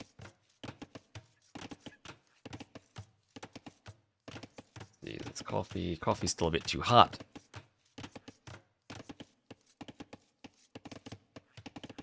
We'll have some walls going up for Gabi. House and some palisades. Both players up to feudal. Thunderbolt a couple seconds faster because the Portuguese will do loom more quickly. That's their team bonus of technologies research 25% faster. Honestly, a fairly nice team bonus for a variety of maps. Good team game flank civ these days, I think, the Portuguese. Bonus letting everyone get their upgrades just a tiny bit faster. Everyone gets up to feudal a tiny bit faster. Maybe encourages you... I don't know, it's 3 or 4 seconds, but... Well, what's 20%? 5 seconds, actually. 20% of the 25 seconds on loom. Encourages you maybe to go for another vill. Have a stronger eco when you hit feudal. And still have a good fletching time if you're the flank going archers. Anyway, scouts will try to fight. Gabi will try to lure Thunderbolt into the TC. And she will get a couple of TC arrow volleys there. Doing what she can with the scout to be annoying. And she will wall up her lumber camp in the back. And killing a militia before the man-at-arms upgrade comes in. Extremely valuable. She herself is not doing anything from the barracks. Thunderbolt is. As he will loop around and Gabi will wall all of the lumber camps. I guess it's a question of whether you actually want to wall versus fighting with vills when you kill a militia early and know that maybe the man-at-arms upgrade isn't coming in. But I guess it doesn't hurt to be safe. This is a very Valessa-looking base right now. Whenever I see Valessa play, he instantly does these small walls whenever he gets even the faintest scent of a militia. Also, Gabi is out on the mill to the north, and scouting the mill to the south, or the mill location to the south. Seeing Thunderbolt isn't there. And Thunderbolt actually hasn't scouted the mill yet, although he's sending the militia around. There are a lot of different places you can send your militia on this map, and he will now see the mill. What does he have at home? An archery range to follow up. Gabi opening with an archer and a spear to chase the militia away. And with that archer, she'll keep the or with that spear, she'll keep the archer safe from the scout.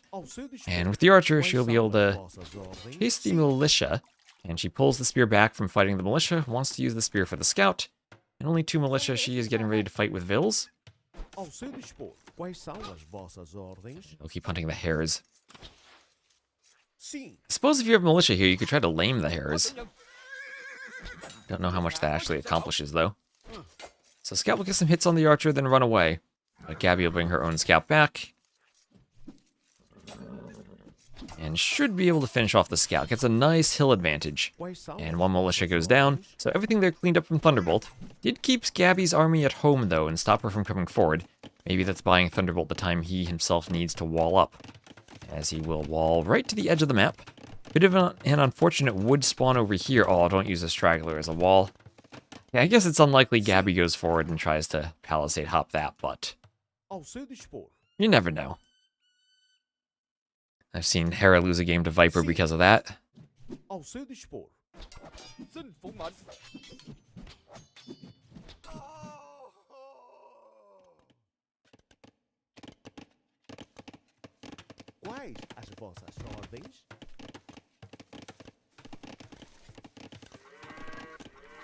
There's some farms around the TC. Thunderbolt, no market yet, so he's not in a position to sell stone and go up. And he's not going to be up for a long time. He did a stable. Gabi will need to scout that and see the scout transition. And you realize your opponent's adding in scouts. You know they're going to be slightly later up, and she will see the archers, and nice job scouting and running away with her own scout. Meanwhile, she will get behind the wood line and start annoying the Vils. Only skirms, and they don't even have fletching for the range. But we'll at least force them to run and go for another lumber camp. As Thunderbolt doesn't have much wood access in his base. Gabi a bit more fortunate with the way the wood line spawned behind her. Still better than walling with a relic. Don't wall with a relic. MBO learned that the hard way. Don't wall with a relic. How's this up for Gabi?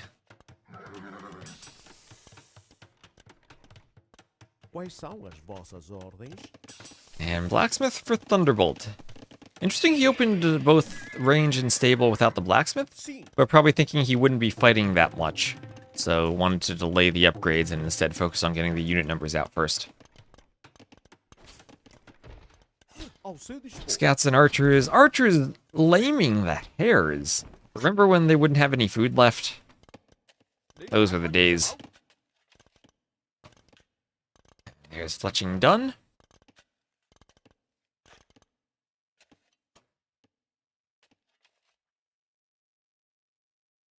And some archers still running around as 2 scouts come in for Thunderbolt. And will the spear hit the scouts? Will the spear hit the scouts? Spear gets a nice poke.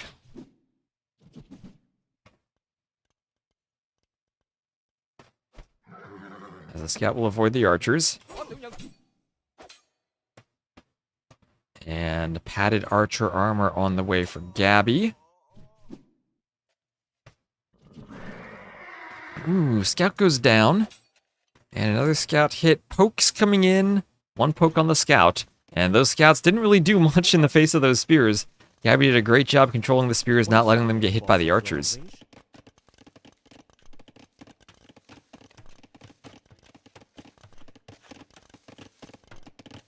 And Castle Age on the way for Thunderbolt. More wood. I think she has maybe 1 extra wood line in the back. I think that is well within the bounds of a fair map.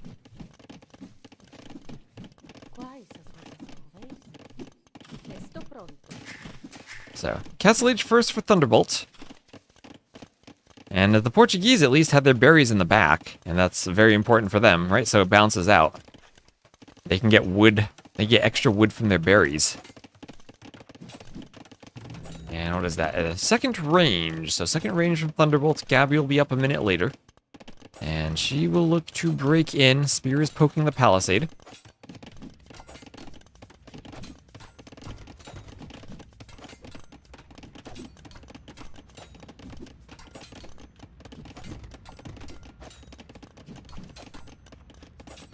And they will skirmishers will throw some javelins at the house. And hello there, Smiley. How you doing? Nice to see you. Are you recovering from the shock of having returned from a vacation and now presumably have cold weather? And Gabi, horse collar, double bit axe. I think you said she had that from the beginning. Would make sense with how she didn't go for the men-at-arms herself. And 2 ranges of the Vietnamese. And Maple Leaf Lancer, hello. Still recovering. Hope I'm doing fine, Smiley. I have so much snow here. I had, I don't know, what is 2 feet? 2/3 of a meter of snow here. I had to shovel my car out and it's still snowing again today. I'll have to do that again tonight, probably. Hello, Don Pato Pesto. USA, yes.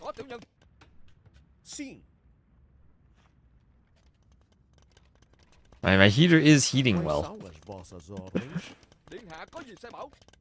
Also, this is my PC also heating the room, too. Come to Rio. 40 degrees Celsius. What's the temperature gonna be like in June? Because I guess I actually don't know where the Brazil land's gonna take place. Because presumably that's going to be winter. But hopefully a winter close enough to the equator that it's not cold. Cozy PC heating, yes. So crossbows pressuring from Thunderbolt. Gabi will house wall and rely on Elite Skirm to defend from that. Knights won't be able to break in. So well defended so far.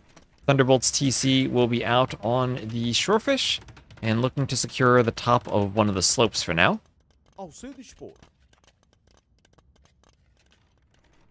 The chosen one. Mangonel coming forward from Thunderbolt. What will happen to those skirms? Will Gabi dodge? Yes, she will. And ballistics is on the way for Gabi. No ballistics for Thunderbolt, so once ballistics comes in, she'll be able to take a good fight. Wants the skirms to be in the front, crossbows in the back. And both players heading for the high ground on the hill to get that attack bonus. Gabi will get there first. And with ballistics, we'll get a couple of shots of javelins, rounds of javelins on the crossbows. And Thunderbolt will look to fall back, bringing his knights back too. So pretty aggressive investment into siege and mangonels from Thunderbolt, as he's getting up his TC. And Gabi making her investment for ballistics. Have a nice voice, are chill and more relaxed. So that is, what do we have? 3 mangonels. And Gabi not going to get in through these walls. Skirm's not going to break in, and she has to worry about being trapped. The mangonels are able to get up on the hill. She'll run south, but also that'll be more in a corner. And what she does not want to do is run downhill and then take a mangonel shot.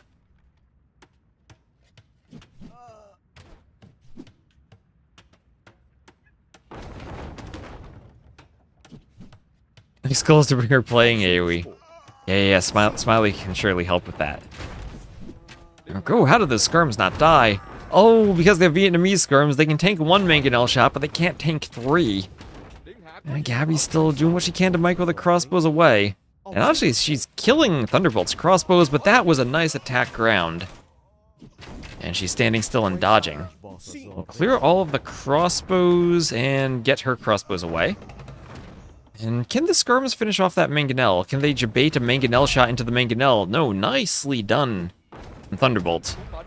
And he saves the rest of that mangonel. And meanwhile, with the second TC, and now a third TC, Thunderbolt starting to pull ahead slightly in Vils. And Gabi will do a TC over on the gold and the wood line to the western corner. Was a decent trade for Gabi? Well, at the same time, oh, wait, there was an overchop, This is a decent trade for Gabi. There are villagers dying at this wood line, trying to dance to avoid ballistics. All of a sudden, there goes that Vill lead that Thunderbolt just had. The overchop from Thunderbolt didn't get the house wall up. And now really feeling the lack of those wood lines as he has to go for it. At the same time, Gabi basically finished the wood line at the back of her base too. Vills will go down to the crossbows. One more Vill by the TC. It will be taken out.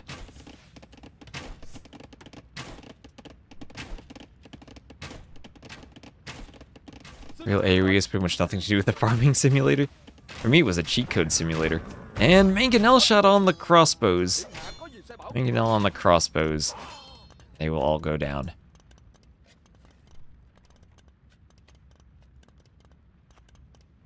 They messed up Maya farming with the bonus they gave them. I don't know what Sandy tweeted.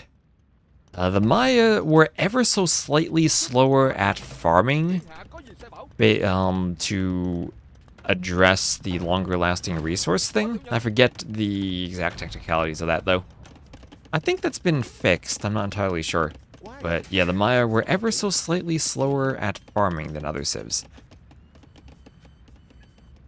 I've never played Anno. I'll have to check it out someday though. And okay, 3 Mangonels versus crossbows. Gabi trying to split. She's uphill from the Mangonels, will do a bit more damage. Manages to get away. Some of the crossbows are low HP. He's going after that knight. And that knight will go down. Or not. He needs to hit the knight again. There she goes. And we'll run away. 1 Mangonel remaining. But decent micro there to escape. I don't see a single crossbow corpse. So well done to kill 2 Mangonels. Now 1404. I'll need to check that. I need to check out Anno sometime. I've never played it and it looks pretty fun. Are those without a TC because you can't do the Cobra car? Yep. Or because those often didn't have Vills and you couldn't use the resource cheats and Aegis to spam military.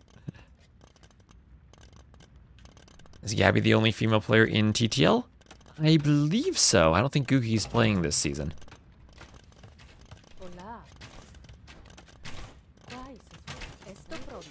And Nadia hasn't played in a while. I don't know if anyone else had signed up for bronze. And Thunderbolt, not expecting the knights. You were absolutely right about that.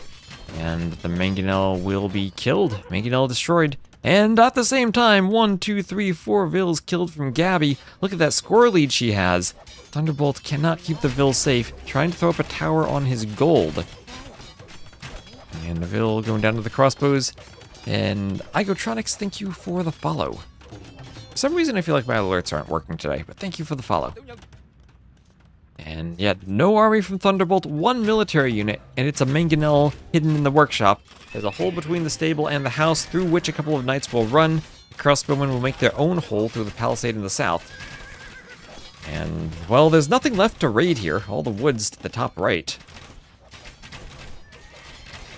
And 4 knights can really change the game. Gabi also, she's booming herself, too. She's doing a great job of keeping her eco running. And those knights fighting Vills. And Mangonel not repaired enough. And the knight goes down 2 to the tower fire. The crossbows on the outside need to run around. And the Mangonel survives the knight. And oh, another crossbow raid here. Gabi is everywhere. Crossbows to the left, to the right. Knights to the front, crossbows to the front too. Crossbows breaking in. And Thunderbolt has to have 15 idols, everything idled. Vills not able to farm. Over here, he's running away from that gold as the crossbows find a bit of room to raid.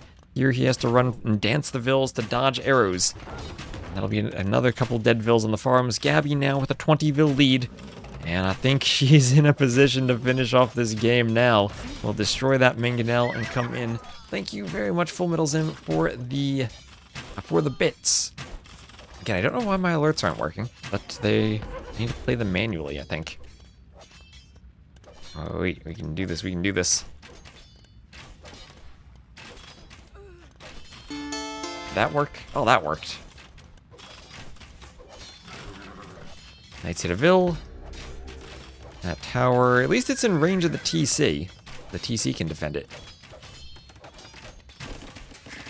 And Imperial Age, though, Imperial Age for Thunderbolt. What's he gonna do in Imp? He has literally 0 military and no units to upgrade in Imp. He is trying to escape and make a beeline out to the forest over here. Gabi will casually build some houses Saying this is my real estate now. I will construct a housing development wherever I want. Gabi, does she have the second building? She is up. See, maybe she didn't have a... Well, she had the university for a while. Maybe she didn't have the monastery or workshop. 0 relics. Always tricky to manage your eco. Exactly. But that's something you could look at and say, no relics collected for her yet. These cataphracts pack quite a punch. That's for the sub messages, not for the cheer messages.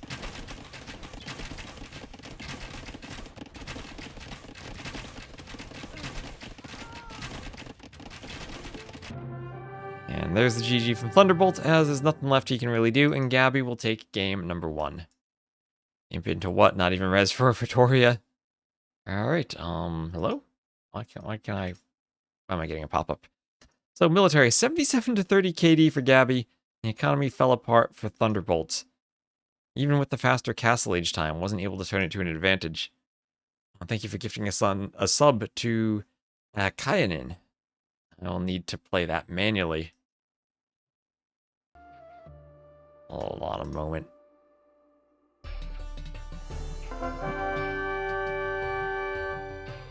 No, not more Crusaders! Emperor Barbarossa, I do not want that filthy army in my city. Turn back at once!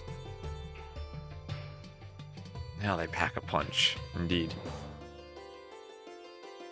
So let me check the scoreboard. We will have Gabi winning game 1. Winning on slopes. And winning with the Vietnamese last pick Civ. Against the Portuguese, also the last pick Civ. Alright, both players using their final Civ pick on that map. And in game 2, we'll be on Monocle.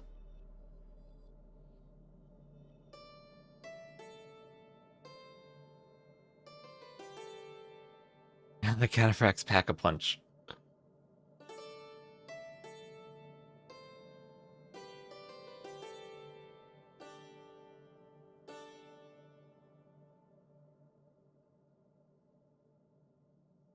I gotta check the stones. Yeah, so 1, 2, 3, 4, 5, 6 stones. Nothing right behind Gabi, but she does still have roughly the same number on her side of the map. Stone distribution on this map is something I really do want to touch up. Swordfish should have mill locations for everyone. This map has a couple of very, very fine-tuned details I want to change. I gotta take my moment to look it over. So stones out there. You don't have stone by your starting TC. But towers are pretty important, building them here. And loom for Gabi, instant loom. And Gabi going forward to lame 1 minute in. Hello, Gabi. Hello, boar. Thunderbolt, the boars are right next to your TC, but he is busy pushing deer. He might not even, he has to be aware that he's lamed, right? He has to have scouted that. Oh my gosh. Hold on. I'm not on the right scene. Also, stones are still not great. All right. You know what we're going to do? We're going to do that from the beginning because I wasn't on the right scene. And we're 1 minute in, so we can do that from the beginning. We will restart that. How unexpected. Thanks for the sub. Unexpected not changing the scene. Noob streamer. That's the radiocaster. Alright, so we will see right from the start. Oh, watch the lame as it happens. Gabi goes forward to scout. Doesn't quite find the boar there. Oh, then she sees it. She sees it's forward. And Thunderbolt, will he scout the boar? He's a tile off from scouting it. Because it decided to walk away from him. And now he'll see it. It's in his fog of war. Let's see, Gabi's boar is basically the same distance. But this one forward, and she will send the Vil to grab it doing loom. It is insane that she saw it. So we can see like a true professional. Now we gotta speed up. As that Vil will be eaten. So, stone's still not great that I was looking at, but Gabi can rejoice that the boar favored her. Maybe I need to keep the boar away from the front on this map. I mean, it isn't great, but it's completely playable, right? And it's not like It's not like Thunderbolt has 5 stones and she has 1. If you like cut a line down the half of the map, it's still even. So yeah, I'm looking to adjust that slightly. Hopefully we can get a consensus on that tonight. But pros and cons for the map, right? You're gonna have your forward golds sometimes or your back golds, and it's not gonna be the same every time. And forward bore, it's close enough to the TC, completely with it realistic for Thunderbolt to have scouted that and gone forward to take it earlier. Yeah, and you can recover with the fish. Right, you can recover with the fish. You're taking shorefish, and a lot of the time on this map, I don't even see players taking the boar until the feudal age anyway. Gabi, though, saying, I'm going to take all 3 of these, Javelina. I'm not fishing. So this might impact her uptiming a bit with where she's the Dravidians, and she does want to be using the extra carry capacity bonus for the shorefish. But we'll see. Sometimes I also see people click up with the boar, and they don't do the mill until feudal. And remind me, I'm pretty sure you can drop off hunt at the mule cart, but you can't drop off shorefish at the mule cart. You can't drop off shorefish at the mule cart. It'd be crazy if you could, and you'd probably see your Georgians and Armenians picked a bit more. But this map... Ooh, Gabi loses the scout. That's the downside of laming. That's the downside of laming. You don't have enough HP on your scout, and Thunderbolt picks it off. All right, so some trade-offs there. Now we're playing Age of Empires. No deer pushing from Gabi, and Thunderbolt does have deer, right? I don't see any deer left, so I think he pushed his deer in to make up for the lame. And Gabi has 4 deer left, not pushed, and she lost the scout. Was it actually worth it taking the boar? Your opponent essentially recovers and goes to the shorefish anyway. Maybe actually not the best. So here's a situation where Thunderbolt doesn't have a great mill location on these shorefish, but he can go here. And this is, I think, going to be an incredibly tricky thing in the map scripts to even out, but I'm going to try to even it out a bit. I don't know how, but I'm going to try.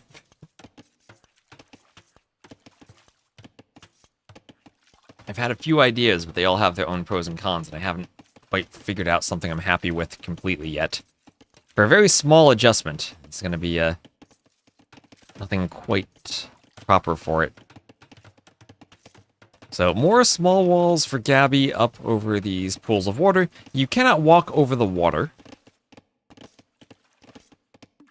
This is here beach terrain between all of the fish. So, while you can build palisades there, you cannot place your mills directly on the shoreline. You have to find these little bits of terrain that stick between them. Or go to the front here. We'll have a barracks on the way for Gabi.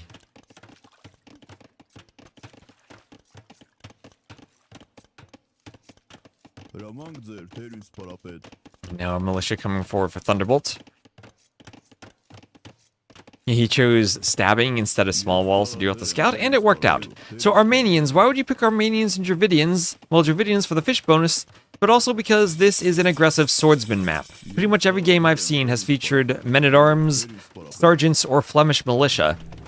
Gabi might go for the range to try to do skirmishers, maybe archer plus skirmishers Dravidian with all the extra, as the Dravidians with all the extra wood she has. But the Armenians could do the very threatening feudal age longswords. And Thunderbolt actually ahead on res collected, you're right, and that might be because of the extra impact of the fish rather than taking the boar.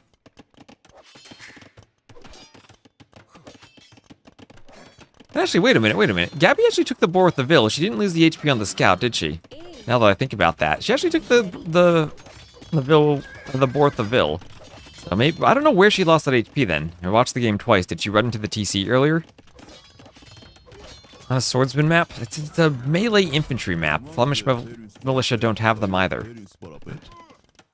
I did see Koreans once, but they were forced into a Phosphoro castle. He chased it with 5 Vils. Was that all the Vils then?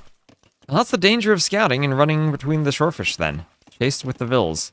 So well done from Thunderbolt then to recover and kill the scout. Longswordsman on the way now. Feudal longswords with a range behind them. And the question is just, will that be archers or will that be skirms? Archers better at picking the Vils, skirms better at defending the longswords from archers. So I imagine it'll be skirms and you're using your gold. Only 2 Vils on gold for the longswords. Entertaining your pedantic comment. We will be very pedantic here.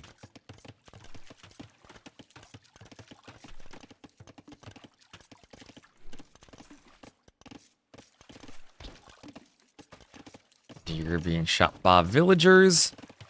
And Gabi saving the deer for later, but the deer not quite as efficient as the shorefish. Not a huge difference. Mongols actually take their hunt faster than they do shorefish. But the longsword numbers are growing. Armor is coming in for Thunderbolt, and he's ready to keep moving the mills around and taking more shorefish. We also usually see towers, just like Gabi's done here, towers on the shorefish. Things I do for chat. Is there stone on the map? The stone is all on the outside, so you have to go pretty far away to grab the stone. I think Gabi's looking for it now. In case she wants another tower, you could also do a market and buy the stone. Wouldn't Aztecs be great here? Carry capacity on villas plus faster military production? Probably. There always used to be a choice on the shorefish maps. That longswords coming in, and now Gabi has to deal with longswords, adding in archers.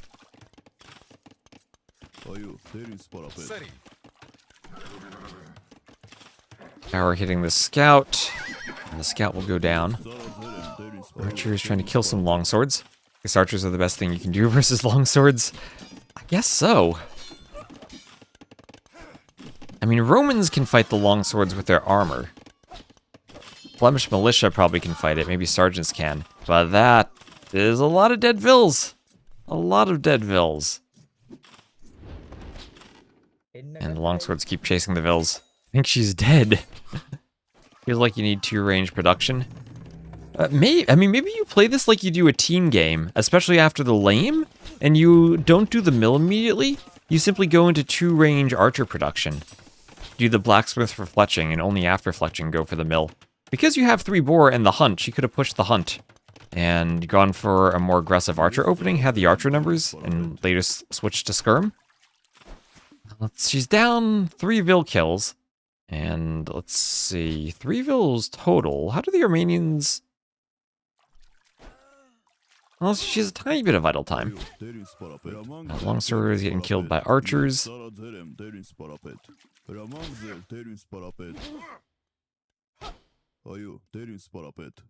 And more longswords on the way. Oh, get a bit of lag there, thanks DE, as the macaw flies by.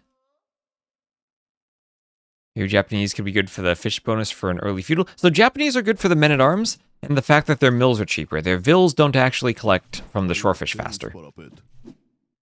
The only vills that collect from shorefish faster are Romans, but the Japanese bonus applies only to their fishing ships. You cannot dock on this map. But I think the mill discount still makes them a really good civ for here, along with their men-at-arms. And now Gabi with the archer numbers she needs.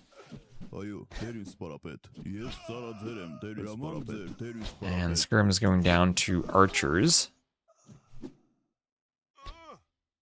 As the skirms have to run away.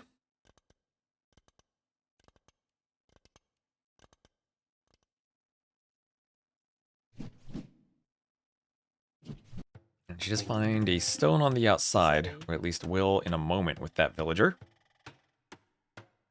Oh, she's still a tile away from seeing the stone, oh no. She's done a market on the outside, sold wood, bought food, and looks like she is getting ready to go up. Ooh, if she had town watch, she'd see it.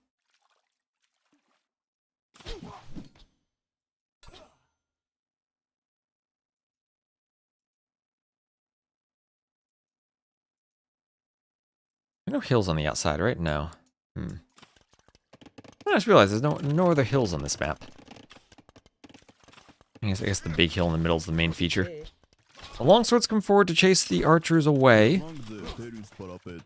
Hit the longswords, and we have Castle Age on the way. So 12 archers to 10 skirms, but the skirms are under a tower. Gabi will fight with vills and try to get up, but the longsword play looks incredibly strong. Oh my gosh. Sari. So is it a mistake to go archers against this without men-at-arms? Unless this was going to be a double archer opening, I'm not actually sure what else you do from Gabi's position if you're not going men-at-arms. Tayar. I mean, all these fights she's been taking have been underneath a tower. She's lost now 10 vills. Should have kept her army at home. Maybe? Maybe? But, I mean, I guess she felt like she needed to do counterattack damage, but that's extra difficult when your opponent can add in skirms so easily and you only have a few archers. Tower needs to get its eyes checked. Did the tower ever stop shooting at some point? I know that's a bug that's been going on. Towers stop shooting. Archers kill the longsword. And archers kill the skirmishers. Have to pull back. Have to pull back.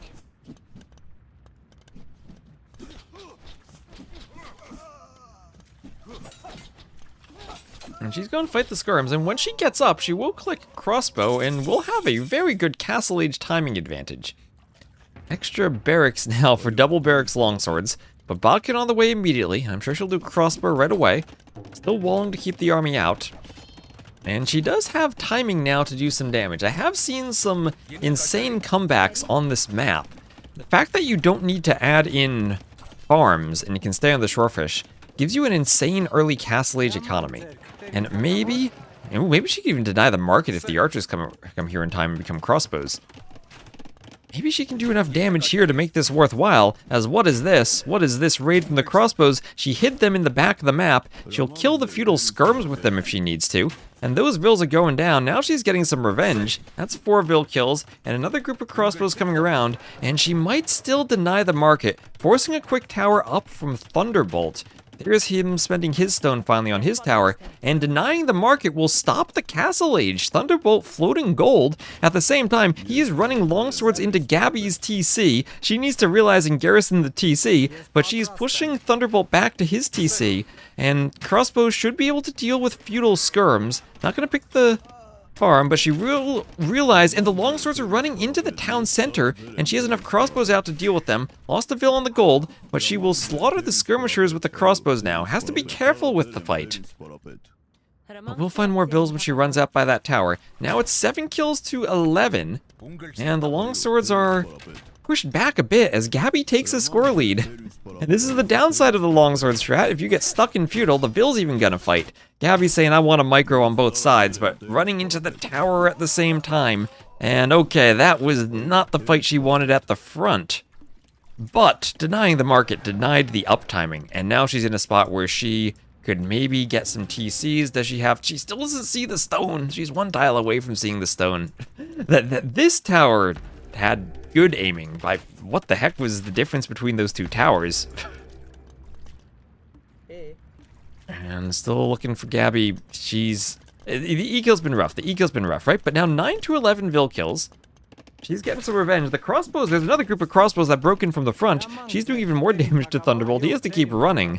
Those feudal skirms, as long as she micros properly, shouldn't be able to deal too well with Castle Age crossbows. She will have another group of crossbows ready to come in from the front, and that is now 21 to 8 military.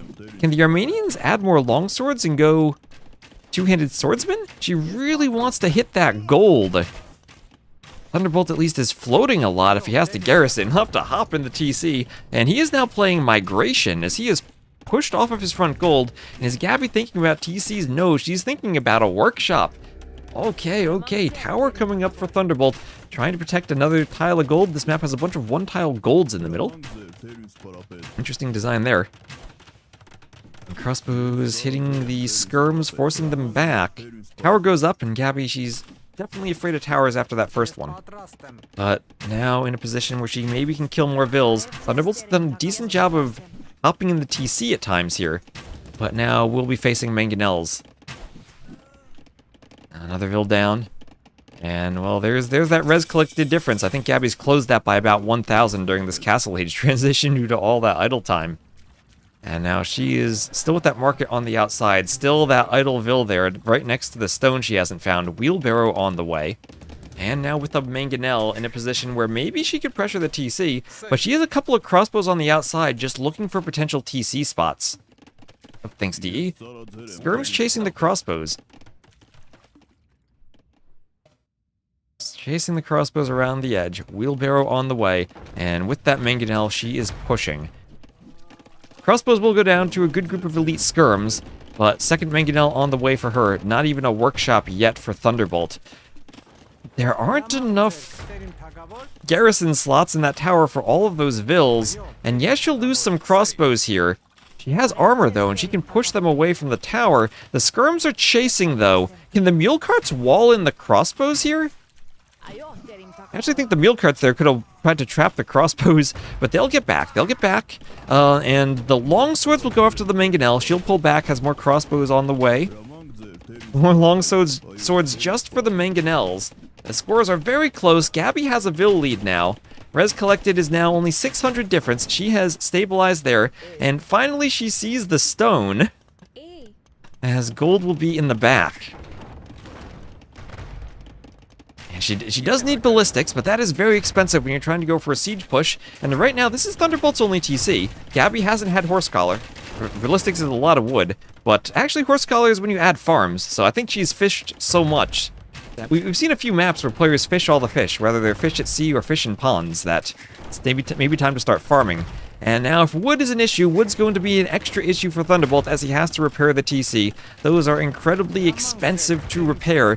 Gabi with 3 mangonels pressuring it. Thunderbolt has nothing to pick off the mangonels, just manages to get 1 mangonel out from his TC. And this now comes down to mangonel micro, as he is constantly going to be running out of wood.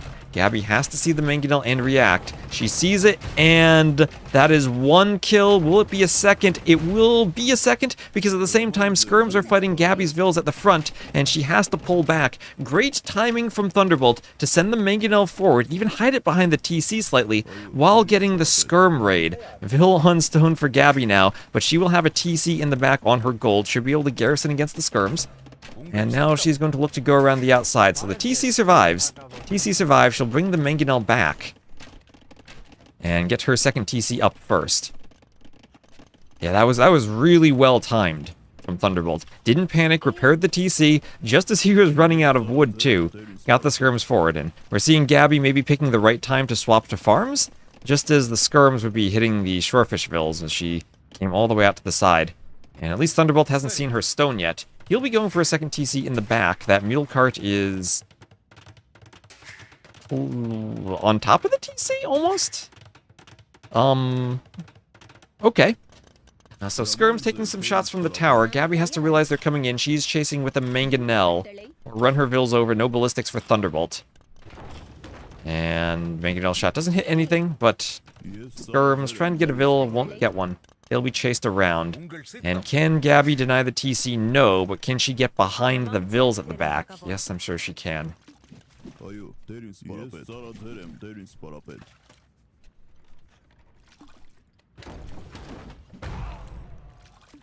the mangonel hits the skirms. Skirms going down.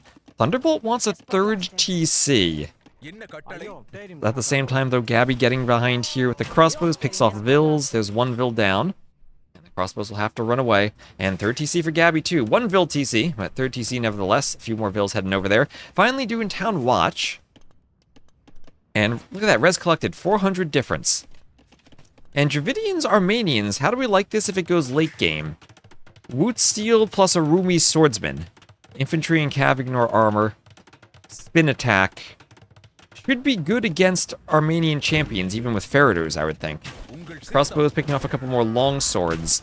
And Gabi, again, with small groups of military all over the place. Running throughout Thunderbolt's eco, just trying to find vills here and there. Trying to get the right positioning to annoy him. And that TC will go up. Vil count's still very, very similar. Wheelbarrow for Gabi, though, so her vills can run faster. That's actually pretty important with how chaotic this game has been. Outpost going up for her. She mangonels the blacksmith. And this game is amazing. And we'll have a house there. Not finished for Thunderbolt. Crossbows come over. Those 3 elite skirms have an important duty of protecting all those vills. Gabi's still without ballistics. Oh, but there's a big mangonel shot on Gabi's crossbows. Big mangonel shot. And all of the crossbows die to 2 mangonels. Gabi was looking at the vills up here and then fell victim to the mangonel. But at the same time, she's going to kill a bunch of vills. We'll maybe lose some crossbows in the process. And that's what, another 5 vill kills, so 17 to 16 KD. She needs to get out, though. It's basically skirms versus crossbows at the moment. And ballistics on the way. How are Armenian arbalests? They do have Arb. Might want to swap to composite bowman. I guess these are the 2 armor-ignoring civs. They're trading blows, indeed. And University on the way for Thunderbolt as he does wheelbarrow and prepares for ballistics, but Gabi getting ballistics herself. And the crossbows will turn around as they're about to get trapped, and they'll need to cross back again. Those crossovers. Trying to Allen Iverson her way away from the skirms using the berries. Ballistics, wheelbarrow, and we'll probably lose a few more crossbows to skirms. So Thunderbolt finally chasing down that army. Skirms going down. But I think late game I like Dravidian skirms plus Arumi swordsman more, and now she's opened up a good villager advantage. And still is pressuring the front with that mangonel.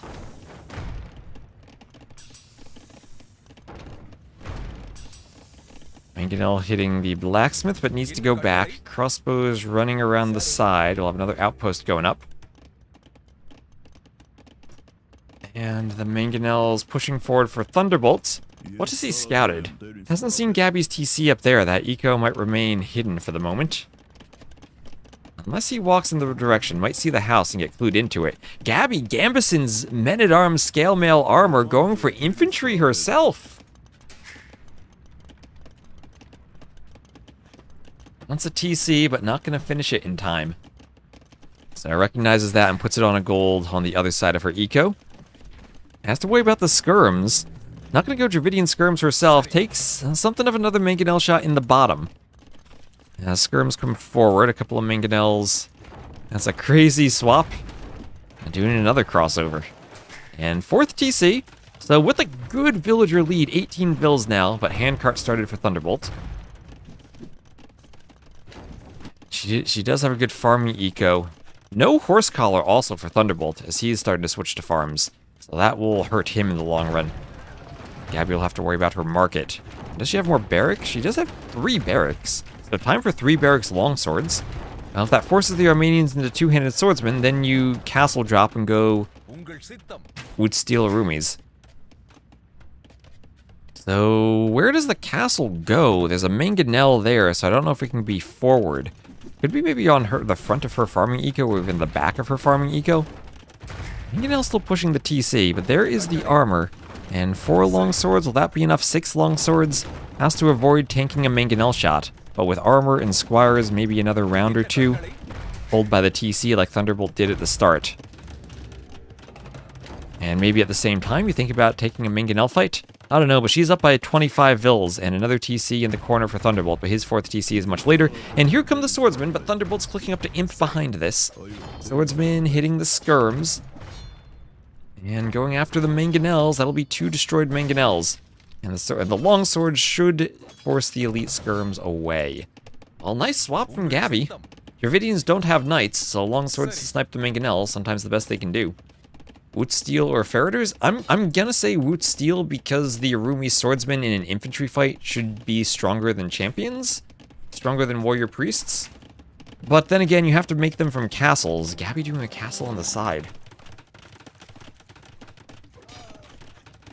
But you're right, you could consider just not doing the armor upgrades if you're Thunderbolt, saving some resources. Woot Steel champions versus Ferreters champions, I actually don't know. This might be the first time I get to see it. Unique unit, the composite bowman should be good for Thunderbolt, but he doesn't have a castle yet. Hasn't been taking much stone, 6 vills on stone now. Just going out towards it. And Gabi also a monastery on the side, she's looking to pick up relics. Thunderbolt already has 1. Gale hitting the blacksmith. And imp for Gabi. And she's still ahead by 1k res collected. But the timing for the 2-handed swordsman into champion swap should be great for Thunderbolt since he can do the upgrades early. Gabi might need Maybe to go pretty heavy on stone and get a second castle up just to hold in her base. Make sure the two-handed swordsmen don't get too far forward. What's happening over here? I see a dead Vil. Is Thunderbolt up to imp? There are the Arumi swordsmen. Let's go, Arumi. Arumi swordsmen raiding the Vils. There we go. Arumi raids. There's spin attacks, killing quite a few Vils. Gabi doing outposts everywhere. Two-handed swordsman, though, starting to flood into her eco. She's bringing her long swordsman back to stop the two-handed swordsman. Again, no Ferreters. No extra HP yet for Thunderbolt. TC hitting the two-handed swordsman, and in the face of all of the long swords, they'll have to fall back. Two-handed swordsman will destroy the mangonel. Gabi still with a good score lead, still with an amazing Vil lead, up by almost 50 Vils. Yeah, champ versus champ. Let's see, conversion coming in for the two-handed swordsman. As the long swords go to fight the two-handed swordsman. I saw a Dravidian when it was, oh cool, swordsmen, they have whips. I'm telling you, the elite Dravidian two-handed, or the elite Arumi swordsman should have a flaming whip. Should have some type of fire whip. Sword. Okay, it looks like they are wrecking the two-handed swordsman so far. And again, Ferreters not in. No castle for Ferreters. And without that, I think the Arumi dominate. There's two-handed swordsman for Gabi too. Plate mail armor and thumb ring all on the way. We will have a castle going up for Thunderbolt. Finally a castle, but the Arumis are pushing in on the Vils. And Vils going down. We'll have an outpost coming up for Gabi. At the same time, push on the front.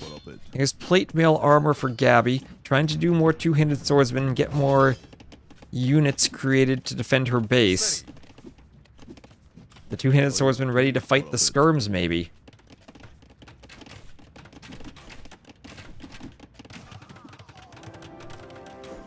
And no, two-handed swordsman raid though from Thunderbolt.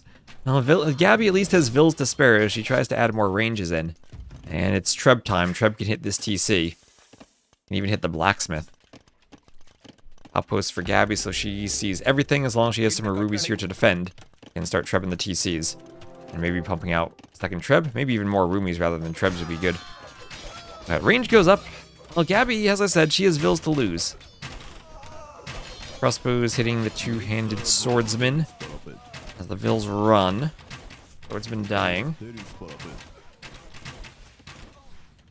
Intercontinental missile time. It's Treb time, defended by the Arumis. And goodbye, 2 TCs. Oh, Thunderbolt's gonna rush the Treb with Vils. Going to rush the Treb with Vils. And here come the Arumi ready to fight those Vils. Oh, no, he doesn't. That TC will still be in range of the Treb, Thunderbolt. That will still be in range of the Treb. That's a risky TC. At the same time, Gabi, what's down here? She is making a barracks for some sneaky two-handed swordsman raids. And does she have champion? No, it will be champion raids, as she does have champion, and will be pushing in on the skirmishers. All of the skirms dying to champions. Does she have Woot Steel? Not yet. Not yet. Champions themselves will probably be enough.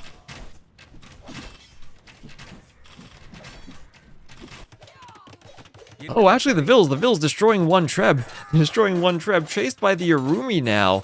Those Vils should die, but yo-like, chasing Trebs with Vils. The Arumi looks so much like the Vils there. Are the Arumi wearing shirts? I guess they're not.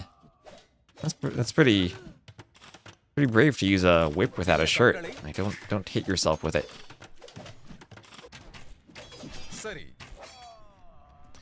Warrior Priest goes down, and Gabi with the champion flood continues pushing forward, and I think she has this game. I think she has it in the bag. Look at that score lead, that Vil lead. Up by 60 villagers. The eco difference.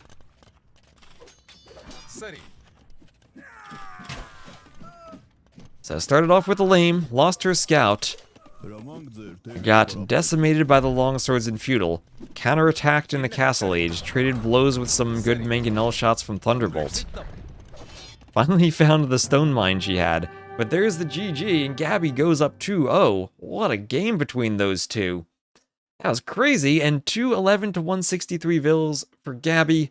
Better eco by the end. You can see how that went back and forth, and Thunderbolt had such a good eco advantage in feudal from those raids.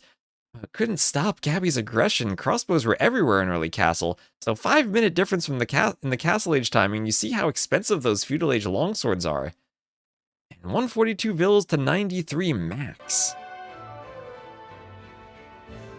And there we go for Gabi, as she goes up 2-0.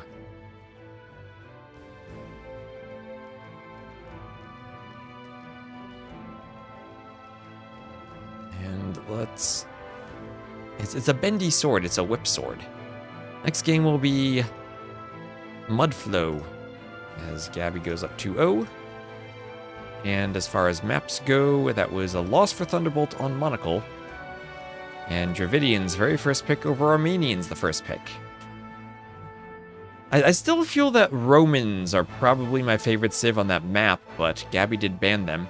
And now on to Mudflow.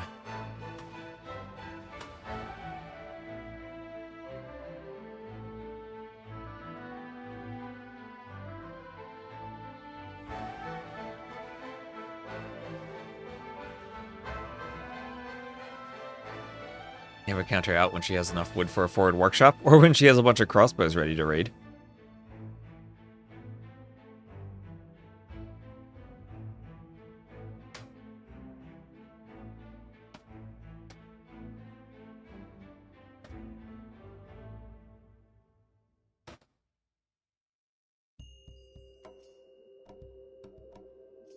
What if we bring back hunting dogs?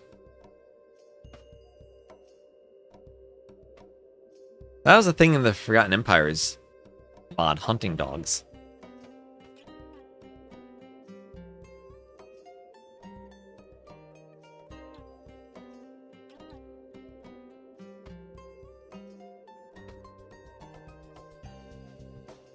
Didn't work out that much though. It was more of a either you always got it or never got it. Wasn't much decision making involved with it when they tested it. See, tell me this isn't a failed to download match content. Okay, it isn't.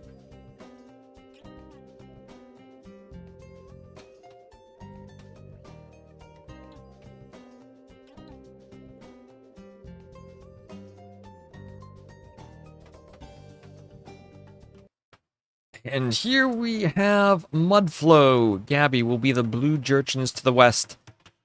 Thunderbolt, the red Persians to the east. And the Jurchens, is this potentially Fire Lancers? They do have Fire Lancers. They do have the Iron Pagoda, the melee shield Shravamsh magic it has. We now go to the land of demos on woodlines, and yes, this map does include lots of mangrove shallow terrains for forward docks and demos. You could also dock your TC and try to take the deep fish. I haven't seen anyone do that yet, but I have seen that in the past. I think Dragonstar had a build where you take the reeds and do it. I'd expect Viper to try that out at some point. But yes, this is a demo map. Indeed, a demo map. There are a few different sizes of woodlines here. I tried to make it so you had open passages to and from your opponent. It is fundamentally similar to the map Cheese Leary with Jurchens on. Which map was that? When did Cheese Leary?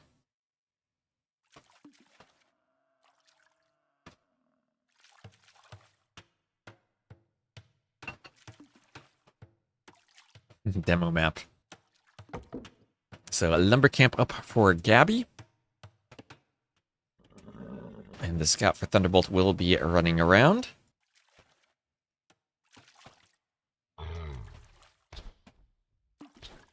And the Rhino lured into the TC. Get a bite out of the Vil, and then be taken down by the TC. Militia coming forward for Thunderbolt.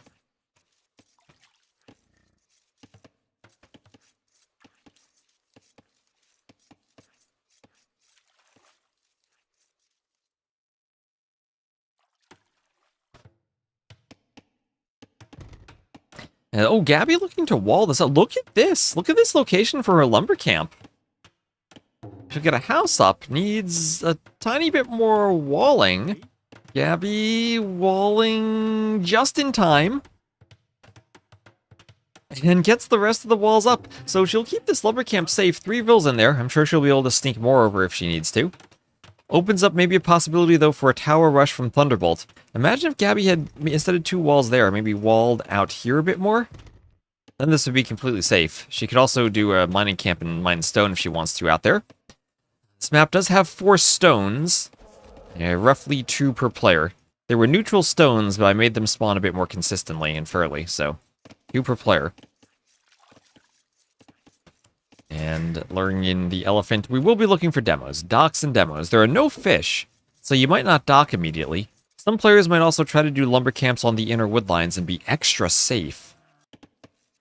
The drush so far not really paying off. What the drush can do on this map, though, because of the housing positions and the downhill valley in which you start, militia can have a hill bonus attacking the houses in the Dark Age while they still have negative melee armor. When I watch competitive games, I realize how bad I am and now how much I have to learn. Elephant and Rhino, both under the TC for Gabi.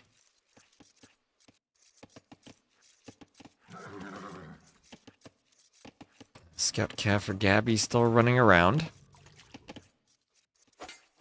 And yep, just as I said, hill bonus against the house, and that goes down pretty quickly. A little bit of wood Gabi will have to spend in Vil time on another house. This is the top 1%, but it's only Silver League. This isn't the top of the top. These players, I'm sure, have a lot they still can learn too.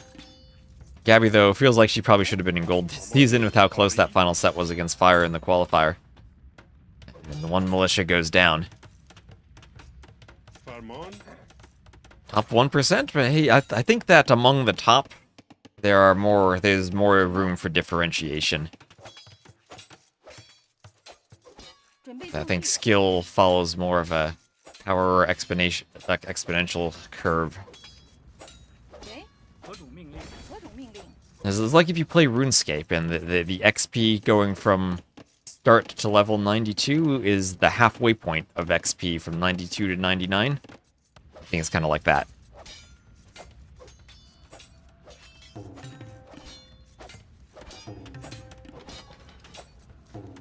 So maybe 1% in terms of elo, but I think in terms of learning, remember, the higher you go, the harder it is to learn. Halfway point between 1 and 99 is 97.5. Never played Diablo. Actually, I very briefly had played it at a friend's house when I was a kid, but I don't remember it at all. Didn't Diablo 3 have some type of weird microtransaction thing?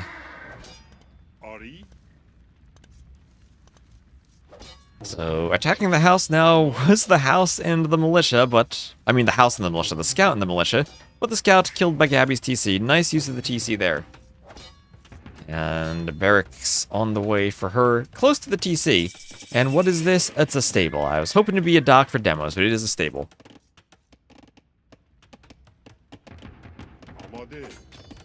Scout hitting the militia as the militia has to run.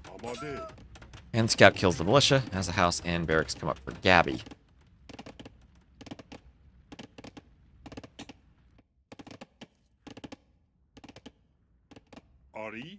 Spear comes forward for Thunderbolt.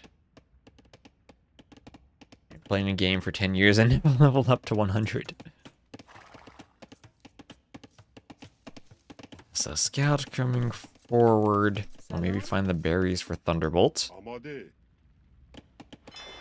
Oh, and yes, we do have a dock. We do have a dock for demos for Gabi. Gabi is doing a dock. Oh, Thunderbolt has a wood line that is exposed. Will he scout the demo? The scouts are there. The demo narrowly avoiding the first scout. But here comes the second scout. Will he notice? Will he quick wall? There is a house. There are some palisades. Will he get the walls up in time? He just barely does, but Gabi, maybe you need 2 demos. One to get through the palisade, one to kill the vills. Uses it on the palisades. Doesn't manage to get a sneaky demo. That was close. That was really close. Allowed users to sell basically any loot for real money. Blizzard taking a cut. They removed it later, though. Yes, that's what I remember. Yeah, where's second demo? We've had our first breakfast. Where's second breakfast? Not walling that is crazy. The other thing is he could have walled with palisades just onto the land, because then the demo couldn't sail through.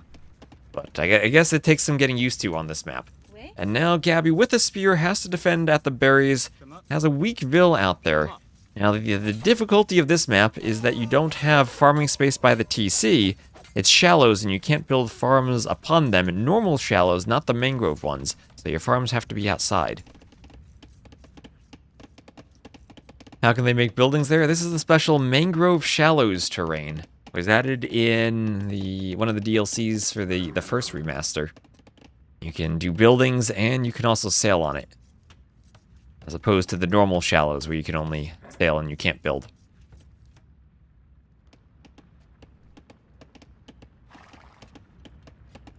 This is when they added the Malay, the Khmer, the Burmese, and the Vietnamese to the game. Yeah, the Raja's expansion. I always like that when the DLCs have new actual features you can play around with and not just new civs. Yeah, you gotta make your buildings float, I guess. So Scout's coming over, and Thunderbolt has to try to avoid over-chopping the wood line. And Gabi's coming in with Scouts just as Thunderbolt's heading out to try to do another lumber camp, and that could be a disaster. But he has 2 spears nearby. She's thinking about fighting and trying to kill the spears, but not gonna take the risk. Wants to keep her Scouts alive. And same thing, Thunderbolt wandering around with Scouts. He has 2 eco kills so far. Or actually, no, that's Gabi with 2 eco kills so far. And, oh, adding to that total, picks off one of the spearmen. And 2 spears still chasing. It's hard to wall yourself on this map. Again, the shallows near the TC you cannot build on. And her Scouts will run around the outside. She'll try to fight off a Scout with some Vils. That's a very low HP Vil. 1 HP, all you need, but 1 HP nevertheless. And you don't have any safe spot near your TC to bring your Vils back to. Maybe she can have him chop one of those reeds, but not much wood on the reeds anyway. Your farms are very exposed, and Thunderbolt doing what he can to take advantage of that. As Gabi's Scout's trying to get in on Thunderbolt's woodline. He's trying to wall. The spear is not in the right spot, though, and her Scouts will get in and pick off the walling villager. Vil goes down, and she'll get out before the spear gets in, but the Vil snipes off the Scout. On the other side, Thunderbolt trying to raid the Vils, but the spear from Gabi will chase them away. You love the idea of the oysters. The oysters are fun, too. I wish the oysters didn't have a static graphic, and maybe had something that moved around like the shorefish. But yeah, the oysters are a good addition. And, oh, farm. That's a middle-of-nowhere farm for her. It's just making sure T90's paying attention when he's spectating, too. And she's going to bring her Scouts back. Decided she's done enough damage. I'd honestly think of another demo in case there's an overchop. The Scouts trying to pick a Vil, but again, afraid of the spears. And so much of this map depends on how well you control your spearmen in defense of your Vils, and making sure they don't overly chase the Scouts away.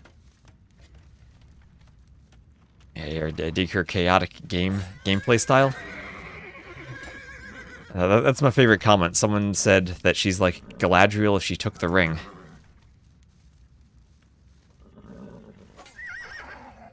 Scout goes down there from Thunderbolt. Gabi still chasing, and it's now 6 Scouts to 2. Thunderbolt relying on the spears, but Gabi adding in a galley. So now you can sail. She can sail forward and try to harass the woodline from the rear.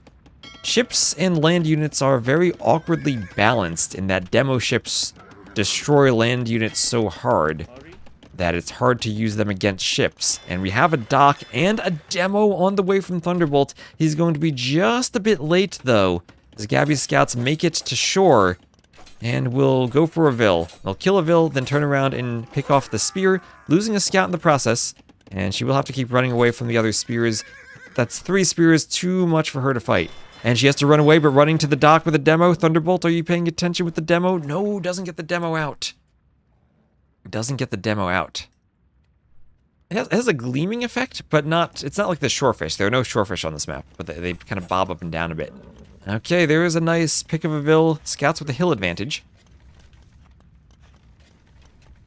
Gabi is still trying to protect with her spears, and while running away from Thunderbolt's spears. I feel like Gabi's done much more damage with her Scouts than Thunderbolt has so far. Res collected still really similar, though. And he's just waiting to use that demo. This might be another opportunity. Oh, demo time, demo time. No, not yet. Spears pick off another scout.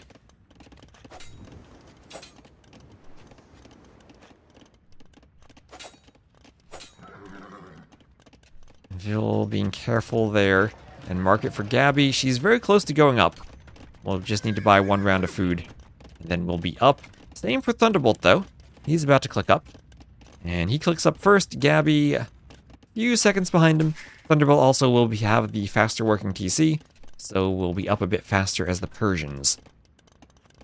Now you're thinking, what do you do in the Castle Age? I really liked the way that Turs had played the map when he went full light cav from 4 stables as Magyars, but that's something the Magyars can do. Ooh, demolition ship. Gabi needs to notice. She's worried about her scouts at the front, maybe.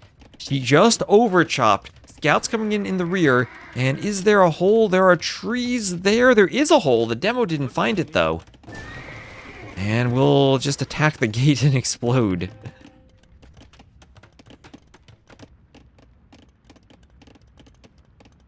And Castle Age now on the way for Thunderbolt.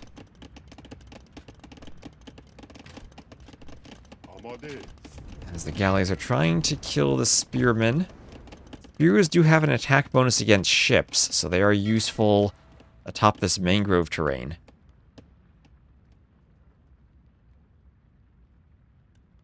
It made the demo disappoint us.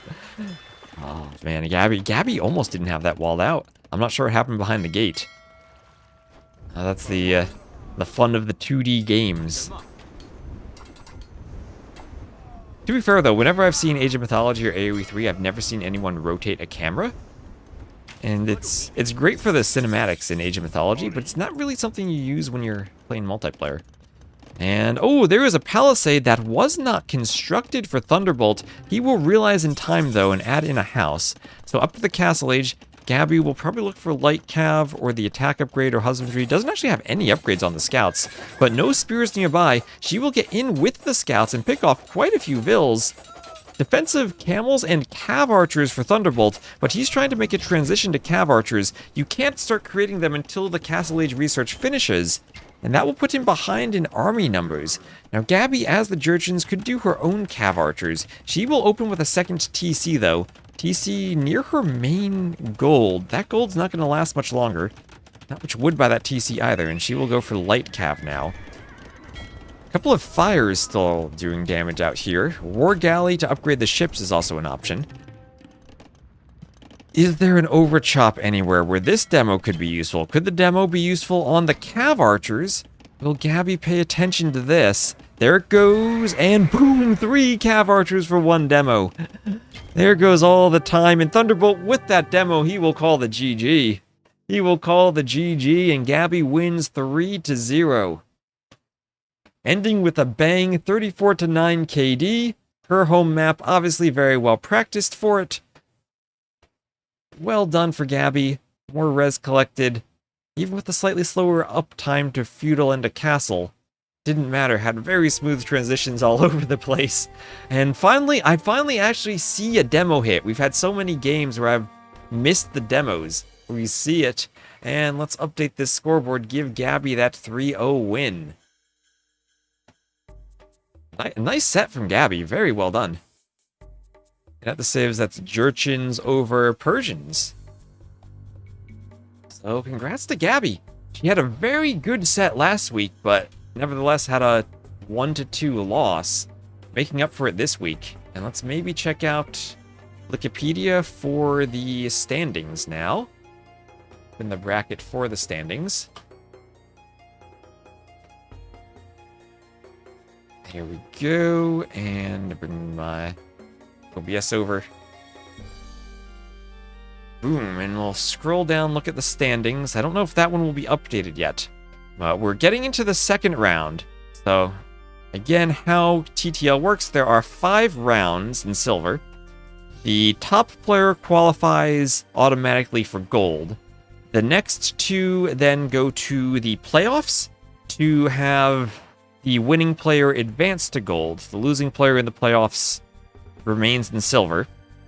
And the player who finishes 4th stays in silver. And the bottom 2 players drop out, and they have to play through bronze to qualify again. And scrolling down to the playoffs, it'll be the 2 seed being the home player against the 3rd seed. And I think we swap the brackets over, so you're not within your own group. Unless I'm wrong about that. I think it's against someone from a different group. But with that, Gabi will be 2nd in the group. She did lose 2-1 to Husiel. And she was 1 game away, went to the final game of the bronze qualifier. Almost got to the gold league this season, but has to work through silver to make it back to gold. She was in gold in season 2, if I recall earlier. It's so complicated, but somehow makes sense. It is. Yeah, Tomate is certainly happy about that too. And 3-0 over Thunderbolt. Next week she will have Monos. Mono's going to be a very tough opponent. A very experienced Argentinian player. Mostly known for team games more than 1v1s, though. Then she'll have Cosmonaut. Probably the number 2 player from Turkey behind Kasva. Not sure which of them is higher at the moment. And then Lamau down here would be her week 5 opponent. Of your league. Most entertaining tournament. I enjoy TTL. I love seeing the silver and gold leagues. They're not quite at the top level, but they're still incredibly good. What did Hagbardar say? Top 1%? I think that's not even close to describing how good they are, saying what top 1%. So bored to watch the same matches between the top 12 every weekend. You don't want to see any more Korean mirror matches like we saw in Red Bull?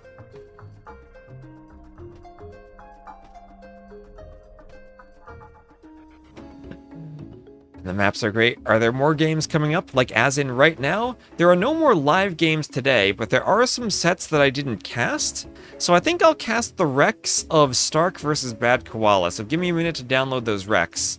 I'll run an ad in between the games, and then I'll be right back. And I think we'll cast Stark versus Bad Koala, so we'll end the day with another set. It's only 3:30 for me, so I got a lot more time today. So stay tuned. I will grab another set. So, title, Bad Koala versus Stark. And where else are we at? That'll be in the Discord. And then when I'm done, I think I'll go update the maps a bit more. I want to fix that stone that wasn't the most unfair map, but still I think we can do better. That's where we at. AntagonisT GoKu, Stark, and Bad Koala.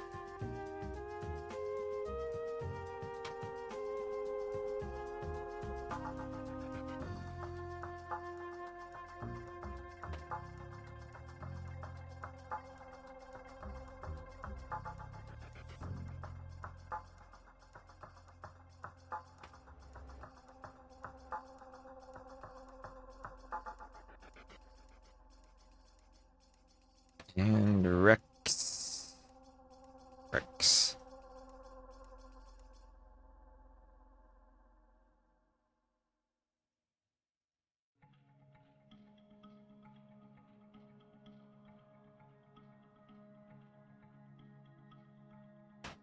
Put them in my save game folder. Again, forget that my change scene hotkey is the same as my back hotkey on my mouse. One day I'll come up with a better hotkey for that. Or get one of those RPG mice with all the hotkeys on the side for managing scene transitions.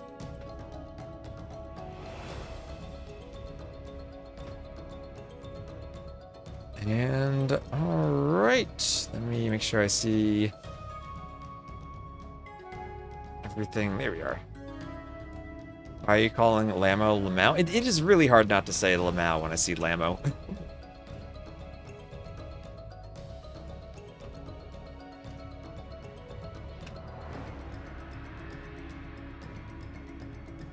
And that monocle game was amazing. I'm really happy with the map pool we have this season. Maybe we need to get rid of High Tides because everyone's picking it every game. Other than that, it's been great.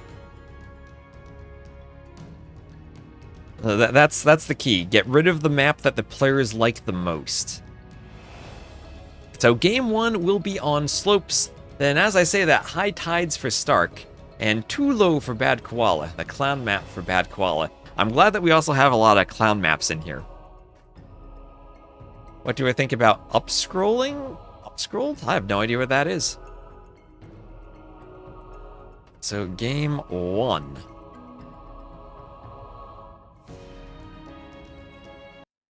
So here we are. We'll have Bad Koala as the blue Bengalis to the southwest, and st4rk, Daddy st4rk, as the red way to the northeast. So Bengali's way. I haven't seen someone fast castle on this map. Is there a chance you could pull off a Phosphoro castle for Rathas? Is there? And again, the boars and the sheep are towards the back on this map. We did that to discourage some laming during Hidden Cup.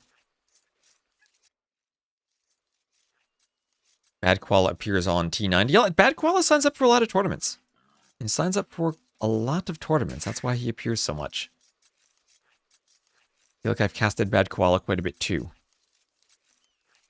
Oh, look at that pathing. The sheep and the Vil dancing together. Or the pig and the Vil.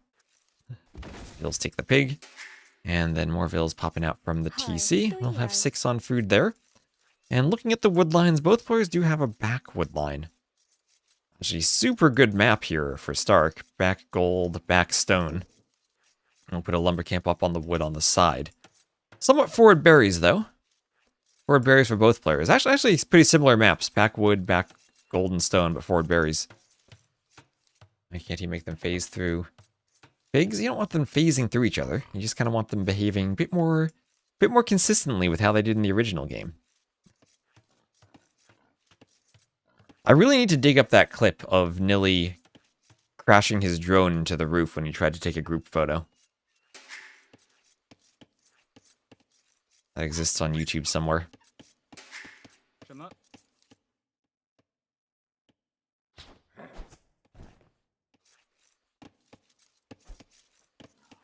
Oh, a boar. Hello, boar. Follow the Vil. There we go. st4rk learning his boar. And as I've been saying on this map, now, they played on the first version of slopes, so we didn't fix the gold here. There will be the 1 tile difference of gold and stone for each player. Ooh, I don't like that bush being right next to the gold either, but I'll live with it. I'm fine with that. Some authors are fine with that. I usually prefer to keep a gap, but that's just me. There should be auto-Vils. No, thank you. Well, when I played Age of Mythology, that actually was one of the things that turned me off the most, the auto-Vils. It felt like it did too much for you to the point where you weren't managing the eco. And that too much was being managed for you. And instead of managing the Vils, you were managing the auto queue more so than the Vils. Maybe that feeling goes away if I learn the builds more properly. But it felt like you weren't actually playing the game so much as you were playing the Q button. That's the problem I had with the auto queue in the original AOM, even though they tried to make improvements for the retold version. That when they added it in Titans, it was very clunky and a lot of button pressing on the interface. It felt like you were spending more time pressing buttons and figuring out how to make sure the buttons were pressed correctly than you were actually creating units or playing the game. So forward barracks here from st4rk. As he's at the wood line. I remember when they added auto TC on AoE3. Wasn't that one of the civs? That was the Ottomans who had auto TC for the Vils. AoE3 had a lot of stuff. And to make eco from playing the Ottomans. So 1 Vil out here for Bad Koala on the shorefish. And I stopped myself. I saw the blue player. And after Gabi said, I almost said this was Gabi again, but no. I'll stop myself from saying the same players again from the previous set. And look at this. We're 7 minutes into the game. Koala didn't even lure the second boar. What's he saving that for? Saving it for feudal, maybe? Anyway, militia from the way. Missing an R in st4rk is my key. I was missing an R in Survivalist earlier. Maybe it is. The last time I had a keyboard die, it was my Create Villager hotkey. The C key.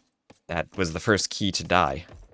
This keyboard is quite old at this point. It's a few years old, so maybe I do need a new one. This is where, how big of a streamer do I need to be before I can get sponsorships for keyboards? That'd be lovely. I need to get new headphones soon, because these headphones are going on, I think, 9 years old pretty soon.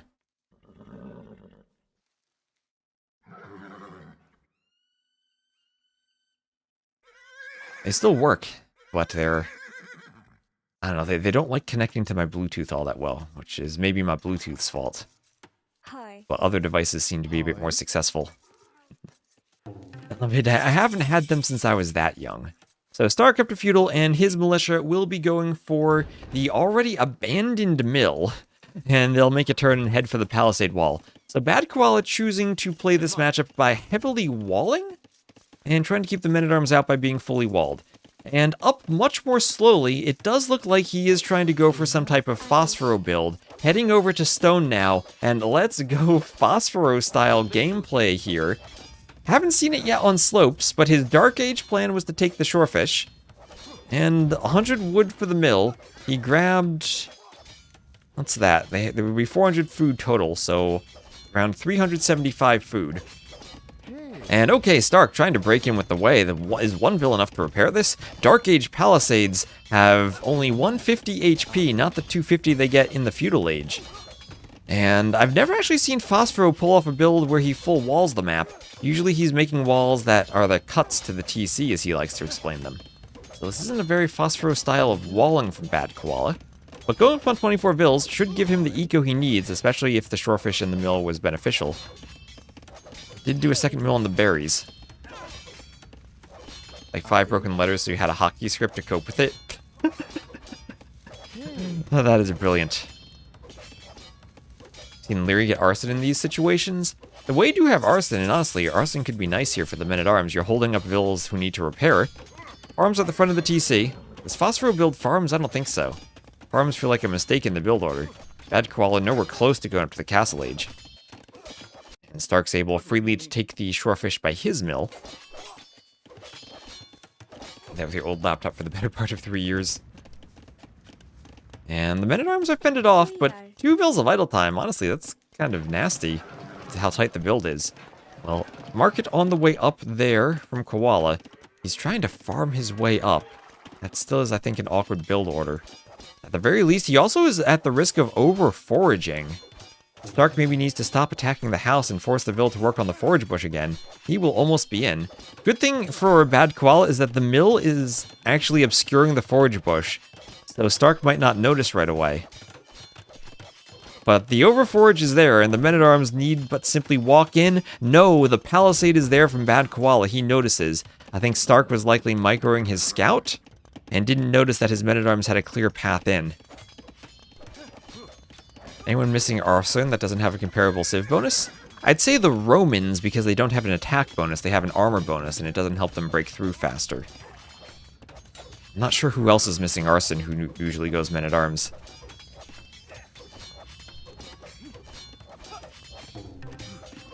And nope, Capture Age having some fire HP bar issues there during the repair. And st4rk, meanwhile, he has not been attacked at home. Look at this. He is stone walling. He is prepared for Rathas. He is going fully for the stone walls. And he will be completely walled. He will have just enough stone, almost to finish the wall. He'll do a stable there. And he will be walled up. Everything nicely walled for st4rk. As the men-at-arms try to break through this house. Vills still need to be careful about over-foraging again. But Castle Age on the way for Bad Koala. And I guess he could honestly castle the front of the TC. I'd think about maybe castling over here too, because then you keep your wood line and a gold safe in case you ever have to run from here. You could just do the castle up here too on that hill. Defend 2 wood lines and the gold. So lots of good castle opportunities for him. Has to be careful of the house. At least it's a feudal house, not a Dark Age house anymore. Vill will wall that up. Ooh, diagonal Vill attacked by the man-at-arms. Hamayuk man-at-arms. And oh no, the man-at-arms now was still okay. Whew. Almost a disaster for st4rk if that ran into the TC. But the Vill had ran out of range, so the man-at-arms tried to path around. st4rk pulled it back though. Paying attention, doing that in time. Scout for Bad Koala. We'll come forward and see Stark is fully walled. 准备就绪， Walls everywhere for him.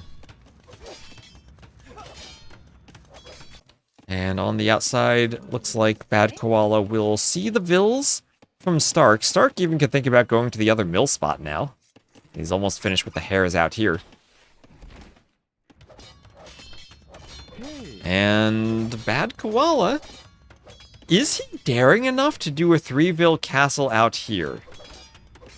He's leaving that unwalled, so Stark could get in at some point. Stark will be around 90 seconds slower to the castle age. And okay, not leaving it unwalled. Oh my gosh, where are the vills going? Okay, they're going to do the castle at the front of the base. I wonder what Phosphor would think of that castle. And these vills, does he want a second TC while going Rothas? Well, if he TCs this pond, maybe. But if he TCs the woodline, I don't see how he has the food. I guess he TCs the woodline, then goes back to the pond? Okay, this is crazy. It's going to require a lot of eco. Bowsaw on the way. This is the most upgrades I've ever seen in a Phosphoro build. Won't be able to rebuild the farms. I guess he does have a couple of idle farms and has spent wood repairing that house this entire time. Goths had arson at some point? That is scary.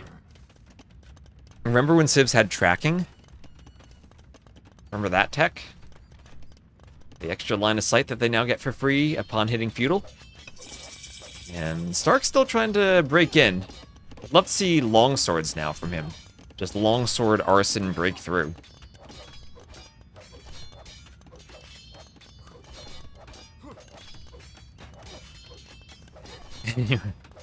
Elephant remembers. Here come the Rothas, ranged mode to defend the wall. And looks like... Oh, looks like we'll have some Tiger... Oh my gosh, Tiger Cavalry unit. If you can afford them, that should counter Rothas with all of their Pierce armor.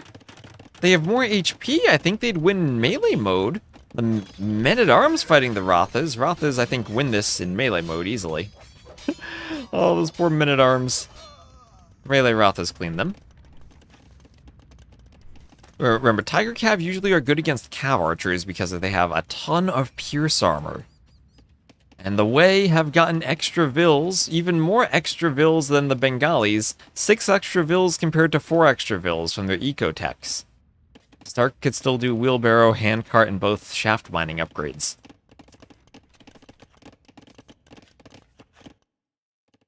Scout on the outside. Scouting by the relic.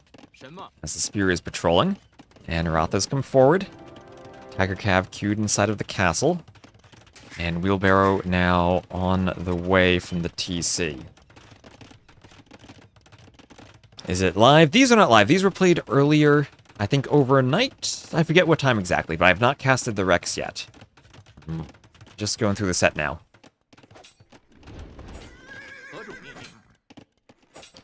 And spear poking the scout. Scout from Bad Koala will go down to the spear. Down it goes. Down it goes. And Stark's scout finding the TC did pick off a monk, being active with his scout, and the Rothas will be hoovering around the north. Scout for Stark over here, looking for Bad Koala to move out to this pond. Won't be out there yet, though. And another TC coming up on this pond of shorefish.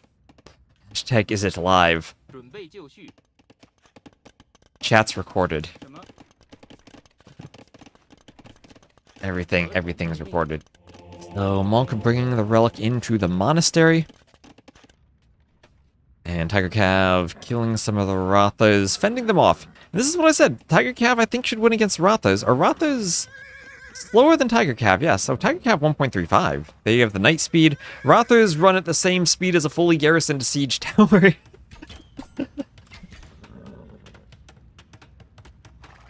Oh, does Spec Dashboard reply? That would be wonderful for Happy Leaves to implement the Spec Dashboard bot. That if someone asks, is it live, the bot responds. That would be beautiful. I could probably get StreamerBot to do that. I don't know how to read the liveness state, though. Maybe I could manually set if it's live or not and have it reply. So Scaleboarding armor on the way there for Stark.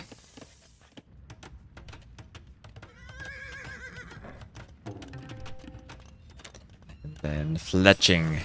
Fletching on the way for bad Koala. So trying to improve the Rathas. But the fletching should be cancelled out by the armor. Entirety of the Romance of the Three Kingdoms was scripted by the dev team in real life to provide content for AoE 2 DLC. That's the extent that Microsoft goes to get money from people. And there certainly are even worse corporations than Microsoft out there. So market here for Stark. And, oh, look at this little gap in the wood line he's going to find. I'll send the Vills to the back. Maybe even think of another TC back there if he really wants to. Market could buy a TC. Could buy a castle. Could buy his way to Imp. Lots of things he could buy here. As the Tiger Cav get a nice raid in. And start to kill a couple more Vills. Vills going down.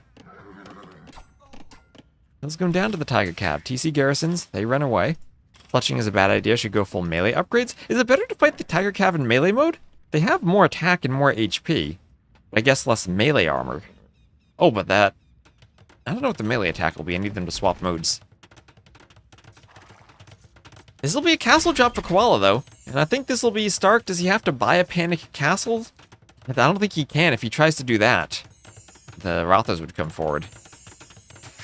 Honestly, this could be bad Koala. Rathas down this TC, castle drops here, and says goodbye to Stark's second TC.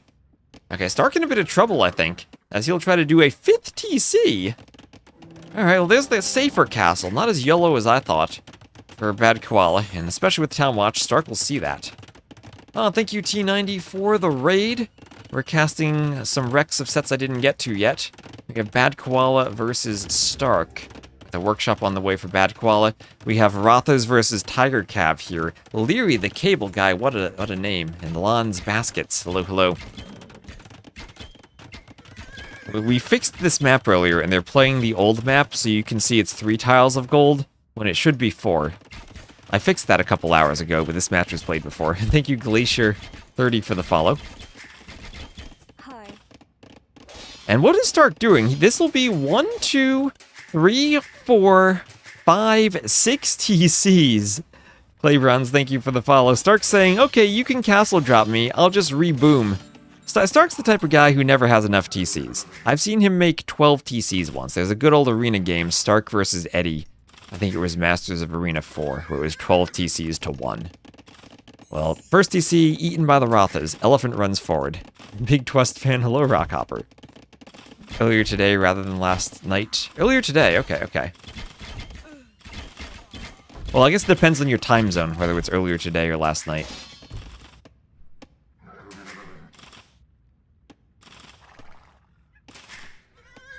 Tiger Cav coming forward, and now can Stark eat a TC? He can eat a villager, but Roth is trying to chase the Vills as they run away from the TC. That armored elephant will take it down. And Bear Gwyn, thank you very much for the sub.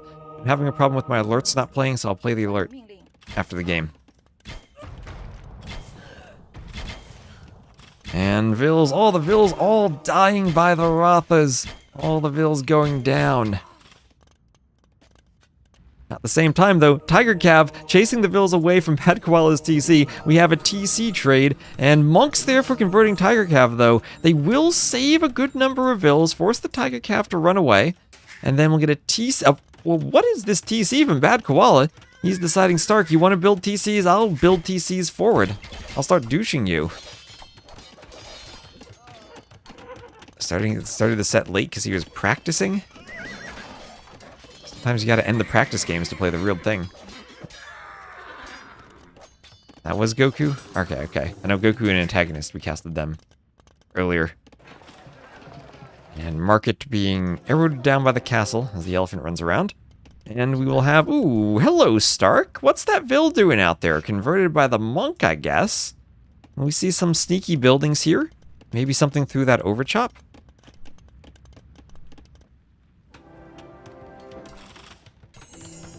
Castle coming up for Stark, defending this TC. Only 7 Vills, though, and here comes 7 monks. The Vills should garrison. Okay, he ungarrisons, and he's going to rush up that castle. He's going to send the entire village to raise the castle. And maybe the entire village will die to Rathas? Maybe the entire village will act as bait for the Tiger Cav to fight Rathas? This is a lot of monks from Bad Koala. Holy woolaloo. That is a lot of monks.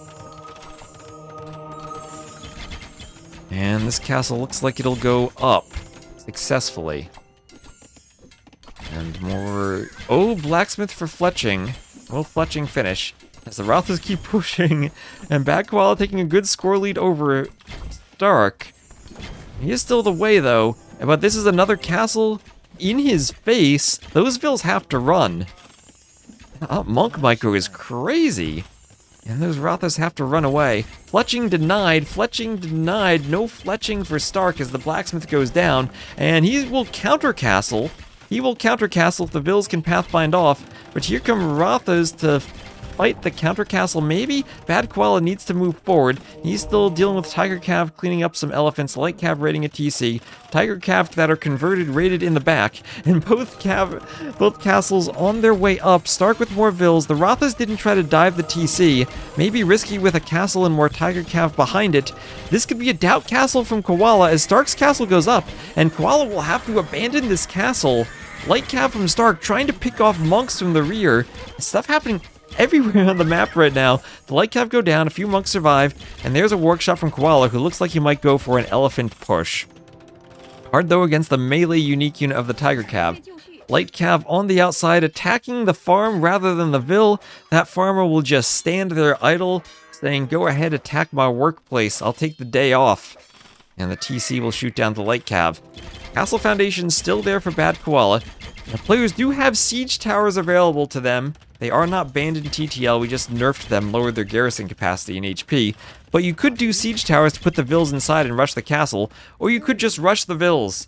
Use the Rothas to try to soak up some castle fire, and rush the castle foundation with vills. Bad Koala with a 10 vill lead, so maybe he can lose some. Maybe he can lose some, and there goes the castle. Is St4rk preparing petards? Is he ready to play sudden disaster? What the heck is going on? So many monks, how do you micro them? You pray. Oh, at the same time, Tiger Cav, they are breaking through the palisades around Koala's base, getting a good raid in on some of his vills. The vill count is just about evened up, but the Roth is now raiding St4rk as this castle does go up, and the elephant push is attacking St4rk's castles. Will be tricky for either player to repair. Both castles look like they're in arrow range of each other. So you can't repair particularly well. Some Tiger Cav still want to fight the Rothas. Tiger Cav 135 HP. They do have bloodlines. The Rothas don't yet. Or just move around and click at super speed. Now you need John Slow speed for the monks. And John Slow knows this pain, I'm sure, as the Light Cav jump the monks. And that is a ton of dead monks as they try to get in the TC, but don't quite make it. And St4rk with the Tiger Cav. Tiger Cav should be stronger in melee than Rothas are. He'll chase them away, and maybe this forward TC, as much as he wanted the castle, might be a bit too aggressive from Koala. He has a 30 vill lead now suddenly after all of those raids, but St4rk takes the score lead as a ram moves in. And St4rk just has a lumber camp here in the middle of nowhere, because why not? It's the one place Koala's maybe not expecting to look and find a lumber camp. Maybe he's planning for a castle drop forward on this TC again. And ram push now as the vills outside the are murdered by the Tiger Cav. St4rk trying to move in with the rams. That is a lot of monks still. Do the way have heresy? No. St4rk at least is devoted. And he's just sending everything. He's going to jump and take the fight. The rams, meanwhile, push in on the castle. The vills pop out to try to hit the rams, but the vills are taking castle fire. The Tiger Cav are fighting the Rothas in the middle. And I think the Tiger Cav... Oh, there are monks in the back. They're not going to win with the monks there. Monks pop out from the TC, convert the Tiger Cav again, and the vills do successfully stop the rams. St4rk has to fall back. I know he has the score lead. Part of me feels that Koala's winning this. I still don't know. 35-minute idle TC. Well, he did build 6 TCs at once. Looks like he is raiding now on the mini-map. That Tiger Cav with good pierce armor. Or, I mean, wait. Yeah, good pierce armor. I have to remember if I select 2 units, they're swapped. Just the Tiger Cav here. Good pierce armor, protecting it from the TC arrows. We'll pick a few vills. We have another castle. Oh my gosh, St4rk could one-hit that castle with the ram if it starts. Don't think it will, though. Okay, the ram goes down. I've seen that once. I've seen Doubt against Yo. Doubt tried to build a castle, and Yo had a ram that one-hit it. Yeah, Tiger Cav have good every stat. Not the best melee armor. They have 0 melee armor. And Tiger Cav attacking the houses, attacking the outposts. They will run in and attack the Rothas. How bloodlines are forging, you're not beating Tiger Cav. Yeah, I mean, without the melee armor... I mean, the archer armor, that counts for the Rathas for both modes, even melee mode, but they do need forging for the melee attack. Now, Stark is another castle. We have... Okay, our castles go Stark, Stark, I saw some petards.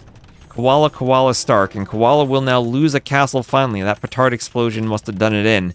And castle down for Koala. He has Rathas trying to raid Stark's eco again, so Koala has a 20-vil lead, but still can't really fight the Tiger Cav. Oh, and Fire, thank you for the raid. This is a crazy game between Stark and Bad Koala. We're at 60 to 42 eco KD, and Stark has Tiger Cav. He just destroyed a castle that was on his face. Koala has a TC on his face too. And Rathas are being chased by Tiger Cav. Stark looking to do another raid on Koala's TC. Gets melee armor with the unique tech. Yes, but that is the imp unique tech for the melee armor. In the Castle Age, they won't have melee armor. So the Rathas, I think, want to be in melee mode to fight this, but as chat pointed out earlier, they don't have the upgrades. No bloodlines, no attack, and no armor. Oof, alright, Pikeman coming forward from Koala to try to deal with the Tiger Cav. We're 43 minutes in, and Imp is nowhere to be seen for either player. We now have an armored elephant and another forward castle. One wasn't enough, so Koala going for another castle. Overall KD much better for Stark, though. Also, Ratha are archers, so they take the bonus damage. Ooh.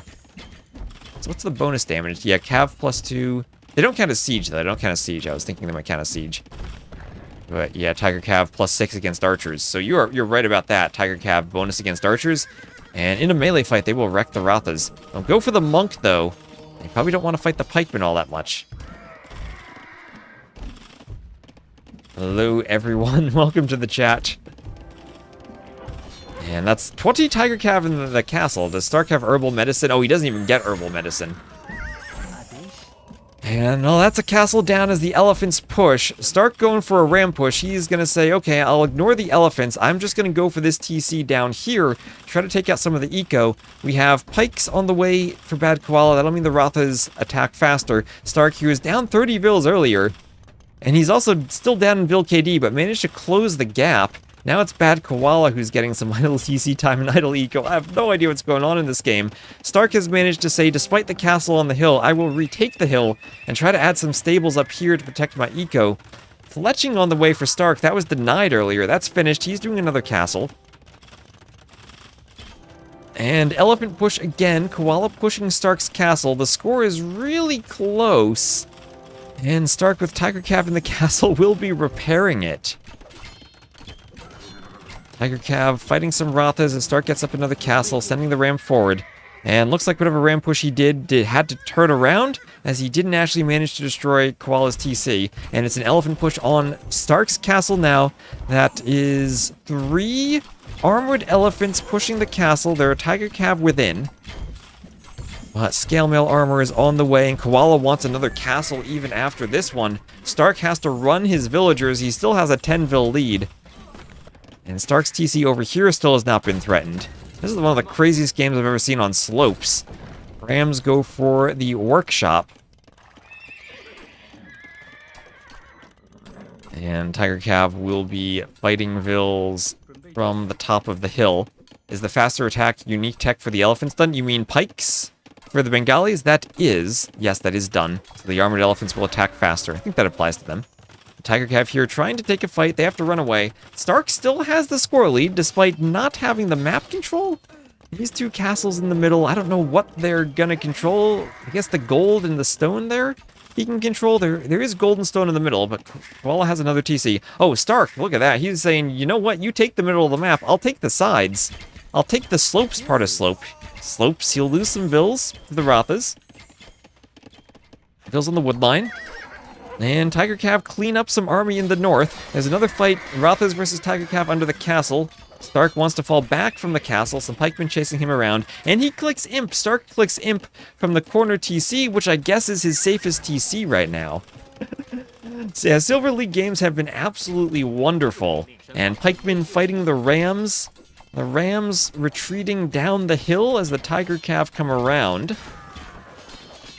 And the Rams will... Oh my gosh, this could be 6 destroyed Rams to the to the pikemen and the Rathas. Stark losing a lot. Wait a minute. His Imp TC is attacked by the Rathas.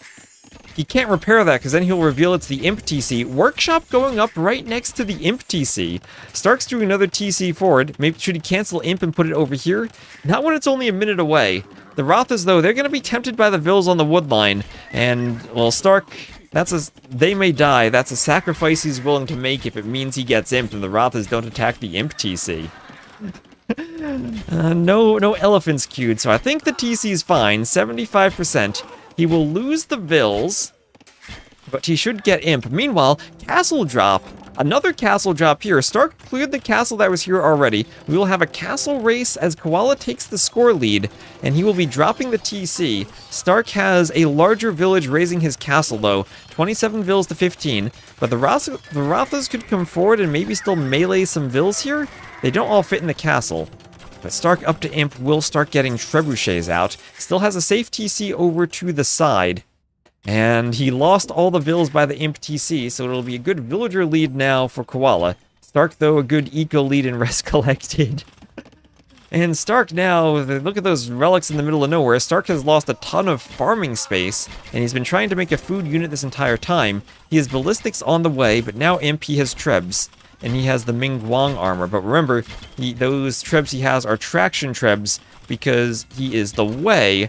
And was he thinking of a castle war with the trebs? Well, he will need the workshops, and he will have cheaper traction trebs, but perhaps difficult to keep them alive against the Rathas. And VC, Guillerme, thank you for the follow. And oh, another castle drop and a TC drop. We're gonna see an Imperial Age douche from Bad Koala doing a castle in the corner to the west. We're 52 minutes into this game. I have no idea who's going to win this. Koala now has 1, 2, 3, 4, 5 castles. And yeah, Stark can do traction trebs, but the Rathas can go to melee mode and pick them off. Ratha's still lacking blacksmith upgrades and bloodlines. Koala doing his best Sato impression, not doing bloodlines for a cav unit. This is messy. This is messy and amazing. And pikemen poking down Vils. Vils trying to run to the wood line back to where they had been. If I were a Vil, I'd be afraid to chop wood there. I'd see all the corpses and say, you know what, this might not be the safest job site. So Stark loses a TC, but he says, oh well, I'll build another TC. Right behind it. And at the top, now the traction trebs are popping. But so are the armored elephants and so are the Rathas. And James down OP, thank you for the follow. Pikeman poking down that traction treb. Down it goes. Treb still firing its way at the castle. It's a garrison in the starting TC. I think the starting TC has been destroyed. I think that's no longer an option. Tiger Cav, let's see. They still have Imp upgrades. Not really. There's no armor for them in Imp other than the castle upgrade. And Grathrans, thank you for the follow. And 3 armored elephants now. They attack faster. There are Rathas idling, destroying the TCs to the west here. 90 Vils to 108 for Stark, as this castle is being trebbed. Rathas facing the Vils on the wood line. Tiger Cav raiding. Rathas getting some kills. Pikes increases the attack speed in melee mode. It affects both modes. Same for the archer armor. Only the blacksmith attack versus melee versus ranged attacks affect one mode or the other. Okay, remember when Stark had Vils here? He also added farms to that lumber camp, and now that's going to be castle drop of Bad Koala. Stark takes the score lead again. Bloodlines finally in for Bad Koala. He's up by 30 Vils, and he's ready to push Stark off of this TC again. This game is amazing. The Rathas going for the traction trebs as they have to flee from the skirms. Rathas run them down. And we have padded archer armor on the way for Stark. Tiger Cav chase down the hill to go for the Rathas again. And we will have double workshops for more elephants. Again looking to push Stark off of this TC. This was his Imp TC, remember? And Light Cav will be raiding Vils in the north. Vils going down. And all the Vils going down. We will have an elephant hit by Vils. As some pikemen come forward to attack Vils, and the Ratha chases the Vils down. This is a bad game to have been a villager 154 to 77 KD. Stark says, have I built enough TCs again this game? No, I have not. Let's add another one. He still has 4 TCs. He has to train enough vills for Koala to kill this many vills. How much gold is left on the map? 4 tiles over here. Mining camp going up for bad Koala. And I think that's it. Let's see. Stark has a few tiles of gold over here. Only 300 gold left. Stark has a score lead, and Endler, thank you for the follow. Thank you very much. And Rothers will take down this TC. We'll have Bracer on the way for Stark. And Trebuchet is going for the castle. The Traction Trebs took out one of Koala's castles. They'll take out another. They've cleared the castles that are over here. Koala's still spamming elephants, but Stark somehow, someway managed to hold on that hill. Rothers take down the TC. Skirms come over. Oh my gosh, Stark, he's made the best unit in the game, the Skirmisher. The Rothers, however, they can go to melee mode to fight them. They can go to melee mode. And Stark's down to 67 vills, but he has a score lead and he is Imp. Over to the west, he's been completely cleared. That gold is in control of Koala. Koala still has gold. Stark has no gold left. He doesn't have relics. Koala has 3 relics. Stark still has a score lead and he's Imp and he has Traction Trebs. Does he have armor yet? No, he doesn't have the Huiguang armor on the Tiger Cav. He doesn't actually have any Imp upgrades on the Tiger Cav.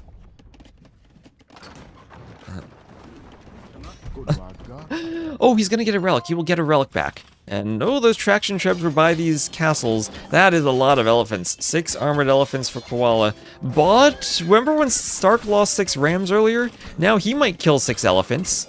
What the heck? The elephants going down. Tiger Cav do not want to fight those pikemen.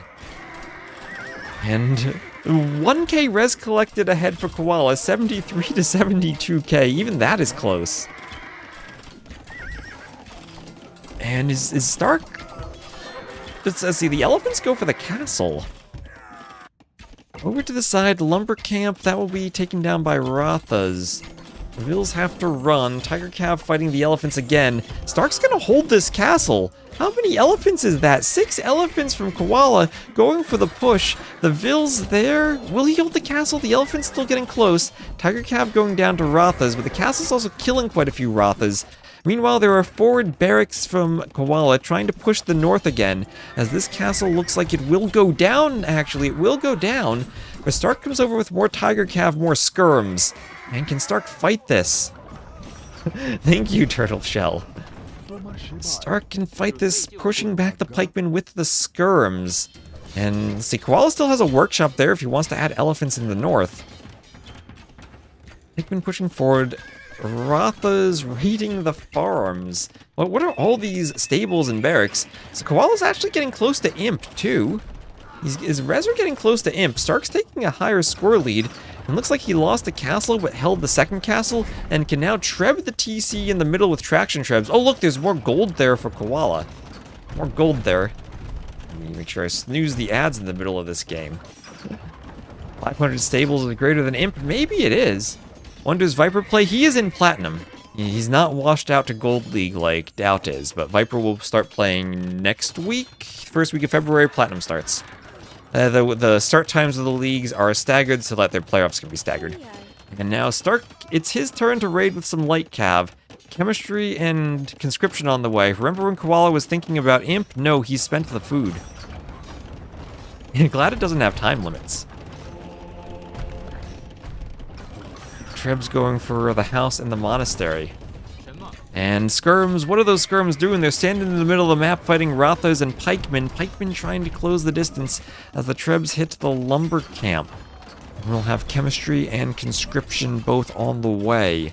Monk wants to go for a conversion on some Rathos, but they will be forced to flee, maybe? Trebs hitting some farms, why not? Why not? The skirms are doing it for Stark. The skirms are holding on for him. All these forward barracks, they're stymied by the skirms who counter the pikemen. The bracer skirms and Imp, great against the Castle Age pikemen. Iron casting on the way. Rathas still don't even have their second armor upgrade. Trebs hitting the houses. Stark, he's housed at 155 pop. How many castles and TCs has he had to be housed? Oh, Light Cav transition now to deal with the skirms and maybe with the trebs. Tiger Cav have to close the distance, Blast Furnace on the way for Stark, and slowly but surely Stark is adding in his imp upgrades. And finally has an upgrade for the Tiger Cav. Oh man, this game is amazing. Skirms here are still holding for Stark in the north. He's down by 25 pops still. He's down to 75 vills. But the traction trebs, can they push the castle? No more stone for bad Koala. He does have gold, and look at that. He has imp resources. Which TC is the safest? He has 2 TCs left. This one has to be the imp TC. There we go. Now Stark 170 pop space. His market's over here. Has to be careful about losing that. And lose the Tiger Cav. Does he have more markets anywhere? No, that's his only market.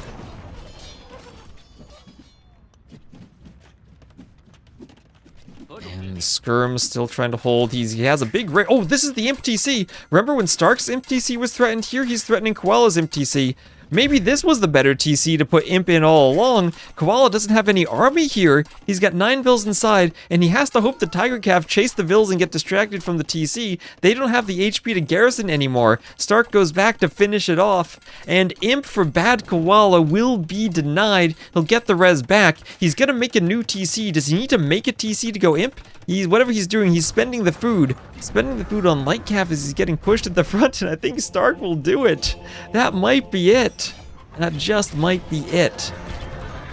Tiger Cav. Oh no, actually Shenbei Raiders. Stark doing Thunderbolt. He's making a unit switch to deal with the pikemen. Destroying the relics, and he's pushing. It's now 5k score of a difference. He's in ACCM territory of forcing your opponent to resign due to score? Almost. Pikemen come over. Bad Koala. Remember when he had the 50 vil lead? He's dropped to 80, 90 vils. Skirm best unit confirmed. Not even Light Cav can counter them.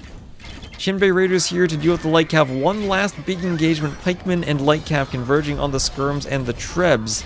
But no more Imp for bad Koala. And yeah, only +1 on the Light Cav compared to Imperial Age Skirms, so yeah. Oh, and what is that? Mingguang armor. Stark managing the eco finally. Give Skirms Fire Lances, you think they're not strong enough? And yeah, 7 attack against, what's the armor now? Yeah, only 3 armor. Skirms will be fine there. Skirms will be fine. 1k views, yeah, we got some good raids on Twitch. And Shenbei Raiders still attacking those foundations up there, chased by the Light Cav. And we will have Mingguang armor there done for Stark. As the traction trebs go for the houses, go for the blacksmith. I think this is over now. I think this is Koala running out of pop, running out of steam. Stark still has a good economy set up, 44 farmers. He's been running his farmers this entire game. Oh my gosh, this is amazing. And in the middle though, I think the Trebs almost ready to hit the market. Almost finishing, applying the finishing blow. As 3 elephants left in that workshop, won't be able to do much without protection. And what do the Wei have in terms of Hussars? They can research Hussar eventually, and they will have all that extra melee armor to help against the pikemen and the other Light Cav. So bad Koala buying stone. So better against other Light Cav than normal Hussar would be just with the imp armor. And start collecting relics. He's not stopped collecting relics. He has 2. That monk probably trying to collect the final 3 to get 5. Well, he spent his food on Light Cav, and then he couldn't click up for Imp again. And now there's the GG from Koala. Stark will do it. That was amazing, and an hour 13 into the game. It would have finished under the Red Bull time limit. But he does it. TC up here for Koala. And wow, that map, what the heck was that game? I don't know how to describe it. But Stark holds on to win. Koala had so many castles. Look at the military advantage he had for a while, but couldn't quite push the Tiger Cav and Imp. And Stark, he found a way to win. 644 to 460 KD. A better eco for Koala. Wow, he had 8k more res collected? Oh, I mean, Stark had gone down to, what, 70 vils at one point? What is the eco? We can get a Vil graph too here. What's that? Eco population. Let's look at that. Yeah, look at that eco difference. That's 125 to 62, 127 to 64 Vils. The peak difference. That's over, what was that? 63 Vils ahead Lix was at one point. And then st4rk, he had an early 121 to 105. He lost 60 villagers. Oh, man. That was a game. Did I say Lix? I meant Koala. Oh my gosh, I called him Gabi at the start because that was the previous set. And Koala. The LY at the beginning of their clan name, I call everyone Lix because of that. I need to delete that so I don't mentally say it incorrectly. Yeah, Bad Koala is Chinese. Yes. Man, well done. Well done from st4rk. Ooh, GG. Alright, so let me just... Alright, so on Twitch, I'm just going to keep the ads between the game. So apologies, I'm going to run a 2-minute ad, but I want to make sure we don't have ads during the games. And I'll update the scoreboard, and we'll be right back for Game 2, which will be presumably on Tulo from Koala. And here's scoreboard. That'll be st4rk winning Game 1. And for the maps, that'll be him winning Slopes. And for the civs, that'll be... Where are we? Oh, wait, I have the names backwards on the scoreboard. Sorry. Let me swap that. st4rk wins Game 1 on the right. Or never mind, it'll be High Tides then, probably, from Koala. So that was a loss for the Bengalis and a win for the Way.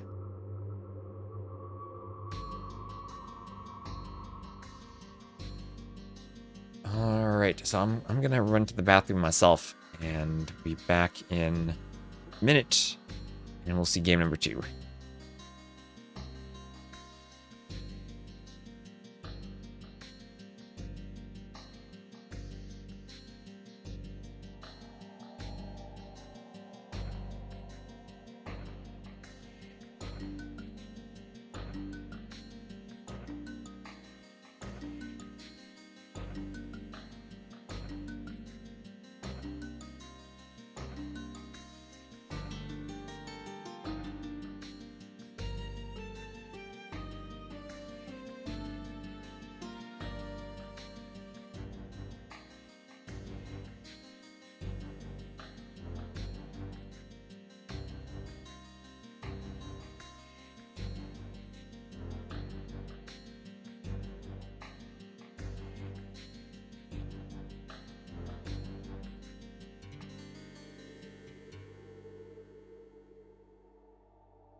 Alright, and thank you, John Slow, also for the raid.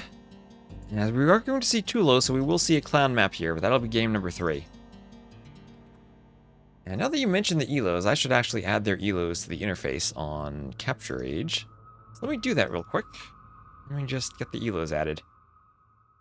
Also add the flags, too. So st4rk is from Brazil, Koala is from China. I'm going to remove the LY from Koala's name. Apologies for removing the clan tag, but I do not accidentally want to call him Lix again.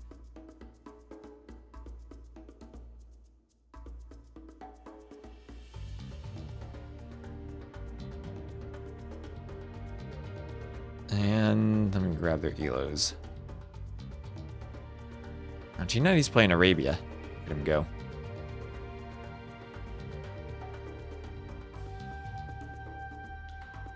So st4rk right now is 25-30. And Koala is 2388. And there we go. So game number 2. This will be Koala's home map of High Tides.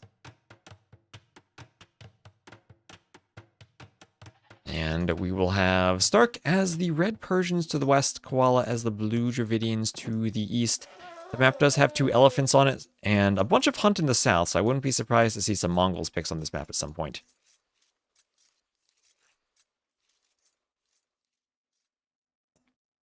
And in the north, of course, this is where everyone will aim to do their docks, either on the shorefish on the island, or to the shorefish to the side, trying to grab some deep fish. So we did balance the shorefish around the island. I'm wondering now, since I've seen so many docks in the shallows, if I need to do more to balance them over here, but it should always be accessible. I'll keep my eye on that and see if I need to do something specific other than just having spread out fish, but I think there should always be something there for players. So many little things you think of now that when you start seeing the games played over and over. And we certainly will have enough TTL games that I'm sure I'll be making little tweaks to the maps as we go. Anyway, Dravidians, Persians, 2 hybrid map civs. The one thing I've noted on this map is there really aren't too many fish. So if you win the water as Dravidians and want to keep fishing from far away, the extra carry capacity will be great. Maybe even the strongest fishing civ on the map. That put them even maybe ahead of the Japanese. In some maps, I think the carry capacity bonus is better.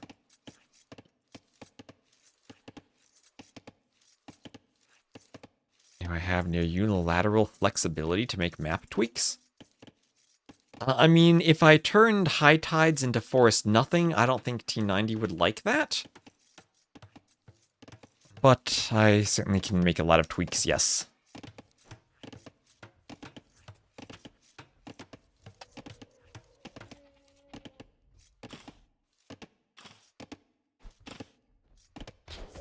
Let me refill my water bottle. Tide nothing, only shallows.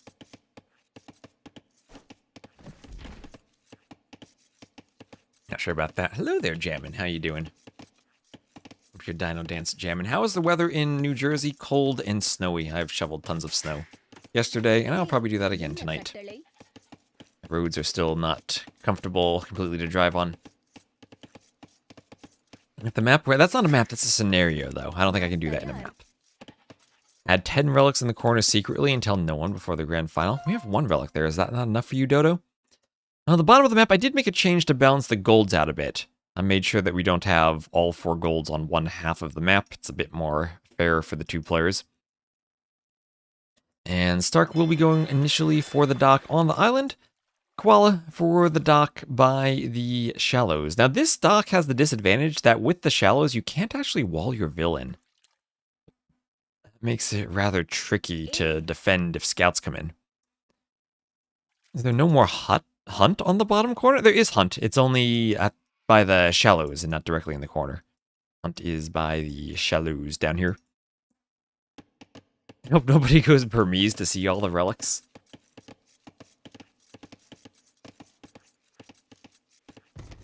And I'll have a few walls coming up for st4rk.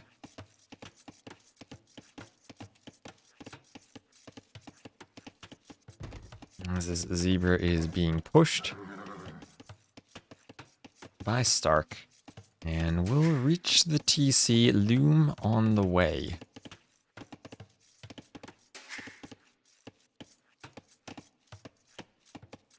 And Feudal Age there for st4rk. A couple seconds of idle time, but he clicks up and clicks up first, and we'll go up quickly as the Persians with that faster working TC. We'll get an early Feudal, and then we'll have the faster working dock.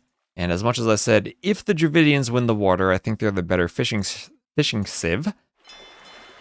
The fishing ship civ, that's a mouthful. I think that it's also pretty difficult to win early against the Persians on the water, with their docks and how much HP they have. So a tall task ahead of him has Koala, although he will get all that extra wood and the pop space from the docks, so pretty good water civ themselves. I do think I prefer them more on the galley micro wars than the fire galleys. Like the random relic amount aspect of KOTD? Yeah, that was interesting, seeing the relic amount randomized.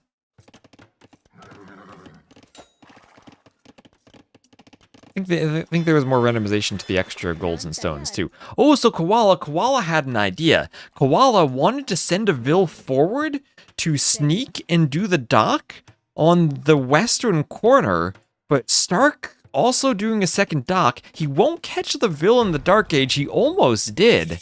And that Vil will sneak around for the dock in the corner. Or will that be a dock? Oh no, that's not a dock. That's not a dock. Turning around and going for the wood line, that looks like a tower rush.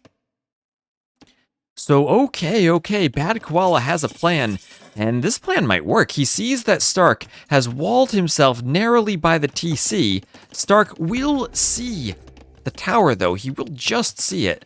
What is that vision from Stark? He did Town Watch! Stark! He did Town Watch as soon as he hit feudal as the Persians, and he will counter tower this. What a play from Stark for Town Watch. And he's gonna go double dock fires. Oh my gosh. What a genius there. Amazing tower, more amazing Town Watch.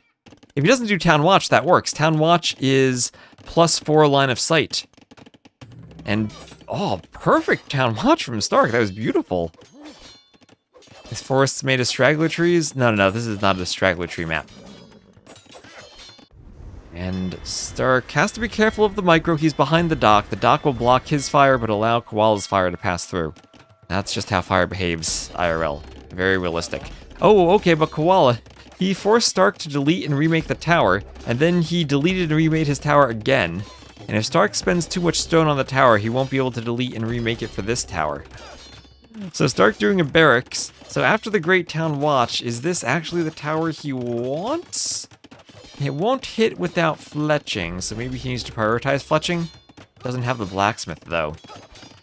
Feels like he has won the water. Only one fishing ship left for Koala compared to 3 for Stark. He should have some good fish still lying around as Koala comes forward with men-at-arms. Cut down a tree. Oh, that might have just been the Vils. Chopping wood? I don't know, maybe he thought he could build over the tree, but you can't. These are unpalisadable trees, unremovable trees. Part of a forest. And now, oh, demo! Nice demo there from Koala. Oh, I almost called him Licks again. I almost did it. That LY, their clan tag. So it got me calling him Licks even when I removed it. Oh, it has some maps where forests are made entirely of stragglers? Really? That's weird. You need to use special tricks to place the trees so that they can't be removed like that if you're doing object placement for trees. And he does play like Licks sometimes. I mean, to be fair, Koala, Licks, and Vivi all have some very aggressive and chaotic playstyles.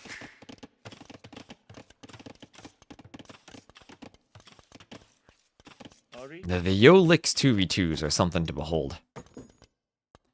Some mining camp here, Vils on the stone for Stark. And time to tower the other wood line. That's true, time to, I mean, archers on this wood line. Stark finding some small little sliver of wood line left that he can take the trees from. And he's gonna run to the corner. Stark will say, I will run all the way to the corner and build a lumber camp. He's gonna play Legend of Corner Boy, the lumber camp on the side. Exodus begins. Well, honestly, even just delaying that first tower with the Town Watch buys Stark time. If he's taken off of his initial wood line, then he has trouble fighting for water. Looks like Koala has managed to come back. That demo hit was huge for him. And he will clear this fire and then be able to go for Vils? Ooh, Vils even before the fishing ships. Stark looking to run them. And he realizes and he will run his fishing ships to the side. He does have another dock in the south. The Persian docks have a lot of HP. Demo comes forward. And now it looks like Bad Koala will continue the tower rush outside of the range as the men-at-arms attack the range. And Stark doing what he can to take the goats under the TC. Has to be careful about the tower killing the goats if they're too far to the side. And the scout here from Koala, will he see Stark? Stark does a tower on his wood line. He had Licks once with you in Black Forest. He was rushing the flank and had Sneak with Siege Monk on the pocket. Didn't get a chance to play, it was over. Sounds like Licks things. 25 minutes or so. What about 3 fires? What about 4 fires? And Koala hasn't seen the fishing ships. Oh, hasn't seen the dock either. Doesn't realize Stark is still fishing. At least there aren't too many fish left, but still maybe 2, maybe 3 deep fish he could take. As the archery range just about down, Vils will fight that along with the men-at-arms. And there'll be a staple from Koala. Okay, why is this set so amazing? This is crazy. Hello, Tundra Blitz. How are you doing? Are demos faster? I don't think you want to lose all the demos attacking a dock, though. So, fletching on the way for Stark. He's got 6 skirms. And Dreams, he had water early on, but is losing it now, giving up so much of the map. I'm still looking for that demo to come forward and hit those 3 fishing ships, but it's a tile away from seeing them in its patrol.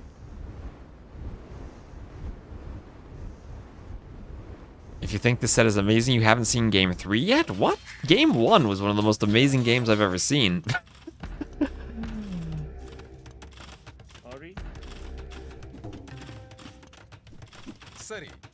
Skirm's hitting the men-at-arms away, pushing these Vils back now. Counter tower from Stark, who's lost water now, but Koala, only 2 fishing ships.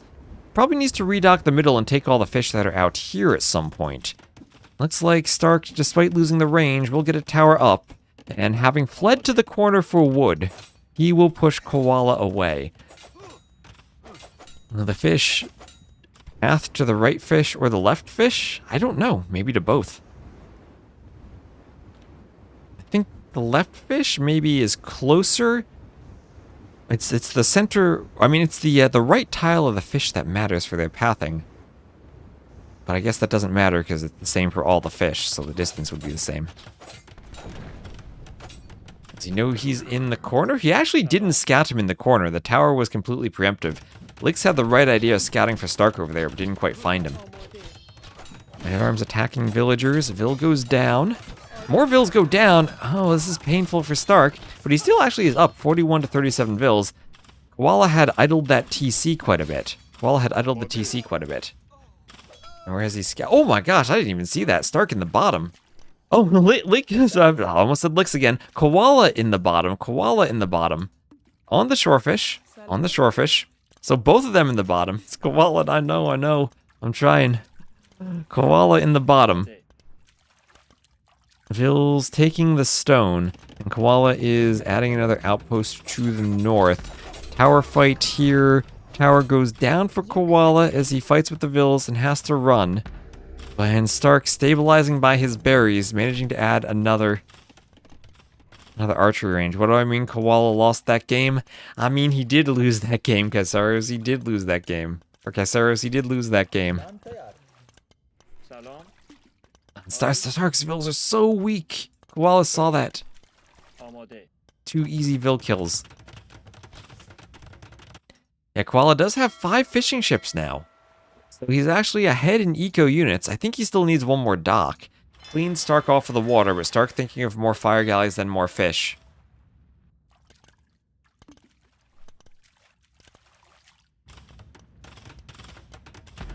Towers go down, and archers will have to assist the Vils building those towers. We have a palisade gate and a house going up in the corner. As the archers and scouts will be around, and we have Castle Age on the way from Koala. Yeah, Corner Base! As I said, Legend of Corner Boy. Isn't this a T90 video? Now the T90 viewers can tell me.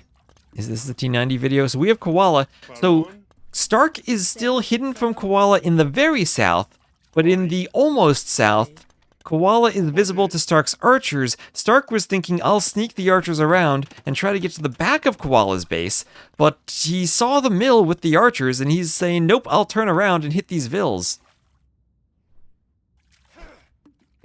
And Koala needs to notice he's clicked up to the Castle Age, but where do these Vils run now? It's almost their safest thing would be to build the dock and rush out a demo. But they've got nowhere to run. He has to split the Vils up. He's up to the Castle Age. He can't even do wheelbarrows, so they run faster.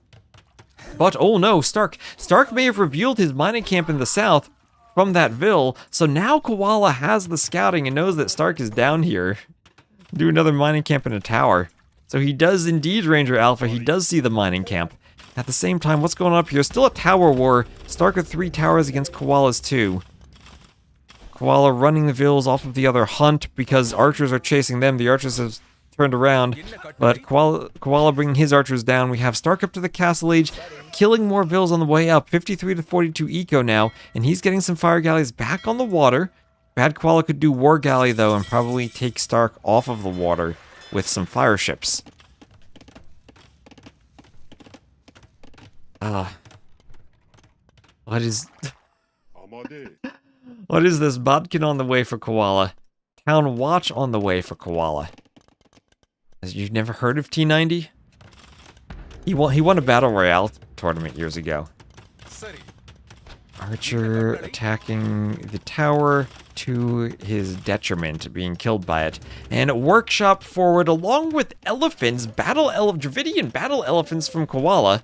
Stark not up yet. What do the Persians not have? Good monks. No redemption, no atonement. So if you want to convert the elephants, good luck. Looks like it's not going to be pressure on Stark's base, though. Koala deciding, let's send the elephants to the south and attack the mining camp in the tower. Koala still doesn't see the dock. You're right. He doesn't see the dock, and he still doesn't see the corner eco. Instead, he's just going to be surprised by Stark's presence on the water. But he will win the fight anyway. Is that fire trying to run off the... They don't row their oars. He might have been trying to... Or that ship might have been trying to run off like those deer or zebras that run off on the treadmills.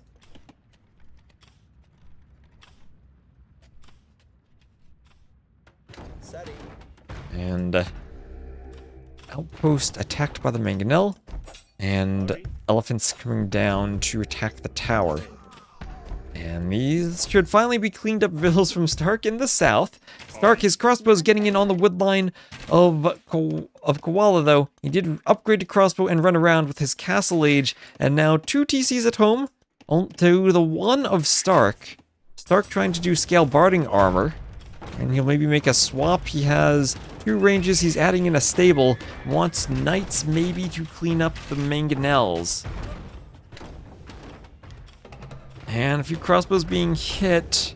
The Persians have guard tower. They do have guard tower. Thinking of it now, does any civ only have watchtower and not guard tower? Maybe Goths or Cumans.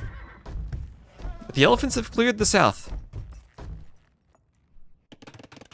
You watch this group of archers chase someone to the dock or the corner. Well, they've already chased the vills to the mining camp, and the vills are dead because of it. Bloodlines on the way. Bloodlines now on the way for Stark. As the mangonels rotate around and are thinking of hitting the gold, the towers here are still standing for Koala.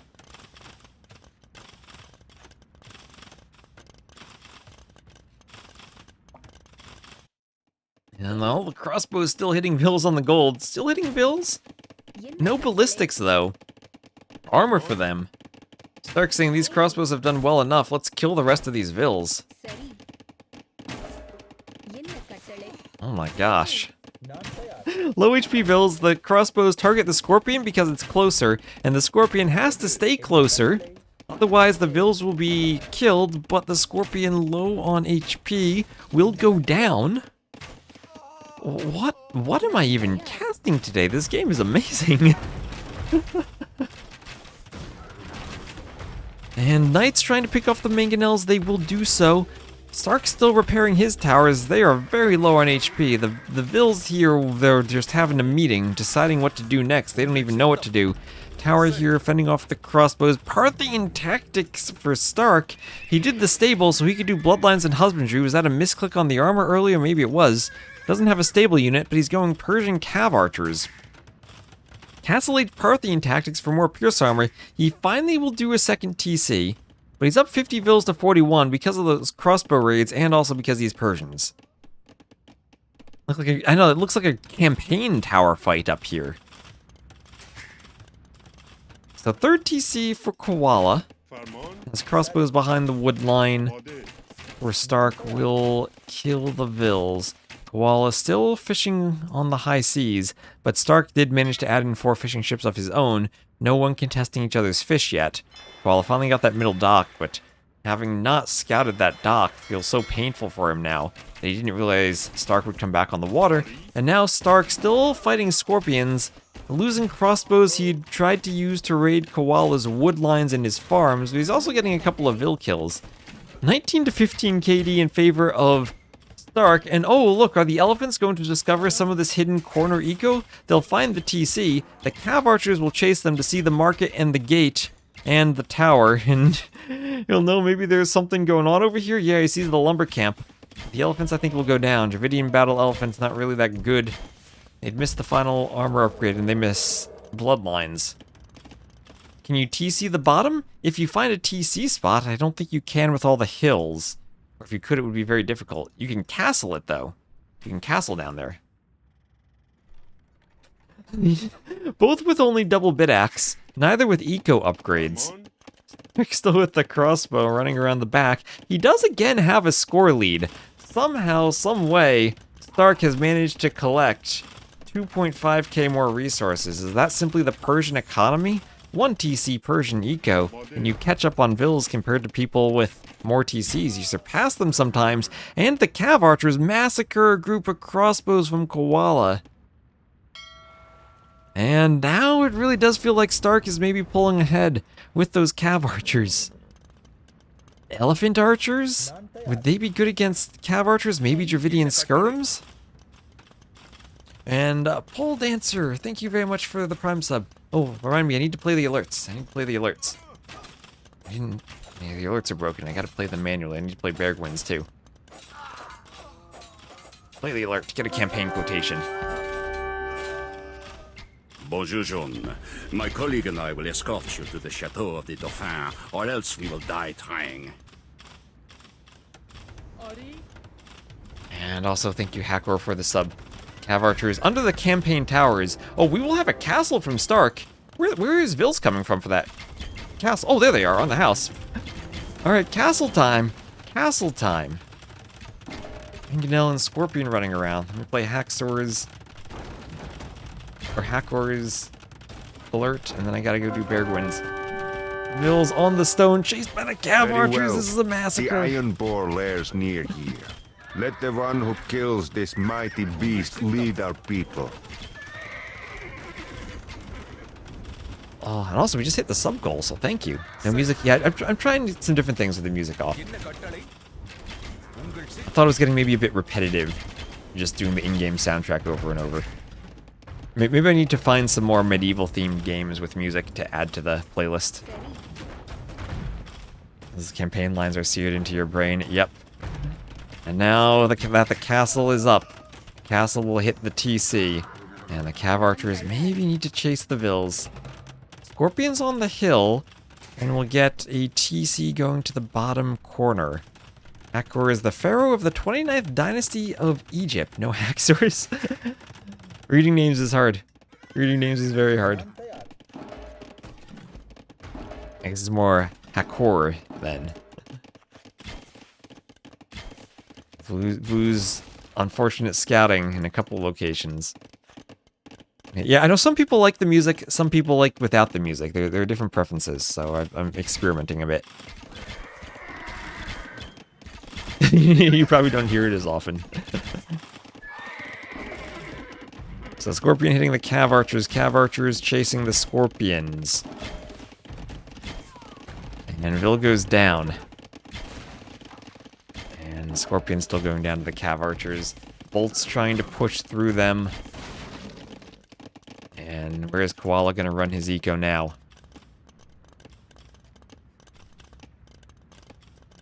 I think I had the mute APM to mute myself before that sneeze. I hope I did.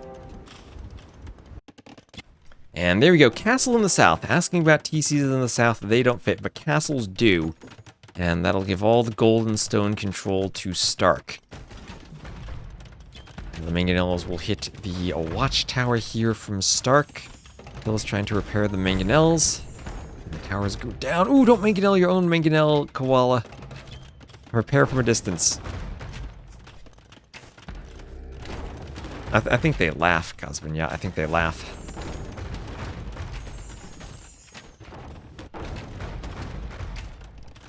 And Ooh, Monk goes down to the tower, but the tower goes down. But these are Persian TCs, so the Mangonels will have trouble pushing against all the extra HP those TCs have. Koala trying to make up for the bad scouting with outposts. And now it's a 3.5k res lead for St4rk, as he's still getting behind Koala's wood line with crossbows, but the Scorpions again clean up the crossbows. Koala somehow needs to get walled. And he's going for a Mangonel push on this TC. Might want to go to the hill for the hill bonus on the Mangonels. Cav archers and one knight thinking of fighting and cleaning up the Mangonels. St4rk with his military in the rear, but losing some cav archers to the TC. Wants to fight the Mangonels. There is the one knight he needs to pick off 3 Mangonels.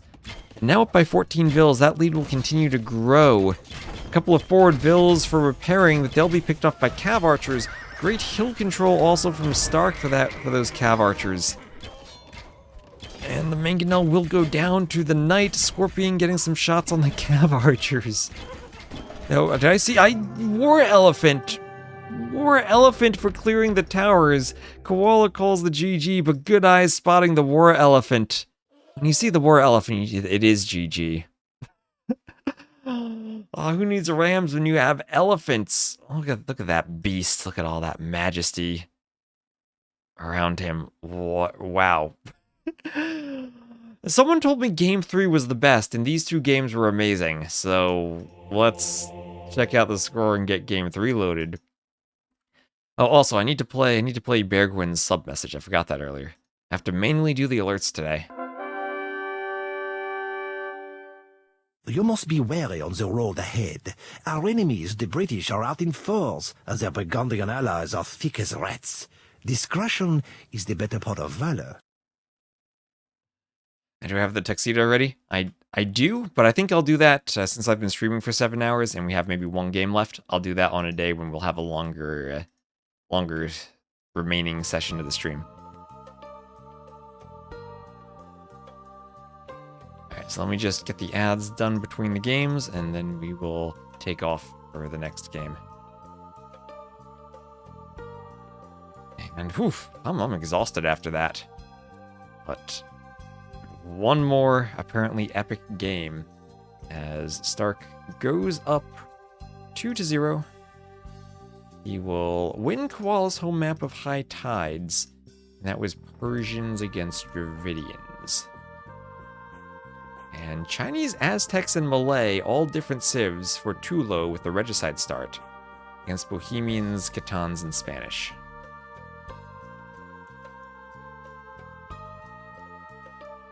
And sub-counter manual update. I don't know why it's not updating. It's, I guess the same thing. Stream Elements seems to be down and not playing the alerts manually, and it's not updating the subs manually. Let me just check, because we started with needing 7. 1, 2, 3, 4, 5, 6. We've counted 6 subs this stream, actually. So we might be at 199. Oh man, this is freaking amazing. Thank you for gifting 1 side. I don't know for sure. And now I gotta play the alert myself again.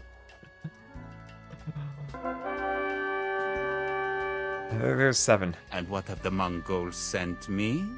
No doubt a bribe begging me not to destroy them.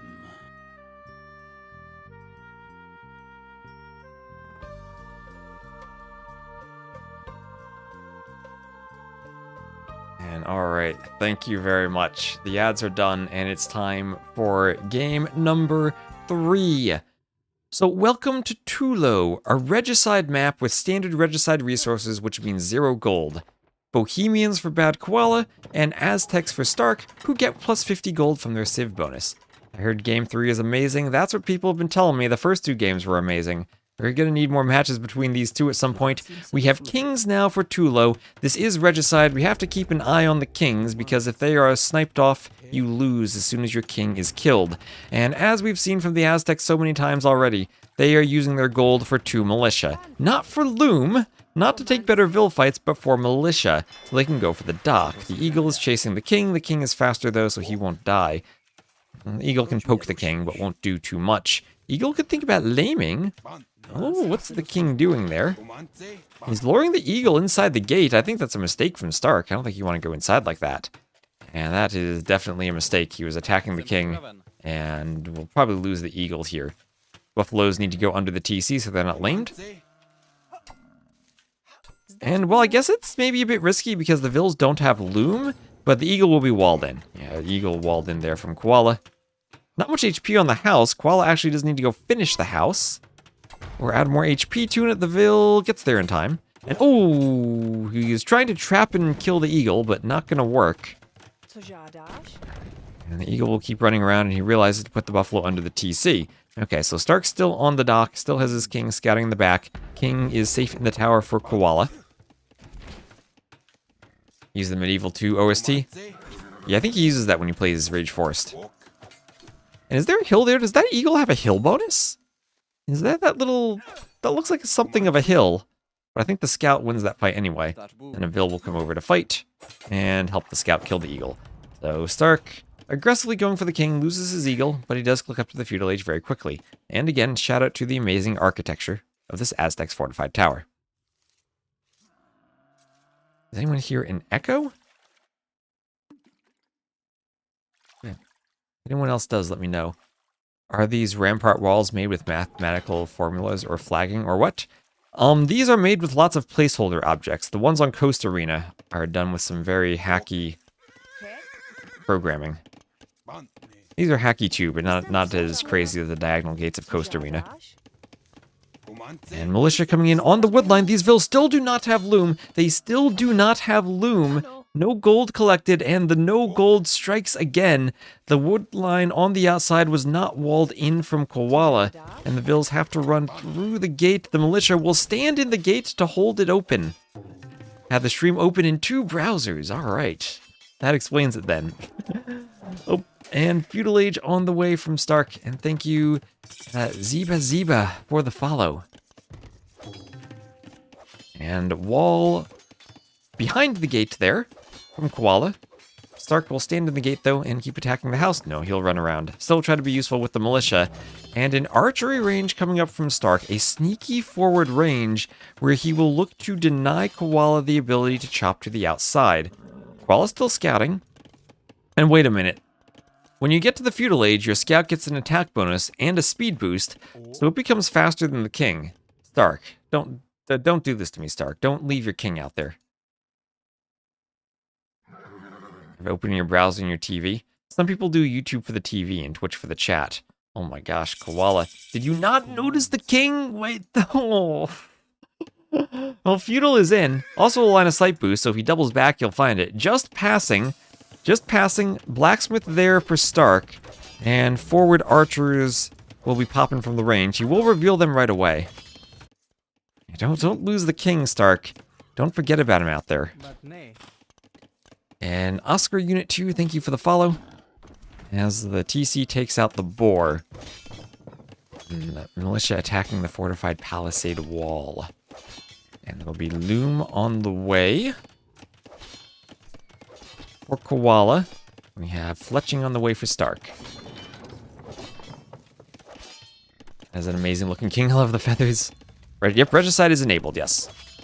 So let's not forget the king out there. As amazing as he looks, don't forget about that feathered monarch out there on the outside. Up, and he's not forgetting. I see the king moving. Looks like he's going to the tower. But Castle Age on the way for Koala. Fast castle, but with very little wood access. Had to do a second lumber camp and went for one of the inner wood lines, not trying to chop to the outside. Not getting to all the stone. On this map, stone on the outside, gold on the inside. And with a spear, Stark even doing a bit of scouting. As he still controls the water in the middle. No fishing ships for him, just queuing one now. Has been fishing with villagers on the box turtle so far.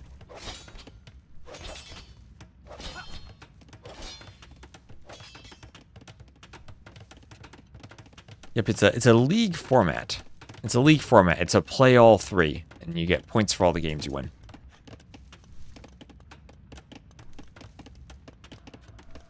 Yeah, and there's a prize per game, too.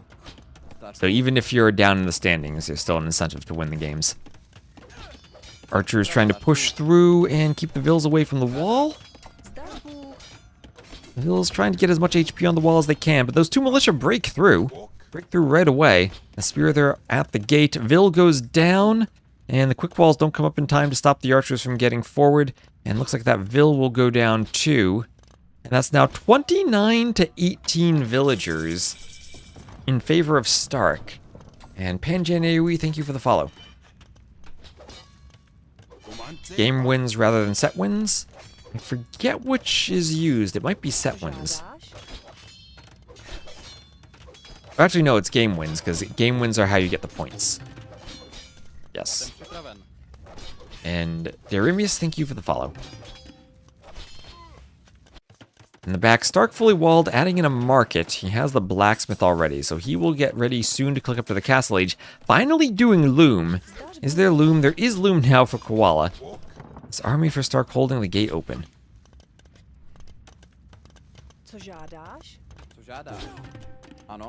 As the archers come forward and hit the Vils.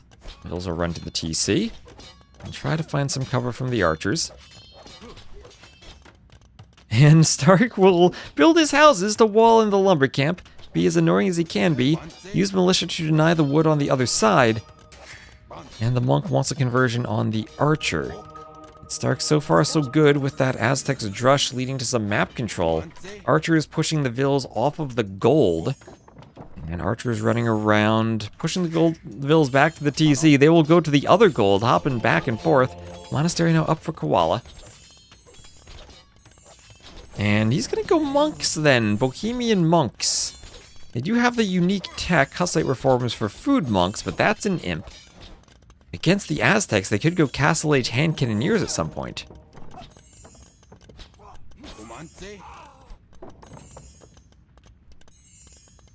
That wall is weak.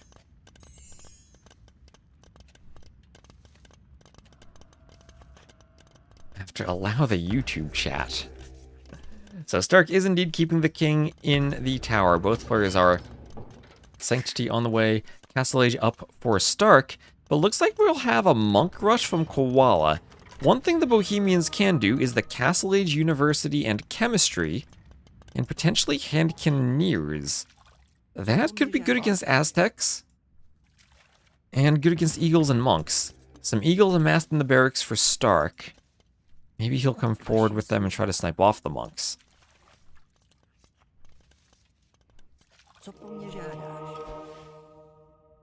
Eagles push the monk back.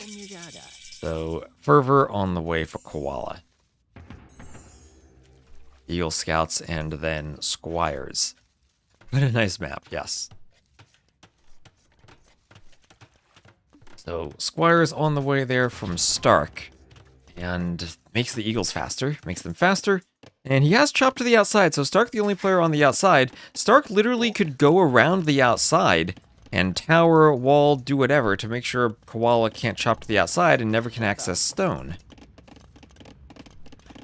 Fervor for Koala, and he is going monks. He is going full clown mode.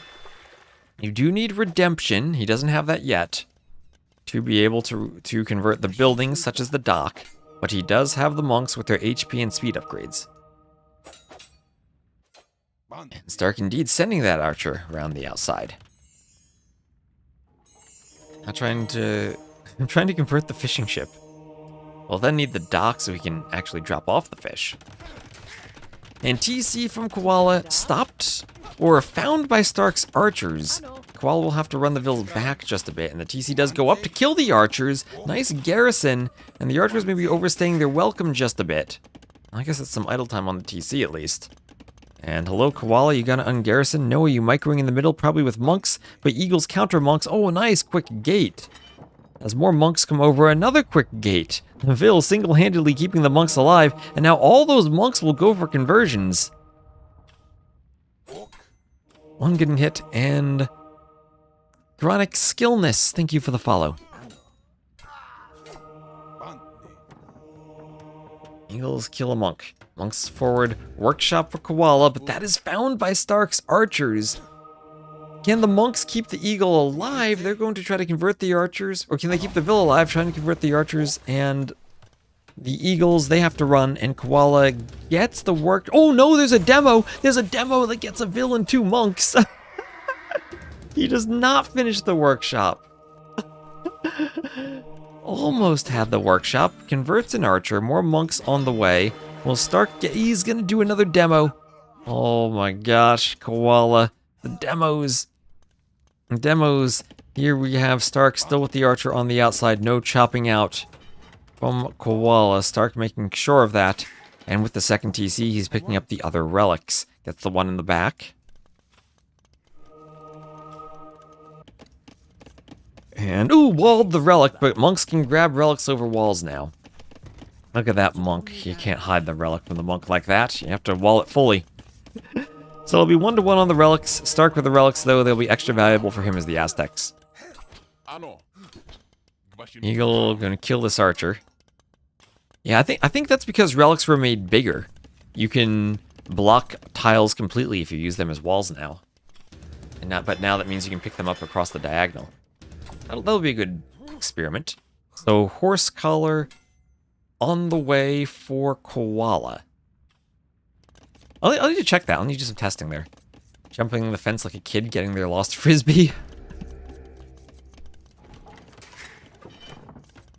So 51 to 38 vills. Stark booming ahead. University and a few houses coming up. Archer behind the wood line, keeping the vills away from that lumber camp. Getting a good demo. That was a great demo. And so clutch too to stop the workshop. Koala needs to delete that now before the eagle destroys it. And yep, there he goes. Gets the wood back. Tries to reclaim as much as he can. And there is the university. And will this be for chemistry? Koala doesn't have the food for chemistry. Yep, I have a video about that, Bob. I have a video about the relic teleport bug.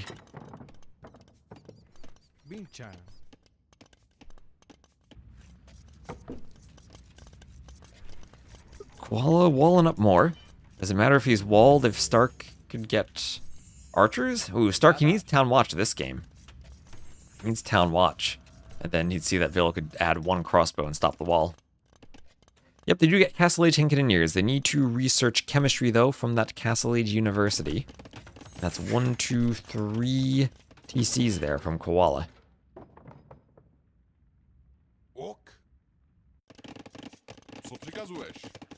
Spear from Koala. Going to try to hide directly behind this building. But Imp from Stark, putting it in a safe TC. Imp on the way. He does have a 17-18 Vill lead. Eagles hoovering around.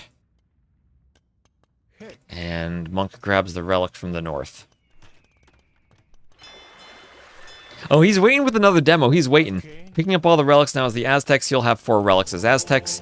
Remember, they do get an extra 33% gold for every relic. So instead of 30 gold per minute, it'll be 40 gold per minute per relic. So that's 160 per minute with 4 relics, if I multiply by 4 correctly.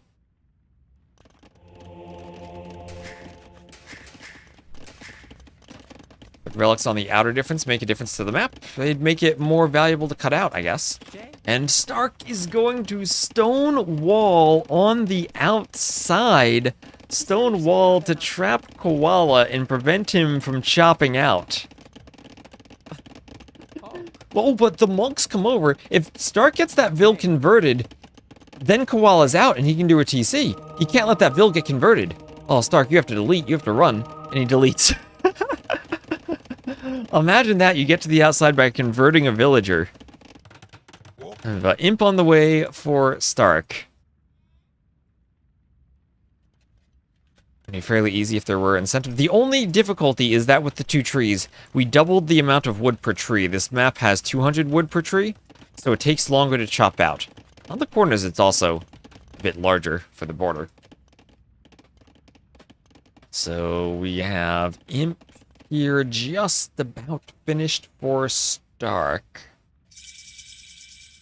And Ballistics, Bodkin coming in. He wants a castle. Is that a doubt castle? The monks are there. Are they able to charge conversions and swap to the Eagles? Could the Eagles slaughter all of the monks right here? Imp has been clicked for Koala, but he needs a good couple of conversions the Eagles getting converted, and now they will turn themselves around and fight the crossbows. But Stark, he will try to convert them back. You convert one Eagle, I convert it back, says Stark. And all the Eagles get deleted so they're not converted. Stark will add in a castle.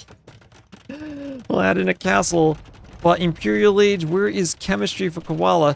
Where is it? He doesn't have it. He might need those bombard cannon. He might need hand cannoneer as ASAP as he possibly can get to fight off Imp Aztecs with Eagles. Stark with a huge score lead now. And, well, maybe the possibility for Koala winning the game still comes down to a King Snipe. Remember, that can happen. Not much mobility for the Bohemians. They could do Wagenburg tactics for the gunpowder units to move faster and go for a cannon, bombard cannon, hand cannoneer snipe, maybe. Ooh, crossbows moving forward. As man, I wasn't planning on streaming for 7 hours today, but here we are.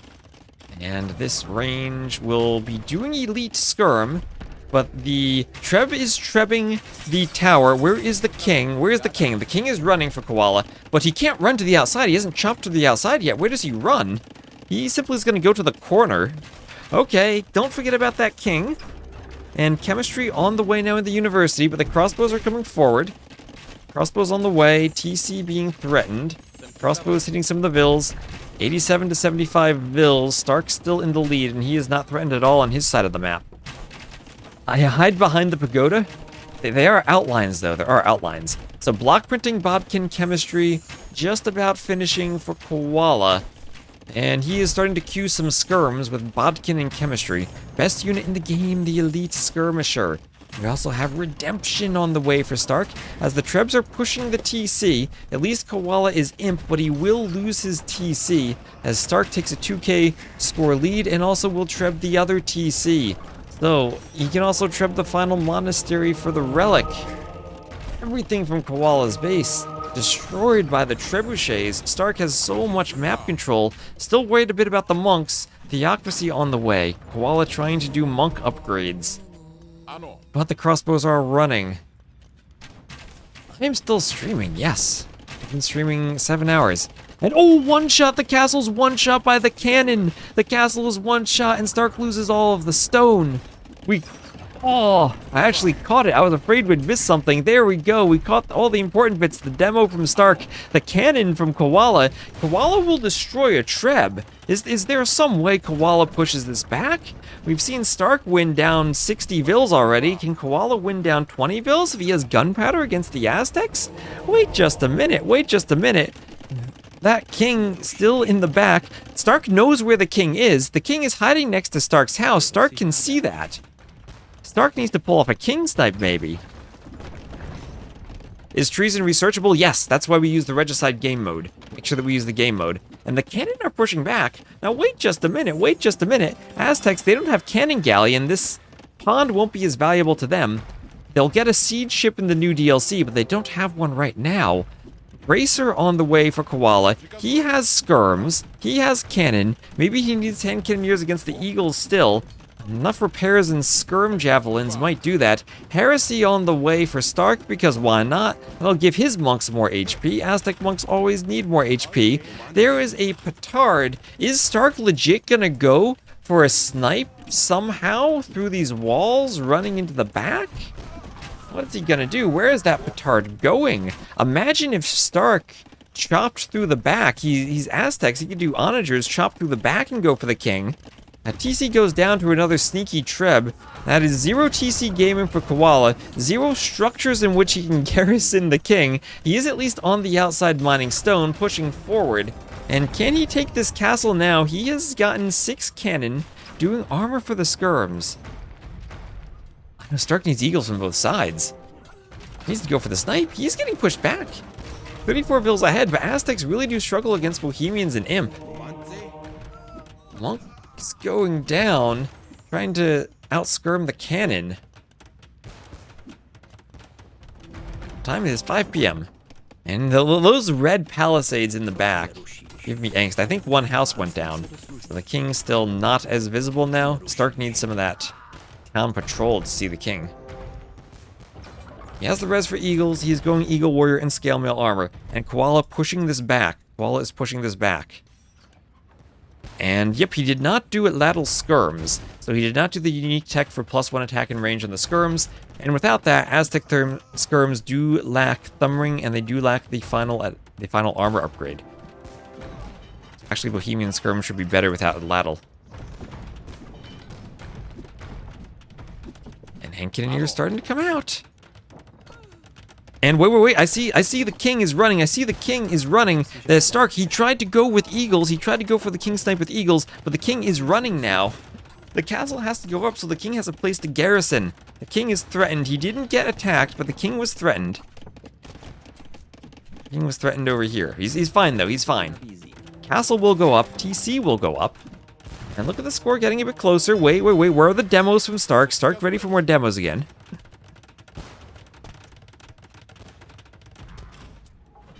Now the castle is up. So Koala needs to garrison that and make sure he doesn't accidentally ungarrison the king at any point. No way Koala ever gets Halfneed, so he's down 67 to 116 Vils, but we've seen Stark win from that position before. Skirms in the back raiding the rest of the eco, and Koala now no eco. Just a few eagles could clean that. Well, that's what the monks and the Henkineers are for. Even the monks to convert eagles at this point is useful, anything that deals with them. Skirms with impunity walking throughout the back of the eco. Remember when the king was there? Good thing he ran. He's in the castle now. What is CG Cannon Galleon?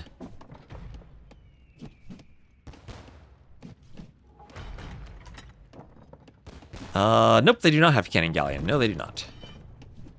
Well, unless the patch was random. Pretty sure they don't. Yeah, no Cannon Galleon. They had it in the Thalassocracy Cup, but that was a beta. They have an actual siege ship they're supposed to get in the DLC. Cannon attacking the skirms, flattening the skirms. Those were a couple of good cannon shots. And okay. Koala pushing this back. 60 Vil difference. And casting in Theocracy on the way.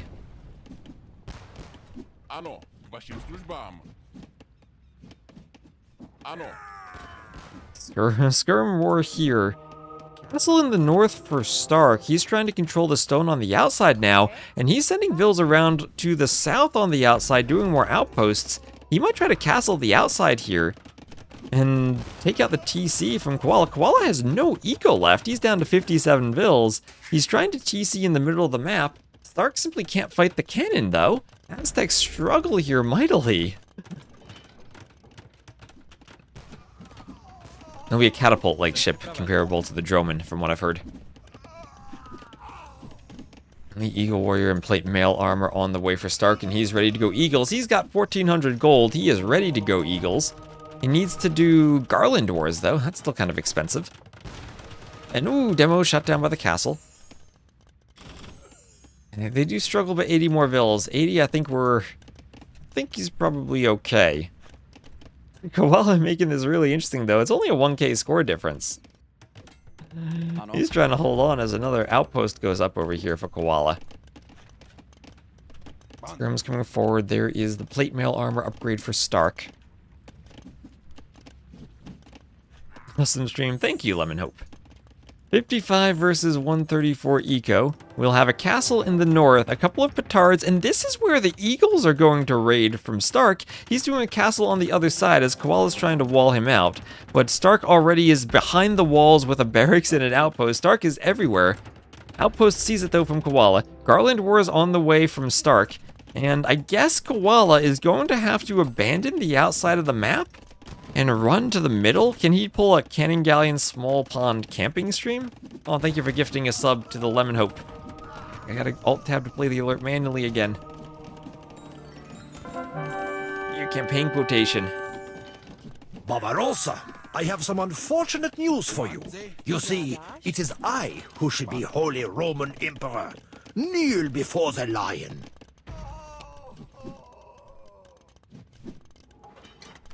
Gotta remember to stay hydrated. Perfect voice line. I love the campaign voice lines.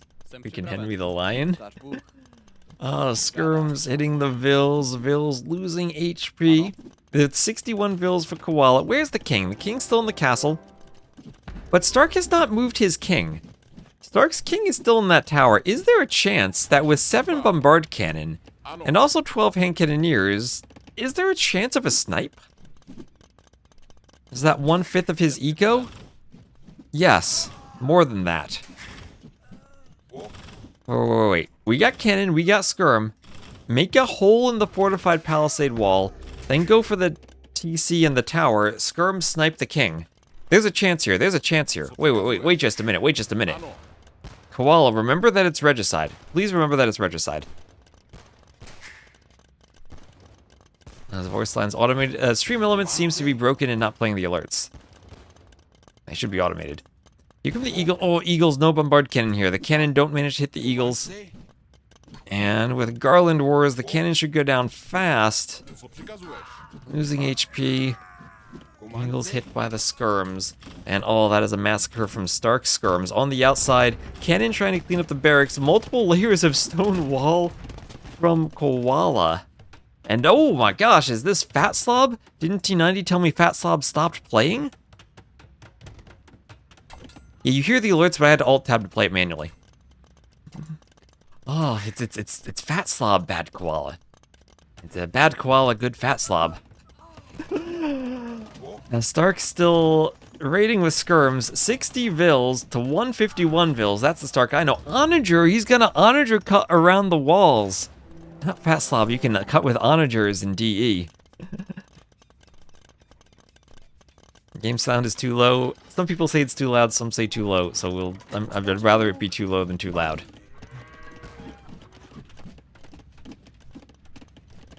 Bad Slob. Are you ready for an Onager cut? Are you ready for an Onager cut with those petards are gonna see they can break through the walls. It's a good sound. It's a bit too low, it's perfect. See, everyone has different opinions based on if they're using headphones or speakers. And Castle coming up. Onager is looking to chop through the trees. They've chopped through the middle.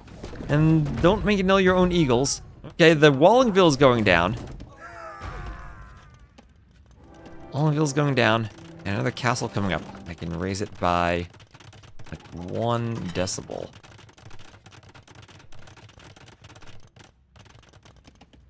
And yes, the eagle's coming through. Oh my gosh, he even Onagered his own eagles. I told him not to, I told him not to. He needs to stream cheat and listen. Yeah, he basically face rocketed the eagles. Oh my gosh. Stark. Well, he's got Cap Ram on the way. What does he do now? What does he do now? Worth the wall investment to stop the eagles? Well, you also forced Stark to research... Oh, is he gonna do it again? Is that firing at anything? Where are those petards going? Okay, he's not attacking, he's not attacking. Ah. I told you not to do it. I told you not to do it. And can the cannon hit the skirms? I'm still thinking hand cannoneer. Cannon. Koala needs to play the objective. He needs to go for the king snipe here. He needs to go for the king snipe. Eagles coming forward, snipe off a couple of cannon. Skirm's killing the hand cannoneers. I don't think there's any chance Koala comes back, and there is Stark with the victory. Here is calling the GG. What was happening in the rear? Oh, this castle was almost pushed. Looks like the push there failed, though. Oh my gosh, there's so much going on everywhere on this map. I'm glad we included this map. GG. So there we go, Stark 3-0 win in 3 absolutely crazy and chaotic games. He ends with a 6k score lead. I think when Koala had those 7 cannon, he still had a chance. He still had a chance to try to go for the king snipe and play the objective. We did see the king snipe earlier today, but man, I like this map. I hope you do like this map. Again, credits to m0re, the original author of this map. I made a few slight tweaks for it for TTL. I balanced the resources a bit more. I balanced the forests so they're not quite as mazy and black foresty in the middle. But I love the concept of a regicide map where you have to Vil fight in the middle. And it's a decision for, do you take a civ like the Aztecs for gold to do loom or to drush? And it is a weirdly good map. It's a circular wall map. Of course it's a good map. So let's check out some stats. What do we have here? That's 197 to 193 KD for Koala. 30k more res for st4rk. That's a st4rk game if I ever saw one. And man, 3 minutes faster to imp was st4rk, and he held on for how long did that game last? How long did that game last? 50 minutes. Man. Oh, check the conversions, check the conversions. We'll check the conversions. Wait, check the conversions. You're right. How many conversions were there? 10 conversions to 1. 10 conversions for 1. Not the craziest monk game, but at least we did get to see some conversions. Oof. Alright. Yeah. So, as I said, the alerts, they are automated, but the Stream Elements isn't working today. We've got quite a few subs. I think we hit the 200 sub goal. So we will do the Tuxedo stream at some point. Do our old Noble Apartment Cup lamentation that didn't happen this year. So Aztecs over the first pick Bohemians, and well done for st4rk. Let me see, I think we have the standings still here. Yeah, let's check out the standings real quick before we end the stream. So thank you also T90 and Fire for the raids today. I'll check out these standings. And also let me make sure I don't forget the YouTube chat. I think 4-hour relic split here hurts more than the vills when gold is gone for Bohemians. Yeah, that's true, that's true. Aztec relics too with more extra gold. So what do we have here? Where is st4rk's ahead? 6-0 in TTL, dang. st4rk dominating his group so far. Against m0re and then against bad Koala. Well, I thought this was going to be a close matchup. Despite being 3-0, it was incredibly close. Those were 3 absolutely crazy games. I'm glad I decided to cast this set of Rex because, man, that was great. And again, how it works, number 1 qualifies immediately for Gold League from Silver. 2 and 3 fight a playoff for the final gold spot. 4 stays in Silver, and 5 and 6 drop out and have to qualify again. So we get movement between Gold, Silver, and Platinum Leagues all over the place. Alright, so thank you all for tuning in. We'll be back definitely on Thursday. I don't think there are as many sets tomorrow. Let me just double check the schedule. Or actually, there are 3 sets tomorrow. Jordan Kingstone play in 4 hours, but that is 11 PM for me. That is a bit too late for me to cast. We might be back tomorrow at 15 GMT to cast that set. Then there are 2 sets at 17. So we'll see what time I get up in the morning. And, well, thank you. Thank you, I'll just say Dave for the follow.